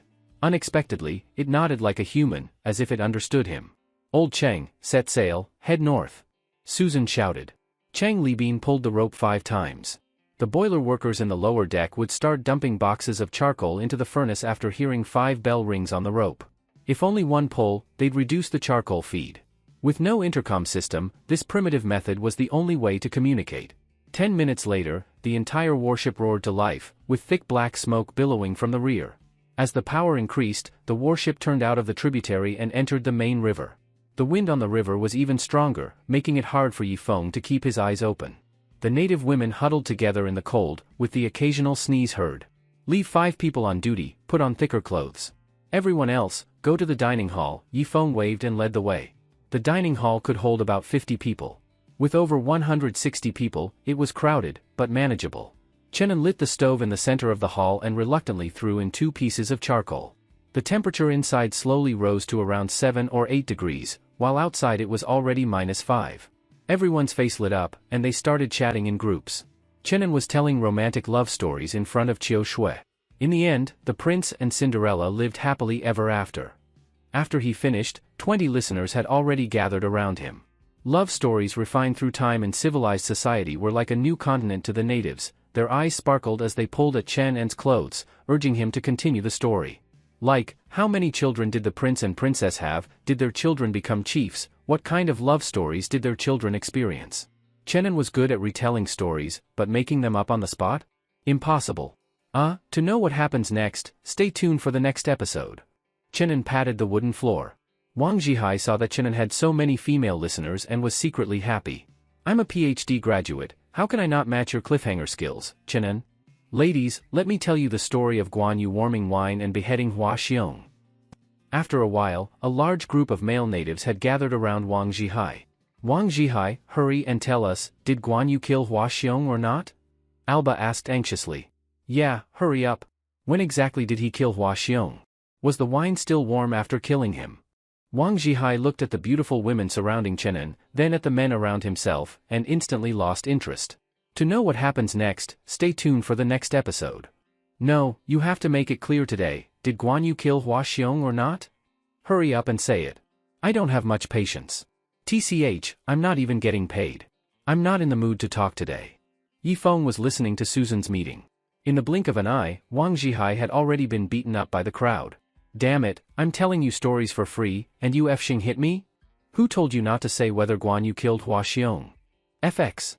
The dining hall suddenly became lively. Everyone sit to the side, make room for Wang Zhihai and the others. Yifeng shouted excitedly. There weren't any other shows on the warship, so wasn't this a live performance? Chenin rushed in to act as referee. If it's going to be a fight, it has to be one-on-one. The other native brothers back off, let Alba fight Wang Zhihai alone. In less than 3 rounds, Wang Zhihai was KO'd. Though Alba was a bit old, he was a native with rich combat experience, and he had once been a chief. Other native men also got interested, pairing up and sparring, mainly to show off their strength and attract the native women. The warship continued sailing upstream, while the fighting matches in the dining hall neared the end. It's getting late. Maisie, assign the women to dorms, but let the dorm residents take care of cleanliness themselves. Chenin, assign dorms for the men. Cleanliness is their responsibility. You inspect it daily. The dorm with the worst hygiene cleans the toilets for a week. Susan quickly cleared out the dining hall. Now only the high-level people were seated. Brother Feng, Sister Susan, I have an idea. We can make it possible to take a hot shower every day during winter, Zhang Zicheng suggested. Huh? Tell us quickly. Susan was delighted. Though she showered daily, it was troublesome. Water had to be pulled up by bucket, one at a time, and had to be used sparingly. Except for a few girls who loved cleanliness, most people only bathed every 3 or 4 days. Some men, like Tuba, Yifeng had never seen them bathe since they met. The smell was overwhelming. Don't we have a steam engine in the lower deck? When the furnace is lit, the water inside reaches over 100 degrees. We can use the steam engine's power and extend an iron pipe into the river to draw water up to the second deck. Then, place part of the iron pipe near the furnace. That way, the drawn water will be heated and ready for bathing when it reaches the second level. If it's too hot, we can just make the pipe longer. This way, we don't have to fetch water every day. Just keep the steam engine running and we'll have a steady supply of hot water. Zhang Zicheng finally explained his idea clearly. It's a good plan, but burning the steam engine wastes a lot of charcoal. Susan hesitated. No worries. We can shower while the ship is sailing. That way, it won't affect the speed and will help everyone stay clean and healthy, Zhang Zicheng said. All right, I'll follow your plan. Susan nodded. Brother Feng, Sister Susan, if everything's good, assign me 5 people from civilized society. I'll design a new water heater myself. Okay, choose them yourself. If they don't listen, just say it's from me, Brother Feng said so too. Susan nodded. Zhang Zicheng nodded confidently and went to find workers. With Brother Feng and Sister Susan backing him, he felt bold and directly found his rival Wang Zhihai to use as labor. While Yifeng and the others were living comfortably on the warship, along the main riverbank, a figure was running fast to keep up with the ship, like an arrow flying through the wind. Such a big ship? And so magical? It can move so fast without paddling? Mahito hid behind a big tree, eyes glowing as he looked at the warship. In the far north, in his tribe, there were many large ships too, but compared to this strange ship, they were nothing. The key was, this ship didn't need anyone to paddle. Great. This mission failed, and I'd be dead if I returned. But if I can seize this strange ship, maybe the Lord will be happy and spare my life. Mahito muttered to himself and started chasing the ship again. The warship could ignore all tributaries and terrain and head upstream quickly. It only needed to travel 100 kilometers to reach the north. But Mahito wasn't the same. When he encountered tributaries, he had to go around. When facing hills or big trees, he had to avoid them too. So the distance he covered was 5 to 10 times that of the warship. Too bad I'm just a level 1 beast fighter, I can't walk on water yet.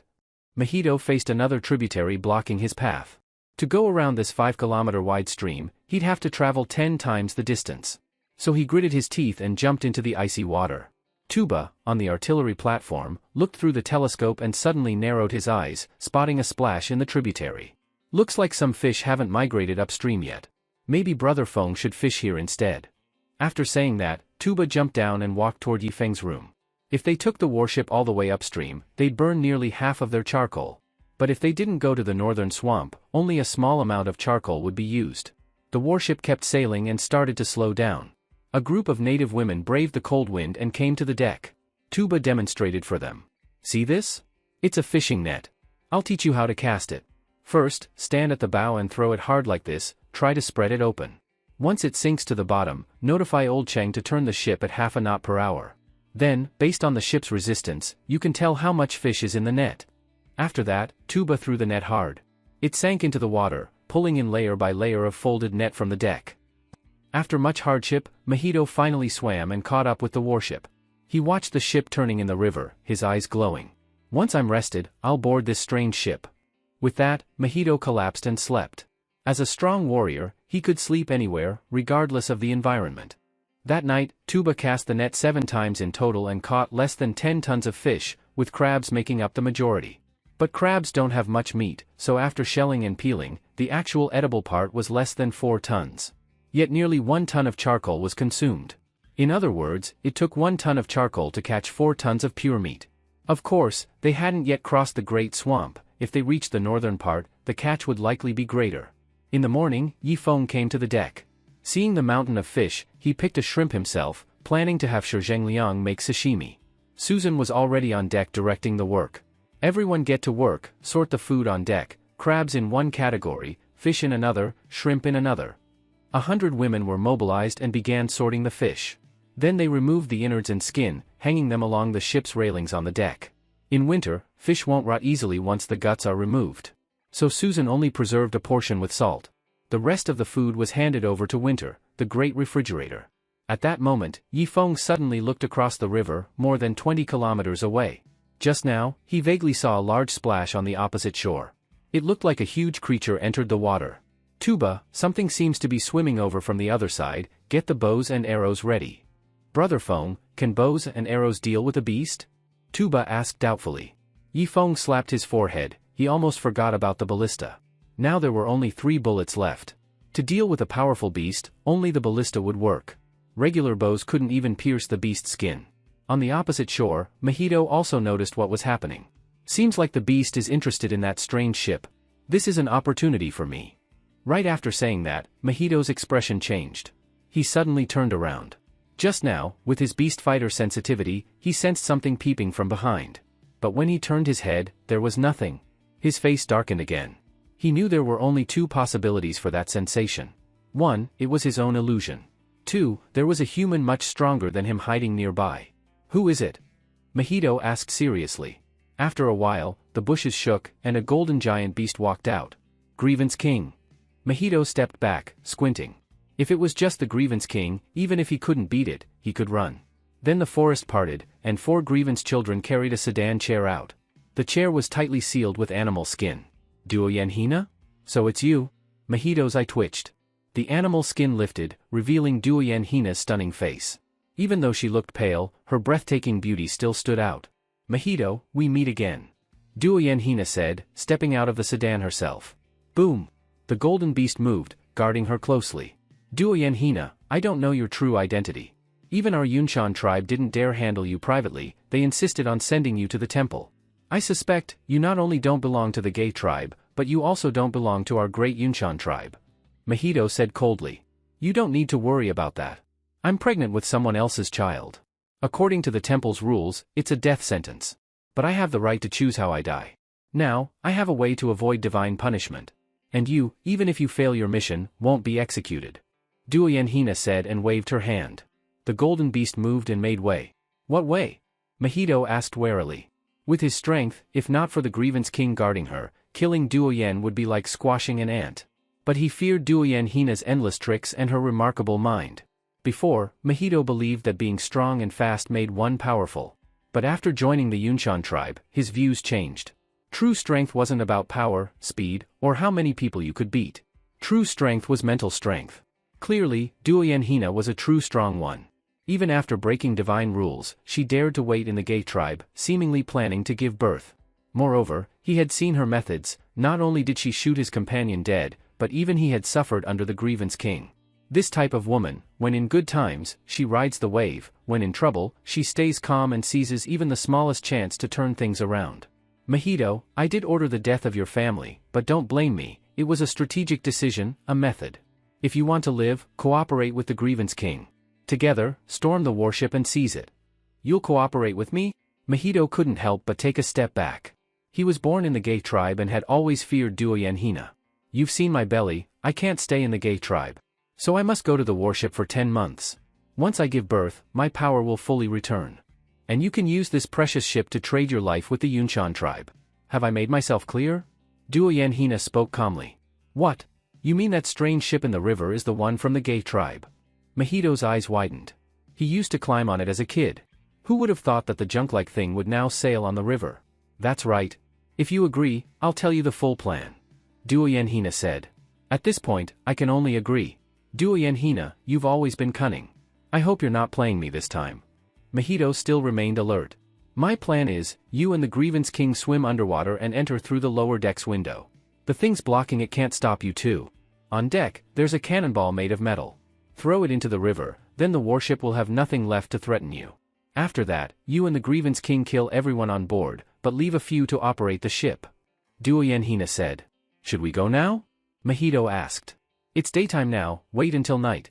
Then, you and the Grievance King attack from both ends of the warship. Alright, let's go with that. Yifeng stared at the river, afraid something would emerge from the water. From morning until noon, no creature entered the lower deck. Brother Feng, maybe you're overthinking. Even if something entered the water, it might not be heading for the ship, Chen said. You're right.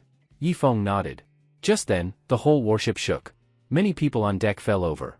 Yifeng was the first to get up and look toward the stern. Looks like the fishing net caught something big, it even halted the ship. Brother Feng, could it be a beast caught in the net? Quick, pull in the net. Susan, raise your rifle. Everyone else, get ready for battle. At Yifeng's command, he personally picked up the giant bow.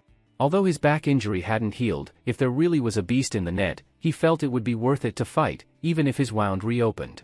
16 natives began turning the winch, and the massive fishing net was slowly pulled onto the deck. Everyone held their breath, staring tightly at the river surface. If a beast emerged, they would strike without hesitation. Brother Feng, it's not a beast, it's a corroded wooden box.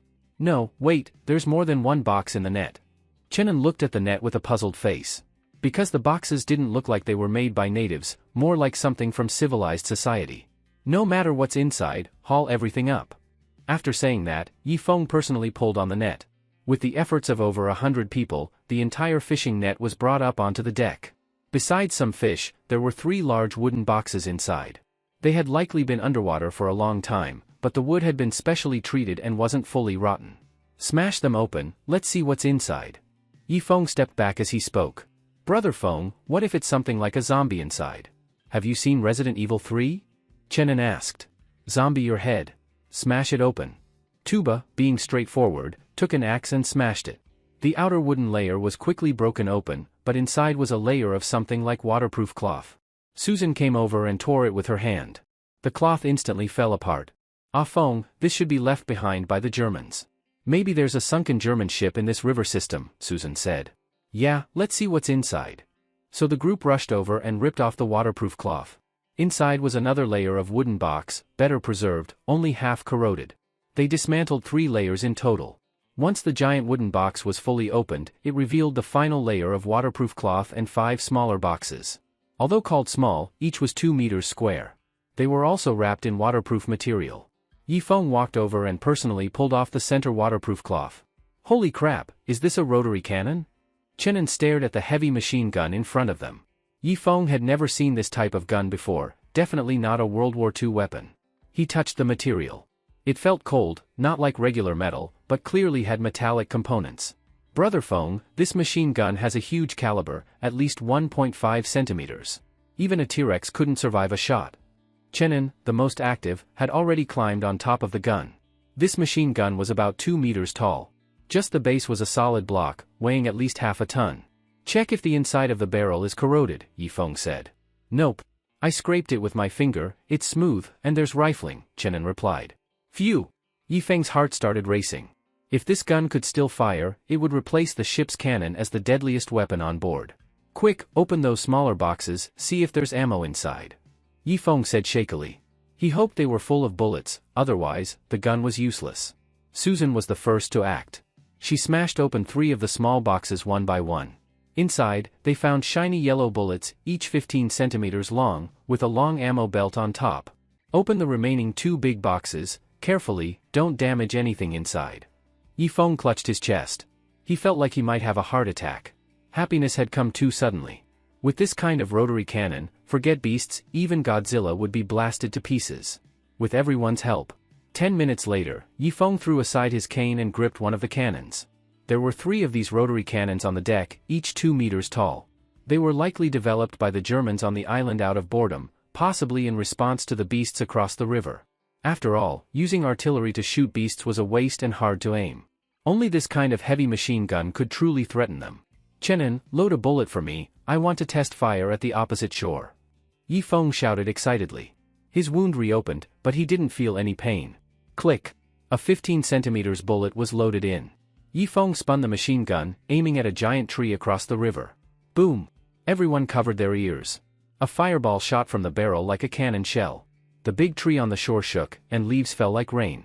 As the smoke cleared, Yifeng looked closely. A 1-meter square hole had been blasted through the center of the tree, still smoldering inside. Ha ha ha ha. Ha ha ha. Yifeng couldn't hold it in anymore. He hugged the machine gun and burst into mad laughter.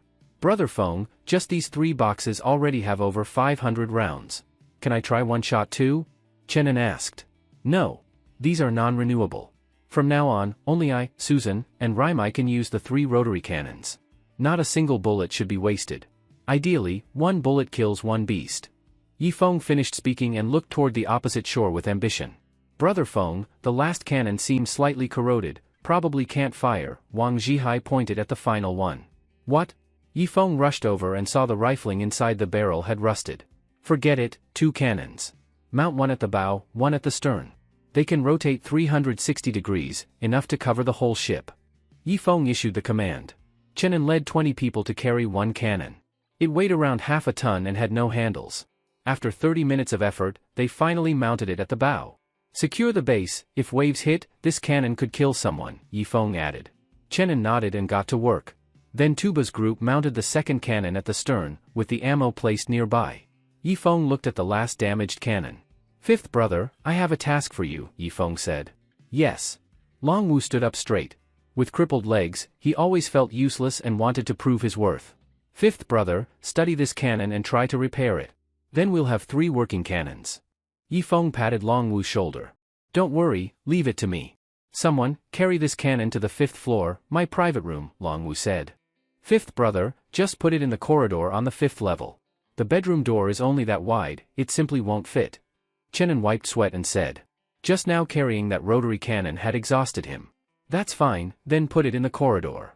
A group of people called out together again, like ants moving a mountain, slowly carrying the rotary cannon into the ship's interior. Yifeng's face broke into a big smile as he gently stroked the rotary cannon at the stern. Ah Feng, are you planning to use the rotary cannon to hunt beasts? Susan asked while helping rebandage Yifeng's wound, her gaze also toward the opposite shore more than 20 kilometers away. That's right.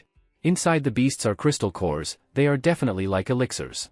If I get a few more, you eat 1, Susan gets 1, Chushue 1, Maisie 1, Tuanchuan 1, Yifeng said as he gently stroked Susan's cheek.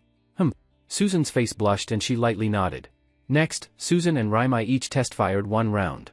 The power of these bullets was so strong that wherever they hit, it exploded, blasting a 1-meter wound. If it hit a person, they would definitely vaporize on the spot. It took all afternoon for them to set up these 3 rotary cannons. Night was approaching again. Inform everyone to continue fishing. I'm in a good mood today, let's have a bonfire party on deck to celebrate. Yifeng said with a smile. Don't worry, food is taken care of. Oh right, Brother Feng, is the point system rule still in effect? After all, more than 100 people just came up. Shi Zhangliang asked. These days, they had abandoned the point system again. Let's talk about it tomorrow. Tonight, everyone just have fun. As long as people in the team each do their jobs, we don't necessarily have to use points to restrain them. Yifeng said. Points were like currency, with currency comes corruption. Yifeng's small team couldn't withstand corruption. That night, a party started on deck. Qiu Shui danced particularly hard by the fire. Her seductive dance made the group of men's hormones surge, they nearly lost control. Yifeng also felt uncomfortable and had to turn his gaze toward the shore. Then his expression changed. He saw what looked like a faint sound of splashing at the shore. Some creature was swimming toward the warship? He didn't announce it. Quietly he went to the stern and inserted a bullet into the side door of the rotary cannon. After waiting 1 minute, Yifeng looked at the water again. Sure enough, something was swimming underwater, surfacing every minute to breathe, an opportunity. In this cold weather, a creature active downstream was either a beast or a gay tribe expert. Thinking this, Yifeng disengaged the safety. Splash! A figure emerged from the water. Boom! A loud blast, the party on deck instantly ended, everyone covered their ears. A large area of red rose from the water. Did we blast it to bits? Yifeng casually threw a torch into the river. In the torch's brief light in the water, Yifeng finally saw clearly. There was a severed human arm broken off there. These gay bastards really don't give up. They're starving like this and still want to mess with me. Yifeng was truly angry. He loaded another bullet. At that moment, a terrible scream came from the bow. Oh no, old Chang. Yifeng was shocked. He spun the rotary cannon and aimed at the bow. No, it's a monster. A group of natives shouted and ran toward the stern. Then a golden figure fell from the sky, crashing onto the deck. A native hadn't reacted in time and was flattened into meat paste by the golden figure. Yifeng's eyes narrowed and he pulled the trigger. Boom! The fierce bullet shot out. But the aim wasn't accurate, it flew past the golden beast's head. Even so, the strong wind force still blew a few strands of golden fur off it. Roar! The grievance king roared and leapt into the air, landing with a boom in front of Yifeng. Brother Feng. Tuba was startled and charged forward with his spear. Pew! The spear stabbed into the Grievance King's back, but didn't even break the skin. Bang! Tuba's body flew 20 meters and fell into the icy river water. Tuba! D! Yifeng thrust his dagger toward the golden beast's eye. But the next moment, his waist was gripped, the golden beast lifted him up. Only then did he recognize this golden beast's appearance. You are Rook? Yifeng had just spoken when the golden beast's 5 fingers tightened, making Yifeng's waist squeak as if he would be crushed. Save Brother Feng! A group rushed forward, bows, spears, daggers all attacking the softest parts of the golden beast. But unfortunately, the golden beast's fur was as hard as steel wire and its skin as thick as iron. It stood in place, letting Chen En and the others attack, but it remained unhurt. Is it over? Am I Yifeng going to die? His waist wound had completely opened. Blood dripped onto the deck. Roar! A black shadow broke free from its iron chain and pounced onto the golden beast's back. The powerful impact left the golden beast no time to crush Yifeng. Little Bootlicker! Yifeng gasped for air, looking joyfully at Little Bootlicker. Unfortunately, just as he shouted those 3 words, Little Bootlicker was thrown 5 meters away, colliding hard with the artillery platform, and then lay on the deck motionless. Yifeng didn't have time to take a step. His waist tightened again, the golden beast lifted him once more. Boom! A loud blast at the bow, a bullet hit the golden beast's arm. The next moment, its arm vaporized and half an arm fell on the deck. Boom! Another shot, but the golden beast had already appeared 5 meters away, breathing heavily against the artillery platform. We can't let it live, Susan, keep firing. It is the Grievance King. Baya shouted in the center of the deck. But as she spoke, the golden figure flashed. Then Baya's waist was slashed open, blood splattered everywhere. Baya! Shuangxue cried out and quickly hugged Baya's upper body. Boom! Yifeng, enduring intense pain, operated the rotary cannon. The golden beast reacted quickly and dodged behind an obstacle. But it was useless, that obstacle was easily shredded by bullets, which pierced straight through its abdomen. Roar, roar, roar! The golden beast let out a series of howls and, like an arrow, jumped into the water with a thud. Don't run! Yifeng lowered the rotary cannon and fired 2 more shots into the water, but the golden beast had already disappeared. He bore the pain and stepped toward Baya. She had only half her body left, blood constantly spilling from her mouth. My brother? I die by my brother's hands. Brother Feng? Baya tried to speak, but the blood choked her voice. Baya, don't say anything more. Sleep. If you sleep, it won't hurt. Yifeng placed Baya's head on his thigh and gently stroked her forehead. After half a minute, Baya's pupils slowly unfocused, and her whole body gradually became still. Ugh! Shuangxue couldn't help but cover her mouth. The other women saw this and also looked sorrowful. Brother Yi, Little Bootlicker isn't going to make it. Ding Tuanchuan was stroking Little Bootlicker's nose. Yifeng dragged his badly injured body over and knelt in front of Little Bootlicker. There was still half an iron chain tied around its neck, it was the chain it had desperately broken earlier. Little Bootlicker. Yifeng felt extremely guilty and gently stroked Little Bootlicker's nose. He discovered tears in the bear's eyes. Chushue, quick, save it. Just after Yifeng said that, his vision went black. As he was about to faint, he suddenly saw everyone take a few steps back, but Susan was running toward him desperately, her mouth opening and closing, shouting something with a very fierce expression. Puff! A spray of sparks flew. Yifeng felt his whole body tighten, as if something had grabbed him. Only 1 second later, his whole body was thrown forward with a whoosh. Cold wind rushed into Yifeng's ears, and he felt like he was flying into the sky, higher and higher. Ah Feng! No, Ah Feng! Susan, hair disheveled, rushed to the stern and lifted the rotary cannon high. Boom boom boom boom. Bullet after bullet shot into the sky. Pain. Dull. A tearing pain woke Yifeng up. He painfully opened his eyes, looking around in confusion. Cold wind howled, white snow all around, and snowflakes were falling from the sky. Where is this? Yifeng's voice was hoarse. He reached out and felt a large bone. He quickly looked around and his eyes widened. This was a sunken area about over 10 meters across, the ground covered with dry grass and a large number of skeletons. There were lion bones, elephant bones, deer bones, and water buffalo bones. Most of the corpses had turned into white bones, but in front of him was a half-ton tiger. The lower half of the tiger had turned into white bones, but the upper body was still intact. A huge dead tiger's head weakly stared at him. Cough cough. Yifeng coughed twice, using a leg bone to help himself stand, then walked to the edge of the sunken area. Damn! At that moment, he was in despair. Because where he was now, he was clearly at the top of an isolated peak, at least 200 meters above the ground. He had lost so much blood that his body was extremely dehydrated. Yifeng could not care about anything else. He walked to the tiger and tore off some of the meat at its wound and put it into his mouth, using his saliva to try to thaw the tiger meat, hoping to regain some strength. But after chewing for 1 minute, Yifeng spit it out immediately. His body temperature was too low, he couldn't thaw the tiger meat at all. Damn, it must have been that giant bird. No, Yifeng can't just wait here to die. I must find a way to get down to the foot of the mountain. After saying this to himself, Yifeng grabbed a handful of snow and chewed on it. After the snow melted, the water barely moistened his brain and gave him some ability to think. The wind at the top of the mountain was very strong and could almost blow a small dog away.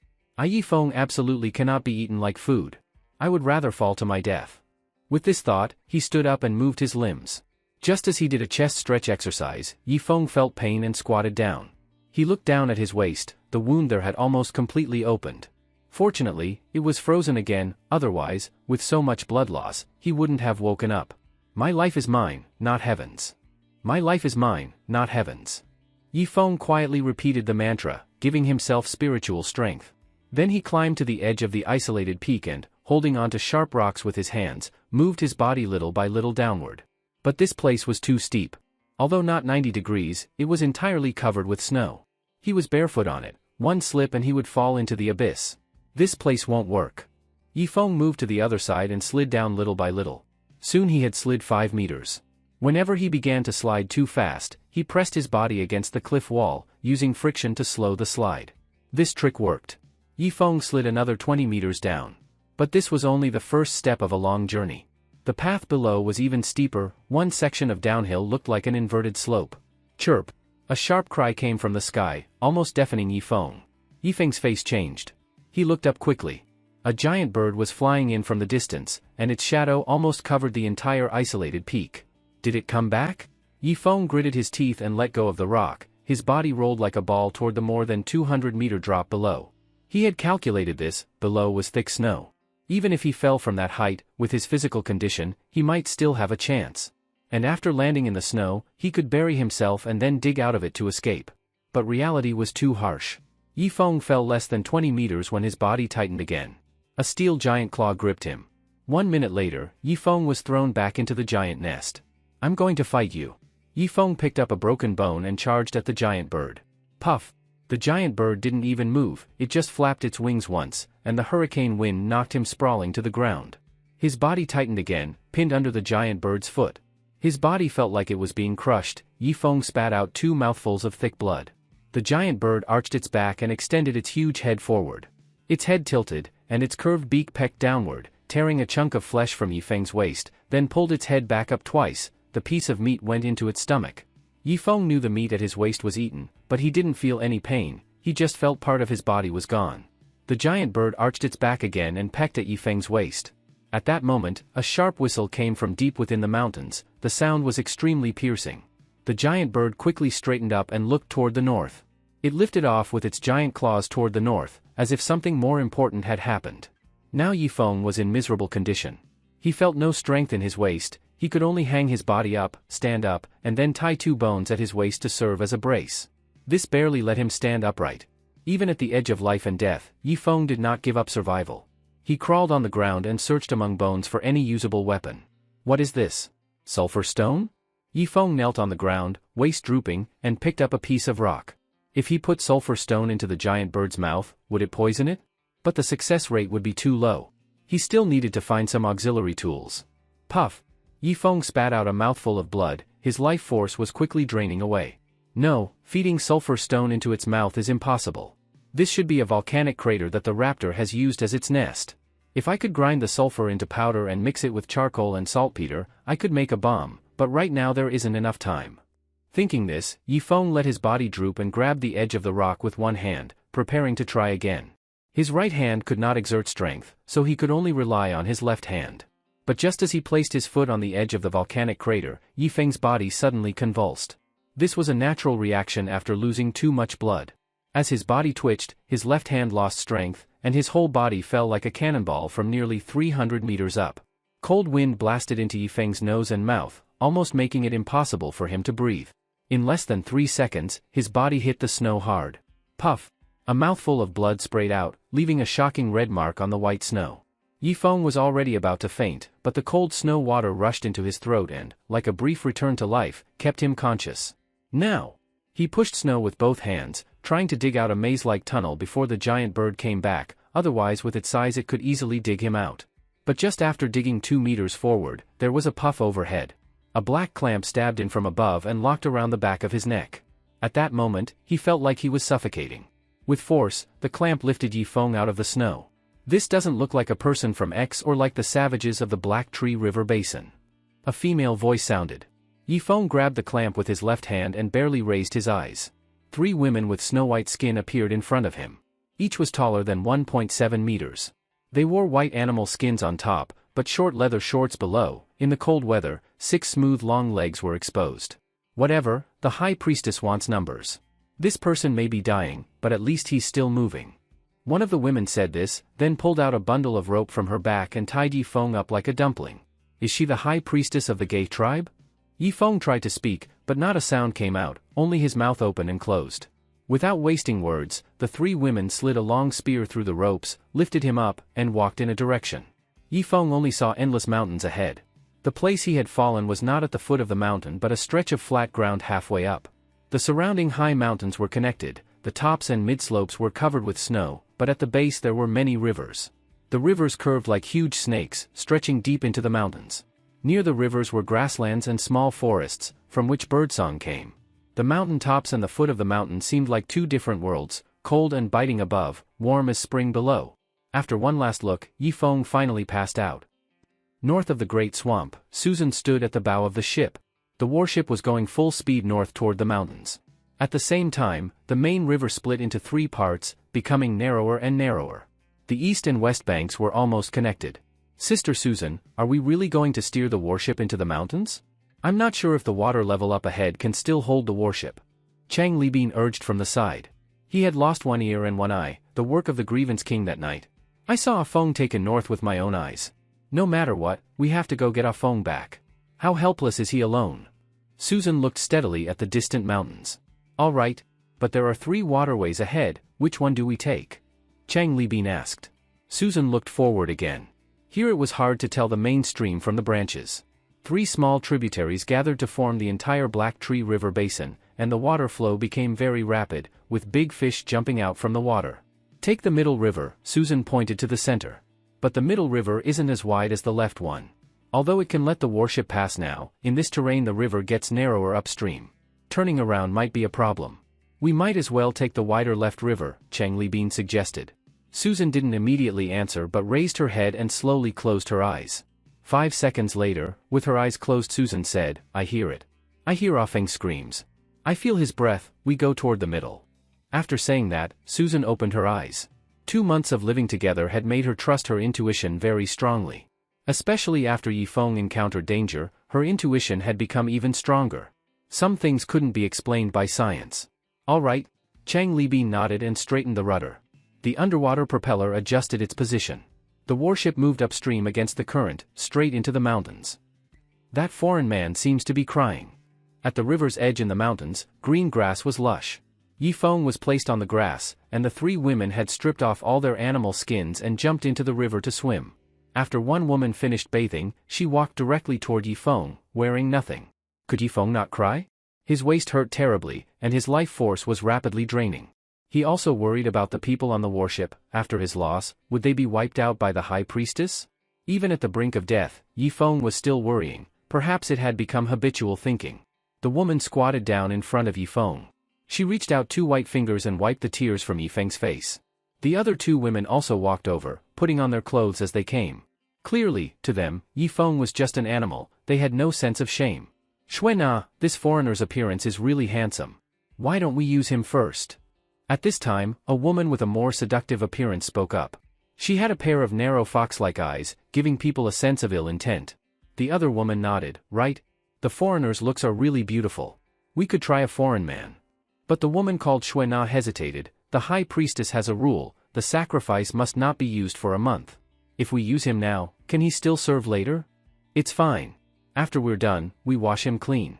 The high priestess isn't a real god, she definitely won't notice. That seductive woman said. But he's so heavily injured, can he even do it? Don't worry. I have fire silkworms. One woman walked over, with many leather pouches hanging at her waist. She opened one pouch, inside was a bright red worm. Yifeng was still barely conscious, but his whole body could not move. You three damned women, I'm already like this, and you still want to take turns with me. At least let me drink some hot water first? Yifeng was extremely anxious. He understood his injuries, if these three women really did that, then he'd be completely finished afterward. The red bug quickly burrowed into Yifeng's wound. After a while, a wave of heat started spreading from Yifeng's waist and quickly reached his whole body. An awkward scene occurred, although he was still in excruciating pain, his pants started to look rather unsightly. I'll go first, the seductive-looking woman said and then took the initiative. The next moment, Yifeng felt a cool sensation, as if he had entered a brand new world. But he had no mood to enjoy it now, because once this bit of energy was used up, he'd really have no chance to recover. A day of pleasure versus a lifetime of pleasure, he still understood the stakes. But now, if he wanted to fully heal, he could only use that method. Looking at the woman who kept moving, Yifeng forced himself to stay conscious, gathering the last bit of his strength in his left hand. He had to pull out the weapon from the woman's waist as fast as possible, then use it to cut her throat, letting the blood spray on his skin, and then use the blood-sucking technique to quickly regain some energy. Yifeng had previously gauged the strength of these three women, equivalent to an average Ga tribe warrior. And with even 1/20th of his strength restored, killing the three of them would be easy. Pfft! Yifeng was just thinking when he suddenly felt a scorching pain in his chest. Startled, he looked up. An arrow had pierced through the woman's chest, and blood sprayed onto Yifeng's face like a fountain. That blood was quickly absorbed by Yifeng's skin. Not good. A traitor from the X. The other two women were shocked and grabbed their spears. But it was too late. Footsteps echoed, 7 or 8 men and women surrounded them. These running dogs of the Snow Mountain clan. Kill them all, leave no one alive. The leading man shouted, and his people immediately rushed in. Very quickly, blood splattered, and the remaining 2 women were beheaded. The tall man walked over to Yifeng and raised his curved blade high. No! Yifeng raised his left arm to shield his head. Pfft! The head of the Snow Mountain woman who had been shot was chopped off too. Yifeng was scared to death, he thought they were going to kill him.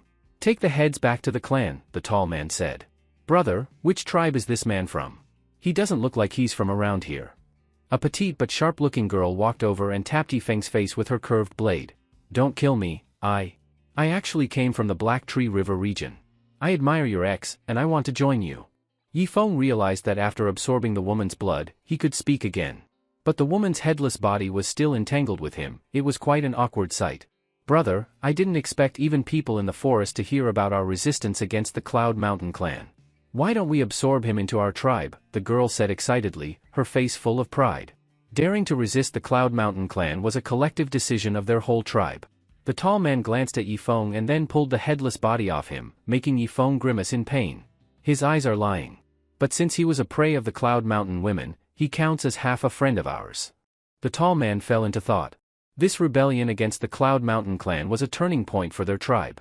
If they succeeded, they wouldn't have to provide young men and women to the Cloud Mountain clan every year anymore. In 30 years, their population would catch up, giving them the strength to truly resist. Brother, take him back to the new tribe. He's so handsome. We lost many in this battle, I want to have children with him to replenish our numbers. The girl spoke frankly. Yifeng found that these native women were very direct about sex and showed no shame at all. But the wound on his waist is serious. Not sure if he'll survive, the tall man said. Sure enough, his words almost sealed Yifeng's fate. These natives were practical, if Yifeng were healthy, he might have value. But now, half dead, saving him would be too costly. My tribe still has many people, both men and women. If you save me, once I recover, I'll bring my entire tribe to join your ex, Yifeng quickly said. He had to make himself valuable. Seeing this, the tall man squatted down and pressed a piece of animal hide to Yifeng's waist. How many people in your tribe? 2,000. Yifeng had wanted to say 200 but feared that wasn't impressive enough, so he simply multiplied it by 10.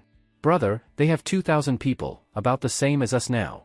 I think it's worth it, the girl pleaded again. Clearly, she liked Yifeng a lot. All right, carry him back to our new tribe. After the tall man spoke, 2 natives came over. They placed 2 long spears under Yifeng and tied him up with rope, a makeshift stretcher. Yifeng let out a long sigh and closed his eyes to recover strength. He didn't know how long they had walked, but when Yi Feng opened his eyes again. What the hell? They were at the foot of the mountain just now, how did they carry him up so high? It's freezing. Yi Feng shivered. He was badly injured and needed warmth, but these ex-people had carried him halfway up the mountain. After crossing 2 mountain ridges, many pine trees appeared, their tops covered with thick snow. At that moment, 2 snowmen walked out of the pine forest. They were covered in white animal hides, blending in with the surroundings. Duo Gong, who is this man? Someone asked the tall man, so his name was Duo Gong. What a weird name. He's from the Black Tree River region. If we save him, he'll bring his 2,000 clansmen. It was the girl who answered. So many clansmen? Could he be from the Ga tribe of the Black Tree River? No, the Ga people are very tall. Hearing this, Yi Feng was startled. Was he about to be exposed? Don't worry about it. If he can't bring 2,000 people, we'll just kill him. After Duo Gong finished, he ordered the people behind to carry Yi Feng into the pine forest. At the end of the forest was a large cliff with many man-made caves dug into it. At each cave entrance sat a native. 2 natives carried Yi Feng into one of the caves. Inside, animal hides were laid out, with dry grass beneath. There was also a table nearby with a few pieces of roasted meat on it. You all leave. I'll take care of him myself. After the girl finished speaking, she drove the others out and pulled down the curtain of the cave. This curtain was made of white animal hide. Once it was lowered, the cave entered a stealth state. Unless someone got very close, they wouldn't notice anything unusual. Inside, an oil lamp was lit, seemingly using animal fat as fuel. Anyway, it was more advanced than what the Ga tribe used. The girl placed Yi Feng's head on her straight thighs and fed him some water and food. This time, Yi Feng surprisingly didn't throw up. Logically, his injuries this time were worse than before, but his stomach didn't rebel. Could it be because the crystal pill had been fully digested? After eating and drinking, Yi Feng weakly closed his eyes and slowly fell asleep. He thought the girl would go to another cave to sleep, but she didn't. She actually lay next to Yi Feng and placed one of her legs over his thigh. The temperature halfway up the mountain was very low. Even in his sleep, Yi Feng could hear the howling wind outside, but the cave was very warm. Even with just one oil lamp, the small cave stayed around 7 or 8 degrees Celsius. With the animal hide blanket, Yi Feng even felt it was warmer than his warship. It seemed these ex-people had their own ways of surviving the winter. The next morning, Yi Feng woke up. The girl gave him more water, then lifted the curtain and went into the snow outside, kicking it away and pulling out a beast leg. This was how the ex-people stored food for the winter, using snow to freeze the meat. To Yi Feng's surprise, she sliced the raw meat into pieces, chewed them in her mouth, and then passed them into Yi Feng's mouth. Don't. Just as Yi Feng spoke, a sweet piece of food was already in his mouth. It actually didn't taste that bad. There was a fruity aroma, and the sweetness of a young girl. After eating several slices of frozen meat, Yi Feng felt his body begin to heat up. Could it be that the ex-people had their own method of health maintenance? Thank you. My name is Yi Feng. Please tell me your name, I will definitely repay you. Yi Feng stretched out his left hand with difficulty and held her soft palm. My name is Qingxue. When you recover, are you willing to have children with me? To help increase the ex-population? Qingxue looked at Yi Feng with her bright eyes, making even a lustful man like him blush. This girl was way too straightforward, wasn't she? I'm willing. Yi Feng nodded. He feared that saying unwilling might get him killed. Great. I'll get you some water. After speaking, Qingxue poured him another bowl of water. The bowl was made of bamboo, with a thick layer of coating, likely decades old, possibly passed down through generations. Yi Feng drank the water with his eyes closed. After drinking, he fell into a deep sleep again. Actually, the fastest way to recover would have been to slit Qingxue's throat and use her blood to restore himself. But Yi Feng was human, not a beast, he would never do something like that. However, Susan and the others were probably still worried about him. In the following 10 days or so, Yi Feng was carefully cared for by Qingxue. The raw meat she fed him would generate heat in his body. One morning, Yi Feng discovered he could move his right hand. But he couldn't move too much, or it would tug at the wound on his waist. Your wound is almost healed. I want to take you for a walk in the pine forest. That'll help you recover faster. But don't speak loudly, outside the forest, there are still many Cloud Mountain clan dogs searching for us. Qingxue supported Yi Feng by the arm. Don't worry, I won't. Yi Feng nodded, letting Qingxue help him out of the cave. After lying down for days, his limbs were almost atrophied. Getting some fresh air was good. As soon as they stepped out of the cave, a cold wind blew over, almost making Yi Feng suffocate. Damn! This temperature must be at least -10 degrees. Yi Feng gasped, winter had truly arrived in the blink of an eye. Qingxue nodded and draped an animal hide over Yi Feng's back. The two walked through the snow-covered pine forest, their steps deep and shallow. Occasionally, a snowman would pop out from behind a pine tree. They were Cloud Mountain Clan patrols. Qingxue, don't leave the pine forest. Yesterday, a group from the Cloud Mountain Clan passed through. Luckily, they didn't discover our new settlement. A native reminded them. Yifeng noticed that this native had a large tattoo on his chin and very sharp eyes. He had seen other ex-people too. Most of them had tattoos on their chins and chests. The older and more battle-hardened they were, the more tattoos they had. On the other hand, a few half-grown children had no tattoos on their chins at all. Qingxue, what do those tattoos on their chins mean? Yifeng asked. The more tattoos, the more people they've killed. Every time someone kills a strong enemy, according to our Misty Mountain rules, they must tattoo a totem of honor on their body, Qingxue explained. I see. But why don't they tattoo their chests or backs? Wouldn't putting it on their chin affect their looks? Yifeng asked again. However, Qingxue looked at him strangely, unsure how to explain. Actually, warriors like to tattoo the most visible places, so they could quickly attract women. If it was under their clothes, who would see it? Not good. Qingxue's face suddenly changed. She pushed Yifeng's head downward, trying to press him into the snow. Because ahead, 3 giant white goats were walking toward them, each carrying a rider. Their equipment was like knights from the Three Kingdoms era suddenly appearing in the Stone Age. But as she pushed, Qingxue realized she couldn't move Yifeng. His recent rest had restored his blood scales. Her push made his body harden. Although the scales didn't show, the effect was there. Yifeng quickly lay on the ground, using the white animal hide on him to blend into the snow. Behind them, the patrolling ex-people also lay down, merging with the snow. The 3 white goats soon entered the pine forest area. Yifeng angled his eyes upward to observe the equipment of the 3 riders. They wore heavy armor, brown in color, likely stained from long-dried blood. They held pure iron heavy spears and had long sabers at their waists. The 3 stopped at the edge of the pine forest. The lead rider raised his helmet visor, revealing an old, bearded face. We'll rest here tonight. Tomorrow, we'll go to the Great Marsh. We must find X's hiding place. After the bearded man spoke, the other 2 lifted their visors, revealing 2 young but fierce faces. Yifeng swallowed and lay quietly, not daring to move at all. If he wasn't wrong, those were Cloud Mountain Clan members. Their gear was 1,000 years ahead of the X, no wonder they had driven them to flee and hide in caves to barely survive. However, compared to the equipment of the Germanics, the Cloud Mountain Clan was still far behind. Puff, puff, puff. 3 figures jumped down from the goats, and their leather boots sank a foot deep into the snow. One of them began clearing the snow on the ground. The big bearded man took out flint stones. The last person, however, walked toward Yifeng's position. Every few steps, he picked up some dry firewood from the ground. We're done for. Is he going to step on us? Yifeng's expression changed drastically. He turned his head and saw that Qingxue was also pale with fright, her petite body trembling slightly. The night came closer and closer. Soon, there were only about 20 meters left between him and Yifeng. A little closer, and no matter how well they were hidden, this knight would easily see through the disguise. Qingxue, how about having your tribesmen just kill them now? Yifeng whispered. Absolutely not. Qingxue pressed down on Yifeng's shoulder tightly, afraid he would move on his own. They have skyfire cannons made of sulfur stone. Unless all 3 are killed at once, if any of them shoots into the sky, our position will be exposed. Hearing this, Yifeng's heart tightened. Wasn't that like a signal flare? It seemed that the Cloud Mountain Clan had already reached the Tang Dynasty's level. They'd even developed fireworks. What kind of goats are they riding? Why are they so big? Yifeng asked again. Don't speak. Qingxue stretched out her hand to cover Yifeng's mouth. At this point, the knight was only a dozen meters away. After picking up a few more pieces of firewood, he suddenly turned and walked away. Qingxue let out a long breath and released her hand from Yifeng's mouth. But Yifeng narrowed his eyes. He noticed that the knight's steps became hurried as he left. Not good. Give me the spear.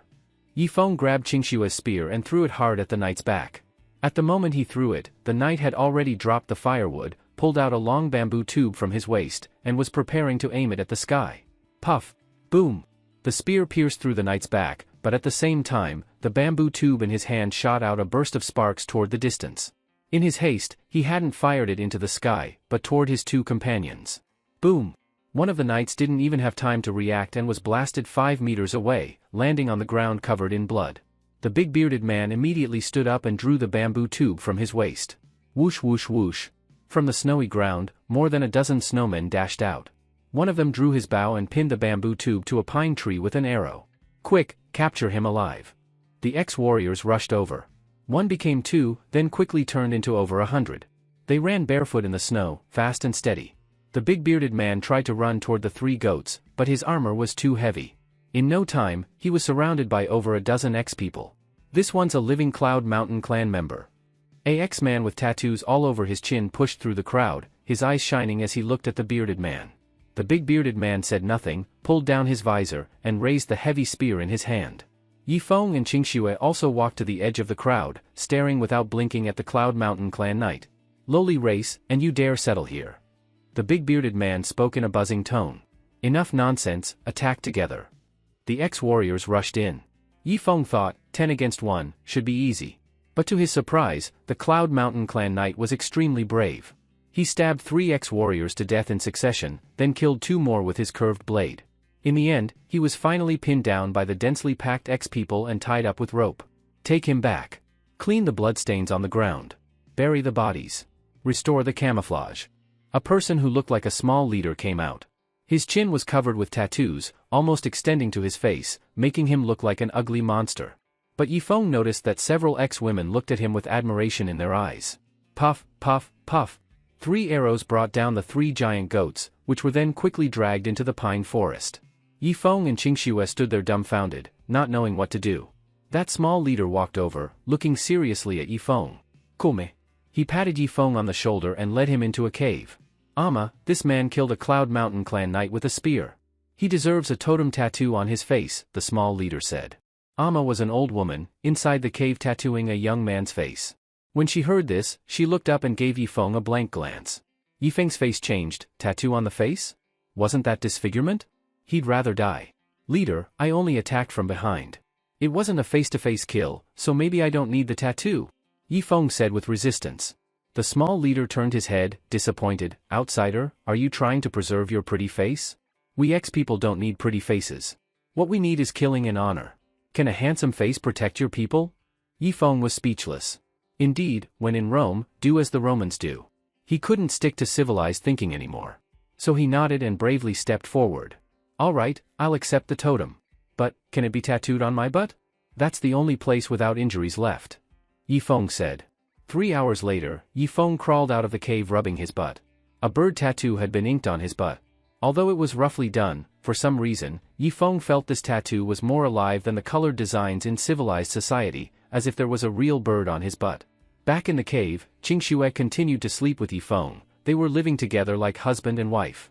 But Yifeng had no energy for anything else now. He needed to heal fast and escape back to his warship. He had just seen the foot of the mountain. There was a wide river, about 2 kilometers across. The warship could definitely sail into the misty mountain range. With the 2 autocannons on the warship, what was the Cloud Mountain clan?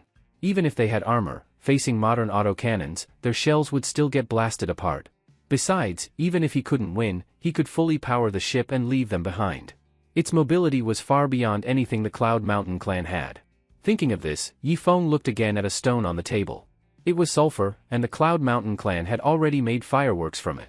If he could mine more sulfur and use it as warship fuel, wouldn't that make the ship reach a speed of 10 knots per hour?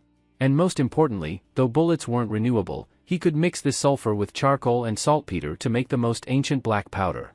With black powder, the ship's cannons could regain their power. Although not as good as German-made shells, it was still hundreds of years more advanced than the Cloud Mountain clan. At that moment, the cave curtain was lifted, and Duo Gong came in carrying a leg of lamb. Yifeng, this leg of lamb is yours. Duo Gong set down the roasted lamb leg and quickly left.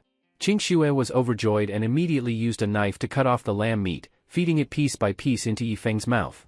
Yifeng was used to eating Shi Jinliang's gourmet food, so he found the lamb hard to swallow. Though it didn't taste good, it was natural food.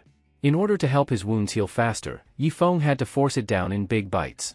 But for some reason, the more he ate, the more discomfort he felt at the wound. Qingxue, you eat the rest. I'm full.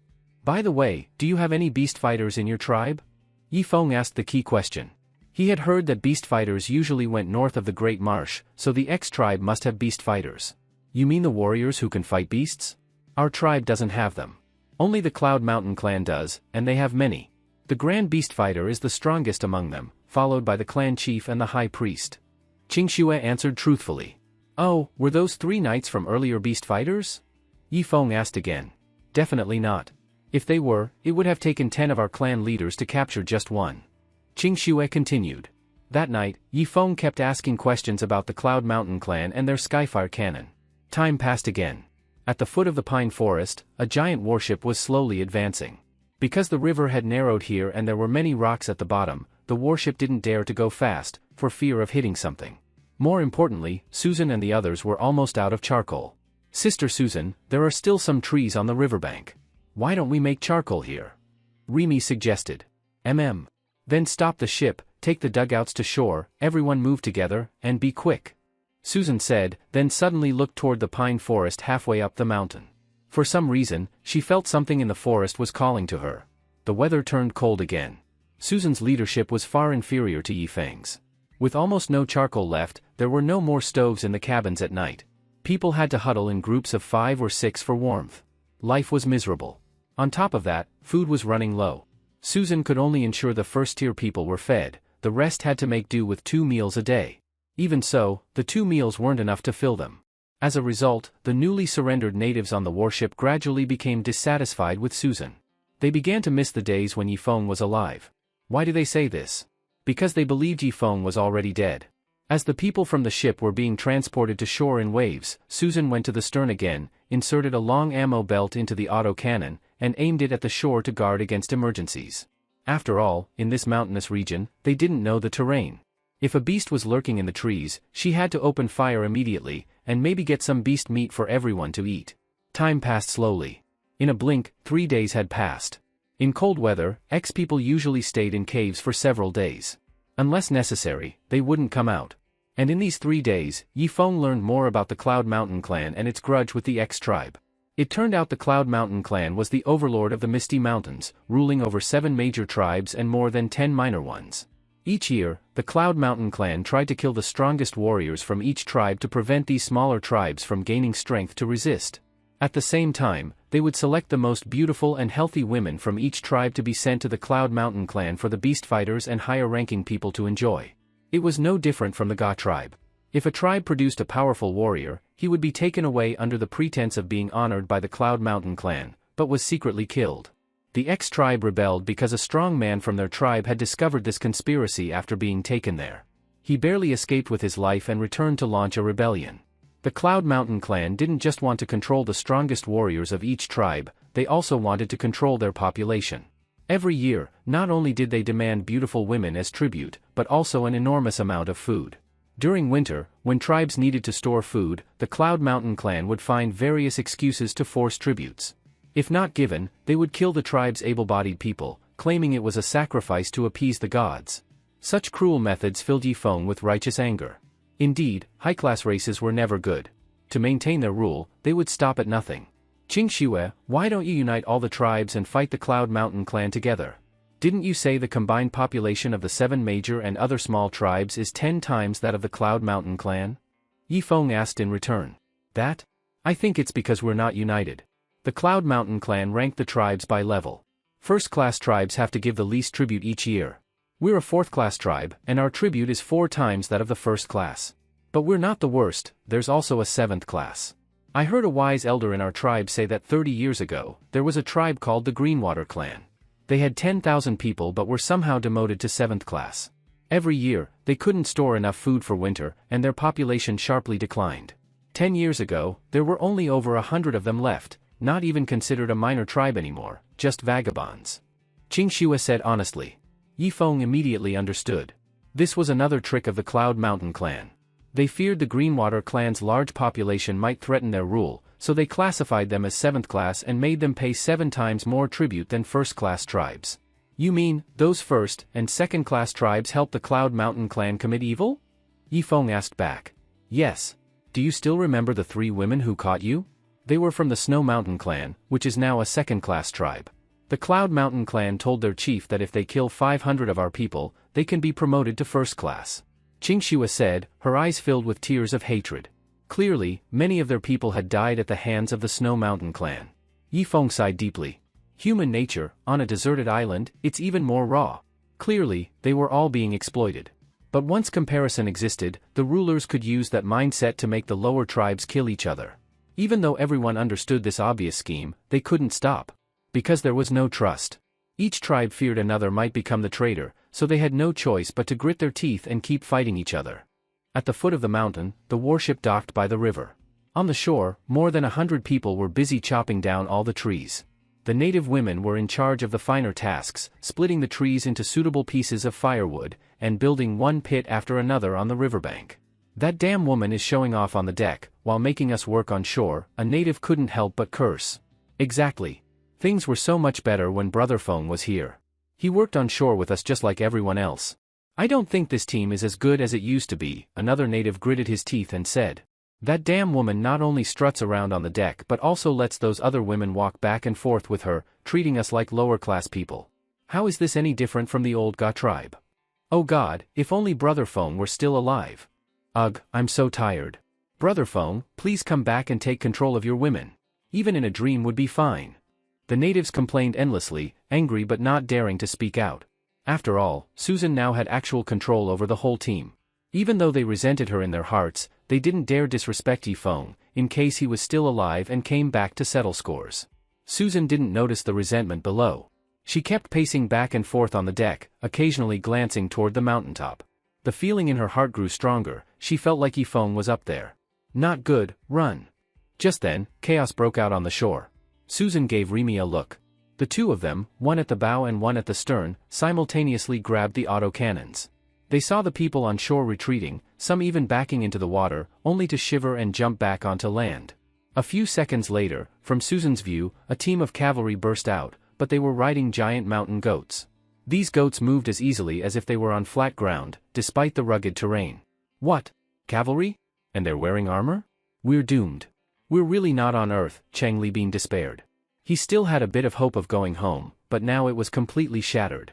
If there were just natives, it could have been an undiscovered primitive island. But with cavalry, it meant the island had some level of civilization. Tell me, how could a civilized island go undetected by satellite? Susan coldly stared at the cavalry, about 30 of them. Leading them was a burly man. As soon as the two groups came into contact, the cavalry's eyes lit up. "Beastmaster, women. So many women. We can take them back to the Cloud Mountain clan and let them reproduce. Each woman can give birth to about 20 children. Even if half die young, that's still 10. With over 100 women here, in just 10 years, they can give us over 1,000 people," one knight said excitedly, already picking out the strongest-looking women. Chen En's knees trembled, but he had the highest status on shore, so he bravely stepped forward. "You are." Before he could finish, a whip lashed across his face, sending him flying 5 meters high and crashing into the river with a splash. Susan's expression turned cold, and without hesitation, she pulled the trigger. Boom boom boom. Since Yi Feng went missing, her temper had worsened. Once she pulled the trigger, she never let go. After just 10 shots, the 30 knights were blown to pieces. Their armor and mounts were torn to shreds. Even the leading beast fighter was blasted into a bloody mist by a single shell. The remaining 2 knights saw this and fled into the forest in panic, terrified out of their wits. In the cave, Yi Feng suddenly sat up. "That's the sound of the auto-cannon. Susan, Su Shan, it's her, it's her." Yi Feng shouted and lifted the cave curtain. "What are you doing?" Qingxue grabbed Yi Feng's arm, but with a flick of his hand, she was thrown to the ground. He jumped barefoot into the snow, his lungs beginning to convulse. After running 30 meters, Yi Feng saw the massive warship a kilometer away at the mountain's base and the crowd of natives on the shore. "Susan! Chenin! Su Yun! I'm here, I'm right here!" Yi Feng waved desperately toward them. But just as he shouted, someone covered his mouth. Enraged, Yi Feng elbowed the person, sending them flying. At that moment, a powerful force grabbed Yi Feng by the neck, dragging him away from the edge of the pine forest and back into the cave. "Greetings, Chief." Qingxue knelt on one knee as soon as she saw the man. Yi Feng looked up. The chief's face was covered in tattoos, so much so that even the backs of his hands were tattooed. He looked terrifying. "Who told you to yell? Didn't you see the Cloud Mountain clan cavalry just now?" the chief said coldly. "You see, the people on that warship are mine, my tribesmen. They just fired the cannon." "Do you know what a cannon is?" "One shot can kill a beast fighter," Yi Feng stammered. But he used too many technical terms, and the chief looked totally confused. "Qingxue, this man is crazy. Just kill him." "I'll find you someone better," the chief said. "No. Please don't kill him. Just lock him up." Qingxue stood in front of Yi Feng, afraid the chief would attack. After a while, Yi Feng was chained to the bed. Qingxue chewed some raw meat and tried to feed it to him. Yifeng turned his head away, and a tear slid down his cheek. He had resisted. He had fought. But it was useless. The chiefs worked together and tied him up like a dumpling. The warship was just below, yet he couldn't reunite with the people on it. This feeling was even worse than being stranded alone on the peak. Qingxue forcibly pried open his mouth and fed him the chewed meat. 2. Yifeng spat it out. Even if it tasted good, he couldn't eat it. He would go on a hunger strike to protest. If his injuries weren't still so severe, only 10% recovered, he could have broken the chains. But now, he could only be a prisoner. Yifeng, I'm here. If you let me bear your child, I'll let you go. That's what the chief and chieftain want too. Our ex-people have always had children internally. Now we need your outsider blood. Qingxue snuggled into Yifeng's arms. But Yifeng couldn't even get up now. His injuries were too serious. He needed at least 2 to 3 more months to recover. Qingxue, let's elope, just the 2 of us. My warship is just down there. It has endless food and many trustworthy friends. Let's sneak away in the night.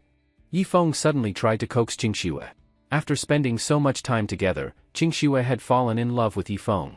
Though she didn't know what love was, being with him made her feel comfortable and at ease. But I can't betray. Right now, X really needs adult warriors, otherwise, how can we fight the Cloud Mountain clan? Qingxue shook her head. It's not like they're missing just one person. Let's go, I'm begging you. Yifeng pleaded. As long as he got to the warship, he would be the boss again, holding the power of life and death. Once you get used to being in charge, you can't stand living under someone else's roof. Back when he was severely injured, Susan had taken charge, but he was still the nominal supreme leader. But here, he was nothing. Yifeng, can you stop saying things like that? Weren't you happy being with me? Qingxue tightly hugged Yifeng. A woman's sixth sense is very strong. She felt like she would never see Yifeng again. Yifeng's body stiffened. He slowly lowered his head, rubbing Qingxue's hair with his chin. After living together for so long, even though nothing happened between them, he had developed feelings for her. At first, he was only grateful to Qingxue for saving his life. But now, Qingxue had become his lover. She couldn't compare to Susan yet, but she surpassed the other women on the warship. The 2 of them hugged for a long time. Yifeng's hoarse voice sounded, Qingxue, I want to go home. Qingxue hugged Yifeng tighter and brought her lips to his. They entangled for a long while, and Qingxue cried like rain. In the end, she sat up, picked up a sharp knife, and popped open a clasp on the iron chains. Clang! Yifeng broke free from the chains and immediately grabbed Qingxue's hand. Let's go! It's dark now, they won't know. Yifeng said joyfully. But Qingxue sat still on the animal hide, slowly and firmly shaking her head. I can't leave my people. Walk along the edge of the pine forest, there's a path down the slope. You, go home. After speaking, Qingxue buried her head in the hide and sobbed. Qingxue! Yifeng choked up several times. He really wanted to stay here. But there were too many people on the warship waiting for him. In the end, the longing to go home made him let go of this relationship and quietly sneak out of the cave. Sure enough, walking along the edge, there were no sentries here, and he quickly found a small path. But the slope was steep. Yifeng had to use all 4 limbs to finally make it down to the foot of the mountain. Even so, he was covered in snow and mud, looking like a black man. The temperature at the foot of the mountain had warmed up a bit, but at night, it was still -5 or 6 degrees. Inside Yifeng's body, his hot blood surged, turning into puffs of steam spraying from his nostrils, forming 2 white lines in the cold air. The joy of going home made his heart burn. On the shore, Chenin was dozing off. He suddenly straightened up and aimed his bow and arrow at the forest. Is it a person, or a beast? It's me. Yifeng's voice trembled. Clatter. Chenin dropped his bow and arrow. That voice was too familiar, he didn't even need to hear the name to recognize it. Brother Feng. Feng, Brother Feng. Chenin ran with wide strides and crashed into Yifeng's arms. Ouch, you hit my wound. Yifeng pushed Chenin away. But Chenin pounced again, resting his head on Yifeng's shoulder. Wah! Brother Feng, you're finally back. Sister Susan missed you so badly. Chenin, a grown man, burst into loud sobs. His voice alarmed the others, who came over with torches. Soon, Yifeng was surrounded by a crowd. Brother Feng, let me hug you. Oh my God, the gods have answered our prayers. Brother Feng is back. Brother Feng, wah. Yifeng hugged each person, releasing the joy of reunion after a long separation. At that moment, a shadow lunged over. 2 huge paws landed on Yifeng's shoulders. The shadow stretched out its long tongue and licked Yifeng's face. Little bootlicker, you're still alive. Yifeng was overjoyed and hugged its massive body tightly. Whine whine. Little bootlicker really sounded like a dog, making urgent sounds from its mouth. Yifeng grabbed its silly head and rubbed noses with it. This was the highest form of greeting between humans and animals, symbolizing mutual trust. On the warship, in her cabin, Susan suddenly woke up from a dream. She gasped for breath and walked step by step to the deck. Ah Feng is back. Ah Feng is back, I know it. He must be back, she said and stepped onto the deck. Sure enough, the shore was in chaos, with the native people laughing joyfully.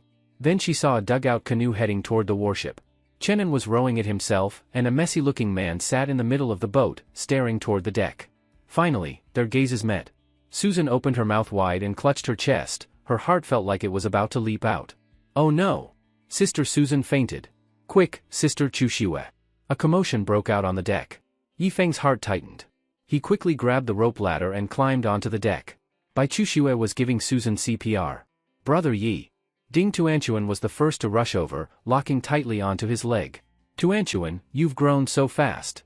Yifeng looked at Ding Tuanchuan in shock. She seemed to have grown a few centimeters taller. This little brat, he'd been missing for days, and she'd been eating and drinking well. He pinched her cheeks, and Rimi rushed over too. Sister Maisie, you've lost weight. Then Suyun rushed over as well. Yuner, have you been losing sleep lately? Your eye circles are dark.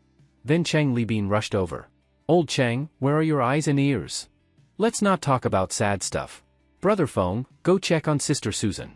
On the small deck, Yifeng broke through layers of people and finally came to Susan. Looking at the frail woman before him, Yifeng's heart ached terribly. He quickly grabbed Susan's hand. Shaner, I'm back. Yifeng's voice seemed magical. Susan slowly opened her eyes.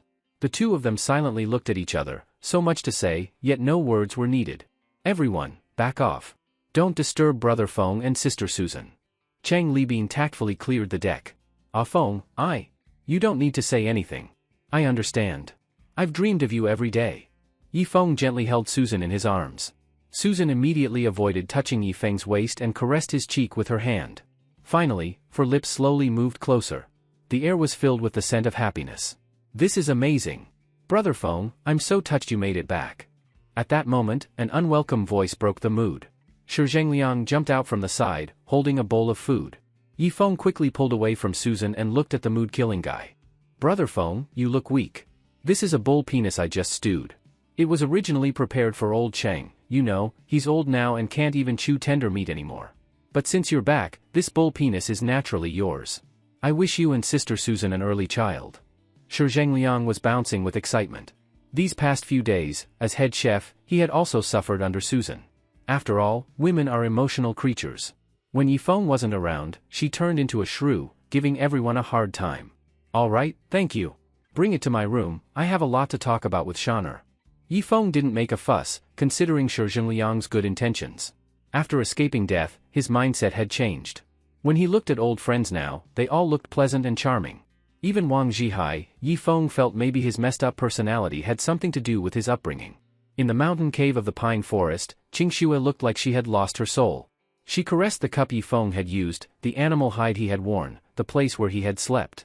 After a while, she began to collect the hair Yifeng had shed on the bed, rolling it into a ball and placing it over her heart. It felt like just yesterday, she was still hugging Yifeng. Tears streamed down like broken kite strings, soaking half the animal hide bed. In the morning, her cave curtain was roughly pulled open. Qingxue, eyes red and swollen, looked up to see the chief entering with a group of tribesmen. His sharp gaze swept across the entire cave. It was you? You released that outsider? The chief stared coldly at Qingxue. Of course it was. Qingxue, you look down on our own men and worship outsiders for their pretty faces. Now the outsider has abandoned you. How can you still live with any pride? She's a traitor. Maybe when the Cloud Mountain clan shows up, she'll willingly offer her body to the enemy. Several natives behind him spoke coldly. In truth, they used to like Qingxue, but seeing her live in the same cave with Yifeng stirred deep jealousy. If it weren't for Qingxue's brother being a junior leader, they'd have beaten the lovers apart long ago. She gave so much, yet the outsider still ran away. She's disgraced us ex-people. Chief, punish her as a traitor. Treating her as a traitor is too light. We should strip her naked and hang her at the cave entrance for everyone to see. Ha ha ha, yeah, that's a good idea. A bunch of jealous guys spat out vicious suggestions one after another. Just then, Duo Gong rushed in and drew his curved blade with a swish. Whoever dares touch my sister, I'll challenge him one-on-one. Seeing this, The natives finally shut up, but they still cast sharp looks at Qingxue. Duo Gong, your sister's behavior is no different from a traitor's. So starting now, your position is downgraded to regular warrior, otherwise, your sister will be executed. Chief Bok said. This? Alright, Chief Bok, I accept the punishment, as long as my sister isn't harmed. Duo Gong could only kneel halfway to the ground. At the back of the pine forest, at the foot of the mountain, over 300 Cloud Mountain warriors were lying in ambush. They wore iron armor, held refined weapons, and were climbing toward the summit along ropes. Leading them were 5 beast fighters. Especially the one at the front, he was a third-level beast fighter. Among the 300 warriors behind him, not all were Cloud Mountain people, some were from the Snow Mountain clan, a second-tier tribe. The high priest said the X's new tribe is right here. She can't be wrong. Luoying, he. If you won't be my woman, then fight bravely tonight. As long as you help wipe out X, I'll still get the chief to promote your Snow Mountain clan to first tier. The third-level beast fighter said with a lewd grin, his eyes constantly scanning her legs and face. Oh. Luoying nodded, her face covered in frost. Though she knew it was a trick of the Cloud Mountain clan, she had no choice. If she resisted, her tribe would be wiped out first. The next night, Yifeng was standing in the women's bathhouse. Shaner, don't touch my wound when you wash me. Yifeng stood in a wooden tub with his arms outstretched, while Susan used a soft piece of animal hide to gently wash his body. Ah Feng, you've suffered so much during this time. Look at your wounds. Susan was full of heartache and couldn't help kissing Yifeng's waist. Hey, not now, it still hurts. Yifeng stepped back. By the way, although I went through hell and back, I discovered some valuable things. For example, sulfur rock. You should know what it's for, right? Combine it with charcoal and saltpeter, and you can make basic explosives. Isn't Chushue a doctor? She should know some chemistry. Let her work on this black powder. Part of it can be used as fuel additive, the rest for explosives. This way, we'll have a guaranteed supply of fuel and weapons. Yifeng spoke seriously. Susan was fully focused on Yifeng now, not caring much about anything else. As long as Yifeng was back safe, she didn't care. Anyway, once Yifeng recovered, he would take care of these things. Ah Feng, you're amazing. Of course. I'm your husband after all. Yifeng gently pinched Susan's cheek. By the way, Shaner, while I was gone, did anyone on the ship catch the parasitic worm disease? Yifeng suddenly asked. Yes, but strangely, once we entered the high mountain area, no new infections happened. Chushue said it's related to the terrain and climate. Maybe in high altitudes, the worms can't survive. Susan answered, still wiping down Yifeng, without lifting her head. That's great. That disease worried me the most during this time. A look of relief spread across Yifeng's face. Just then, Susan tilted her ear to listen. Ah Feng, did you hear that? Hear what? Yifeng perked up his ears. 1 kilometer away, in the pine forest, flames shot sky high, and the sounds of slaughter spread throughout the tribe. Armored soldiers stormed into the caves like wolves and tigers, dragging out people and cutting them down like animals. They killed everyone, men and women alike, with no mercy. 5 beast fighters stood at 5 points, surrounding the pine forest, letting the Snow Mountain warriors take the lead, while the Cloud Mountain clan stayed behind to clean up. Chief, run! Puff! A long spear shot from the distance, pinning a chief to the rock wall. A native was grabbed by 2 armored soldiers, each pulled a leg, and the ex-person was torn in half on the spot. The Cloud Mountain clan's killing was urgent and fierce, and many people died in their sleep. Some elderly, weak, women, and children hid in caves and refused to come out. They directly threw torches into the caves and also threw oil lamps deep into the caves. Oh ah! Shrill screams came from inside the caves. One by one, the burning people rushed out clawing, but were easily harvested by the armored soldiers waiting outside. At this time, the chief of X was fighting 7 armored soldiers alone, and he had already been shot several times. These 7 armored soldiers were protected by iron armor. His crude weapon couldn't break their defense at all. Outside the pine forest, a young man was fighting 15 armored soldiers alone. Although his weapon was crude, his movement was fast as lightning, like the wind coming and going freely.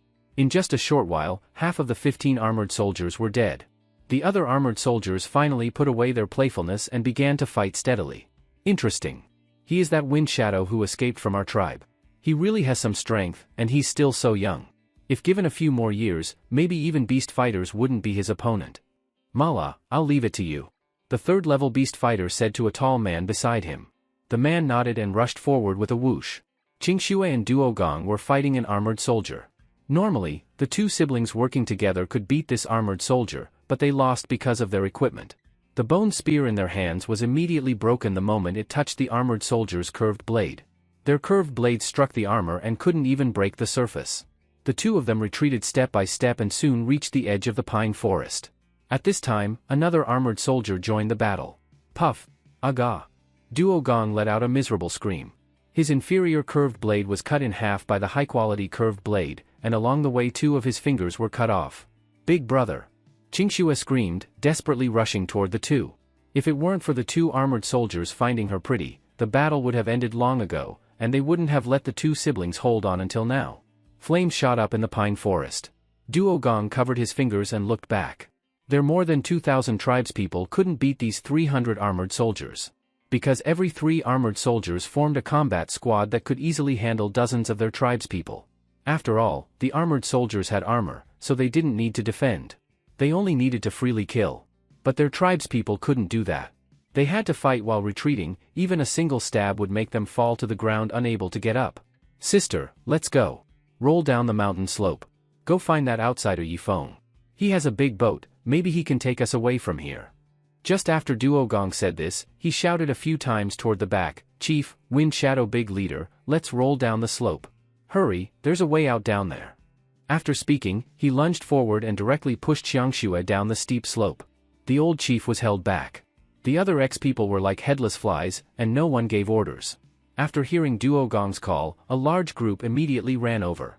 They rolled down the mountain slope like snowballs while their lives were harvested. The Wind Shadow was still fighting a beast fighter alone. Although he was extremely talented and agile, he was only 16 years old, and several times the beast fighter hit his afterimage. Wind Shadow, you are our ex's hope. Roll down there and escape. The old chief suddenly crazily rushed forward and directly hugged the beast fighter's waist from behind. Old chief, I. Wind Shadow hesitated, and the old chief's chest was stabbed. Quick, roll down, quickly. The old chief, blood spilling from the corner of his mouth, angrily shouted at Wind Shadow. Puff! A head that refused to close its eyes flew up. The old chief's headless body spun once on the spot, then reluctantly fell to the ground. Although X indeed had a spirit of resistance, when facing a giant like the Cloud Mountain clan, they didn't even need to send out all their warriors to firmly suppress the entire tribe. A tear flowed from the corner of Wind Shadow's eye, and he jumped down toward the mountain slope. On the deck, Yifeng had already put on animal hide and was using binoculars to observe the killing on the shore. He did not expect the slaughter between tribes to be so bloody. The snow in the pine forest had long been melted by hot blood, flowing down like a small stream toward the mountain slope. At the same time, figures rolled down from the mountain slope, but many armored soldiers stood on the slope. They shot arrows from above or threw long spears. Soon they killed most of those escapees. Of the more than 2,000 ex-people, truly fewer than 1 in 10 could escape down. No, Qingxue is still up there. No matter what, she saved my life. Yifeng said, then prepared to climb down the rope ladder. What are you doing? Are you crazy? Susan grabbed Yifeng with one hand. Chang Libin and the others also rushed over and, with many hands, pulled Yifeng back. Brother Feng, if it really won't work, let's waste a few shots from the autocannon? Chenin carefully said, looking toward Susan with fearful eyes. Shut up. Do you have the right to speak here? The autocannon's bullets are non-renewable resources. We must use them to deal with real danger, Susan scolded. Brother Feng, Sister Susan is yelling at me again. Since you left, she's given me a lot of grief. Chenin hid behind Yifeng. Susan, how about this, we use 20 shots from the autocannon. No matter what, X saved my life. Yifeng said. Susan pondered for a few seconds, then finally relaxed her expression. All right. They saved my husband. I can spend 20 shots from the autocannon. Qiangxue, hit in the back by an arrow, ran desperately toward the warship, coughing up blood while running. Behind her was her brother Duogong. Duogong was worse off. His back was almost shot into a porcupine, but he still used his body to block the rain of arrows coming from behind for his sister. He used his last breath to look toward the pine forest halfway up the mountain. There was no longer the sound of shouting and killing. Armored soldiers stood at the edge, looking at their surviving tribespeople with indifferent eyes. Sister, we have been annihilated. After saying this, Duogong fell to the ground with a thud. Brother. Halfway up the mountain, the third-level beast fighter and Luo Ying stood side by side, overlooking the remnants of X. Let's go, clear the battlefield, take the young and pretty women back to the tribe to enjoy. Leave that Wind Shadow here. The high priest might be able to use him. After the third-level beast fighter Harada spoke, his whole body, like a cannonball, jumped down the 200-meter slope. The next moment, the ground boomed. His powerful body smashed a large pit into the ground. After a cloud of dust rose, Haruta stood up unharmed and brushed the dust off his body.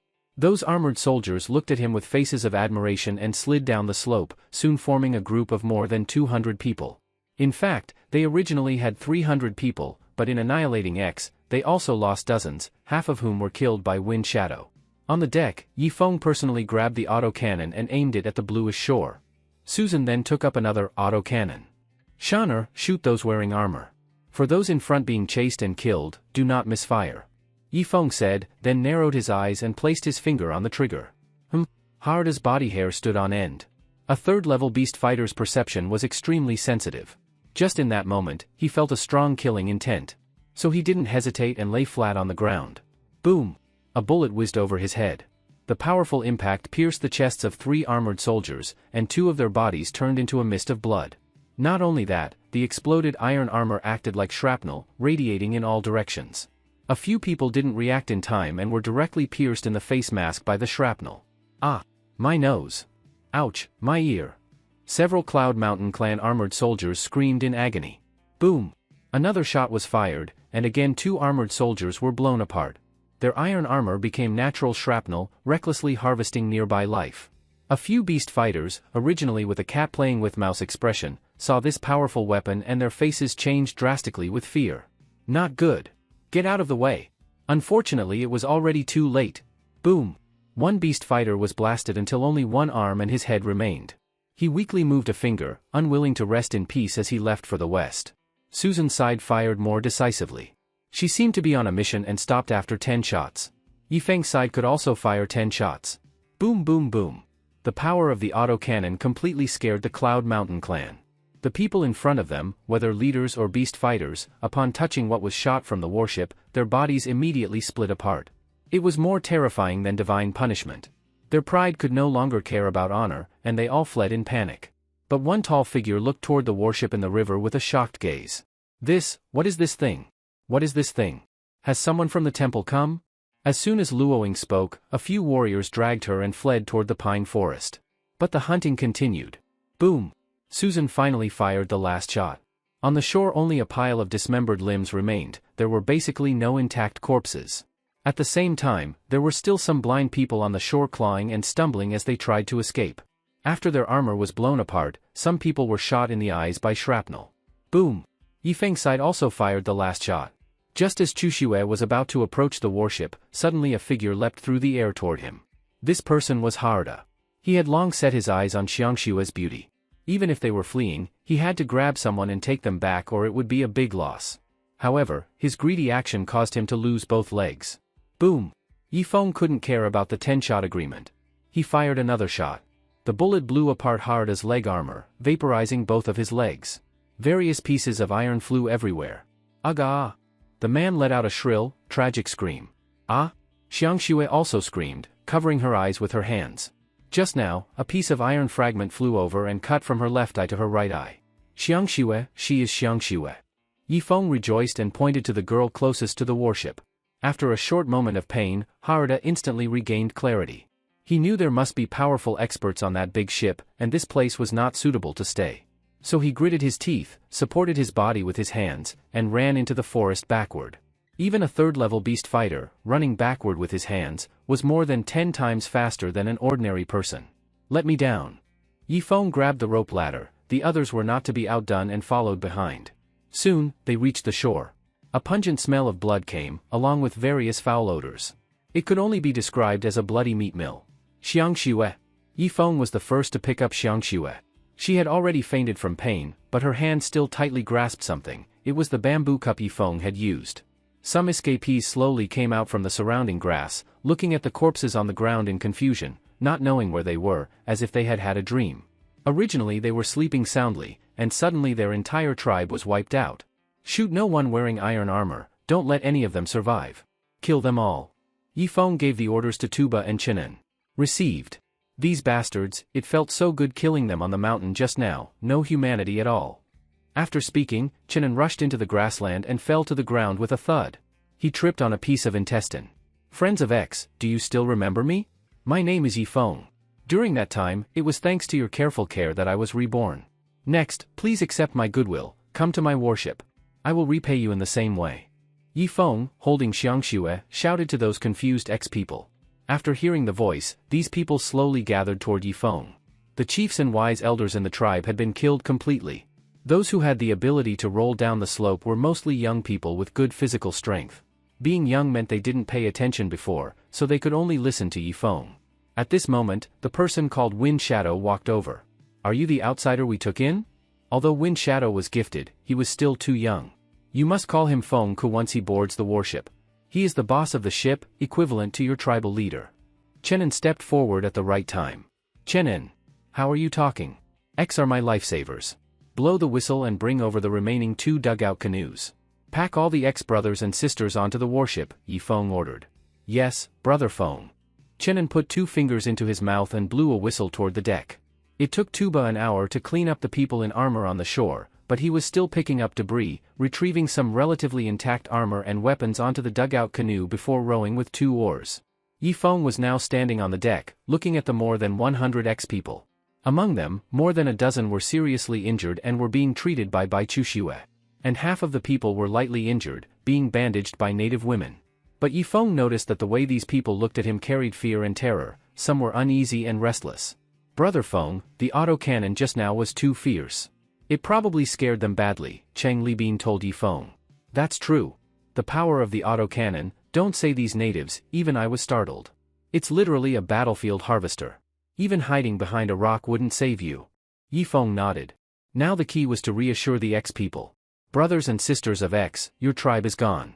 Here's the deal, if you trust me, Yi Feng, then live on my warship from now on. I will provide stable work for you so you no longer have to fear the Cloud Mountain clan. Yi Feng said solemnly. All right, Yi Feng, we will follow you. Wind Shadow nodded. Old Sure, work overtime tonight. Make something tasty for our Cloud Mountain clan brothers and sisters. And everyone else, also stay late to stop bleeding and bandage wounds. Yi Feng said to everyone. Although only remnants of the Cloud Mountain clan had escaped, their number was still about 200, even slightly more than Yi Feng's people. At this point, the warship already had nearly 400 people on board, and it was basically full. So Yi Feng did not plan to recruit more people. Instead, he would use these 400 people to develop his own small society. First, bring the warship back to the Black Tree River area. After all, the rivers there are wide, and docking the ship there has more advantages. Here in the high mountains, if some natives prepared huge rocks on the mountain tops in advance and pushed them down when the warship passed, it could deal a fatal blow to his team. The Black Tree River area was safer. Brother Feng, while you were gone, Sister Susan hit me, Chenin ran up quickly to complain when he saw Susan go to the bow. Brother Feng, while you were gone, Sister Susan made class distinctions and made us cut wood on the shore, while she relaxed on the deck. Soon, a whole bunch of people ran over to complain. Even Cheng Libin came over to join in, saying Susan forced him to sail the ship 24 hours a day. Everyone give me some face. Susan, after all, is also a woman.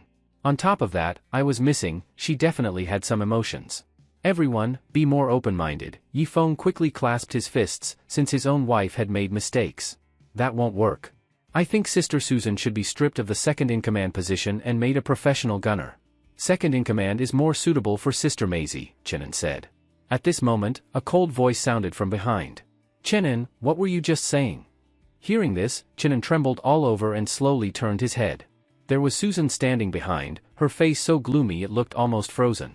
Get out. The group quickly fled in panic. Only Yi Feng and Susan were left at the stern. What were they saying bad about me just now? Susan asked. Nothing. They said you lead well. They were all speaking good things about you, Yi Feng said, never betraying his friends, otherwise they might hold grudges later. Hearing Yi Feng's words, a gentle smile appeared on Susan's face. She pressed her warm body into his arms. Stop it. You really are loyal. While you were gone, I was indeed very strict with them. I know that in my heart, but I couldn't control it. Now that you're back, my mood is better. I'll make it up to them these days, Susan said softly. Shaner, thank you. Yi Feng could not really blame Susan. After all, it was because he disappeared that she turned into a tigress. At that moment, Yi Feng suddenly looked up at the sky. For some reason, he unconsciously sensed killing intent. After experiencing life and death situations many times, his danger perception had become stronger and stronger. What's wrong with you? Susan felt Yi Feng's body stiffen in her arms. Yi Feng didn't say anything. After letting go of Susan, he lifted the autocannon and aimed at the distant mountaintop. Whoosh! A large black shadow dove down from the mountaintop. It dove without any sound. Only when it was about 20 meters from the deck did it make a sharp sound cutting through the air. Everyone, get down! Yifeng directly lifted the autocannon. Boom boom boom boom boom. 5 bullets shot out of the barrel. Chirp! The giant bird's body paused, then flew right over the gun turret. Ah! A tribesman screamed miserably, slammed dozens of meters away by the giant bird's body, and with a thud fell into the river. Yifeng twisted the gun barrel hard again and re-aimed at where the giant bird had flown. Boom boom boom. Another 3 shots were fired. The giant bird in mid-air paused again, but its vitality was extremely strong. It forced itself and flew upstream. Quick, bring the person up. Yifeng ordered. Tuba stripped off the animal hide and jumped straight down from the deck, more than 10 meters high. Actually, from the giant bird diving, to Yifeng firing, to the giant bird flying away, in total it had only taken about 5 seconds. The natives on the deck were dumbfounded, their mouths still open and not yet closed.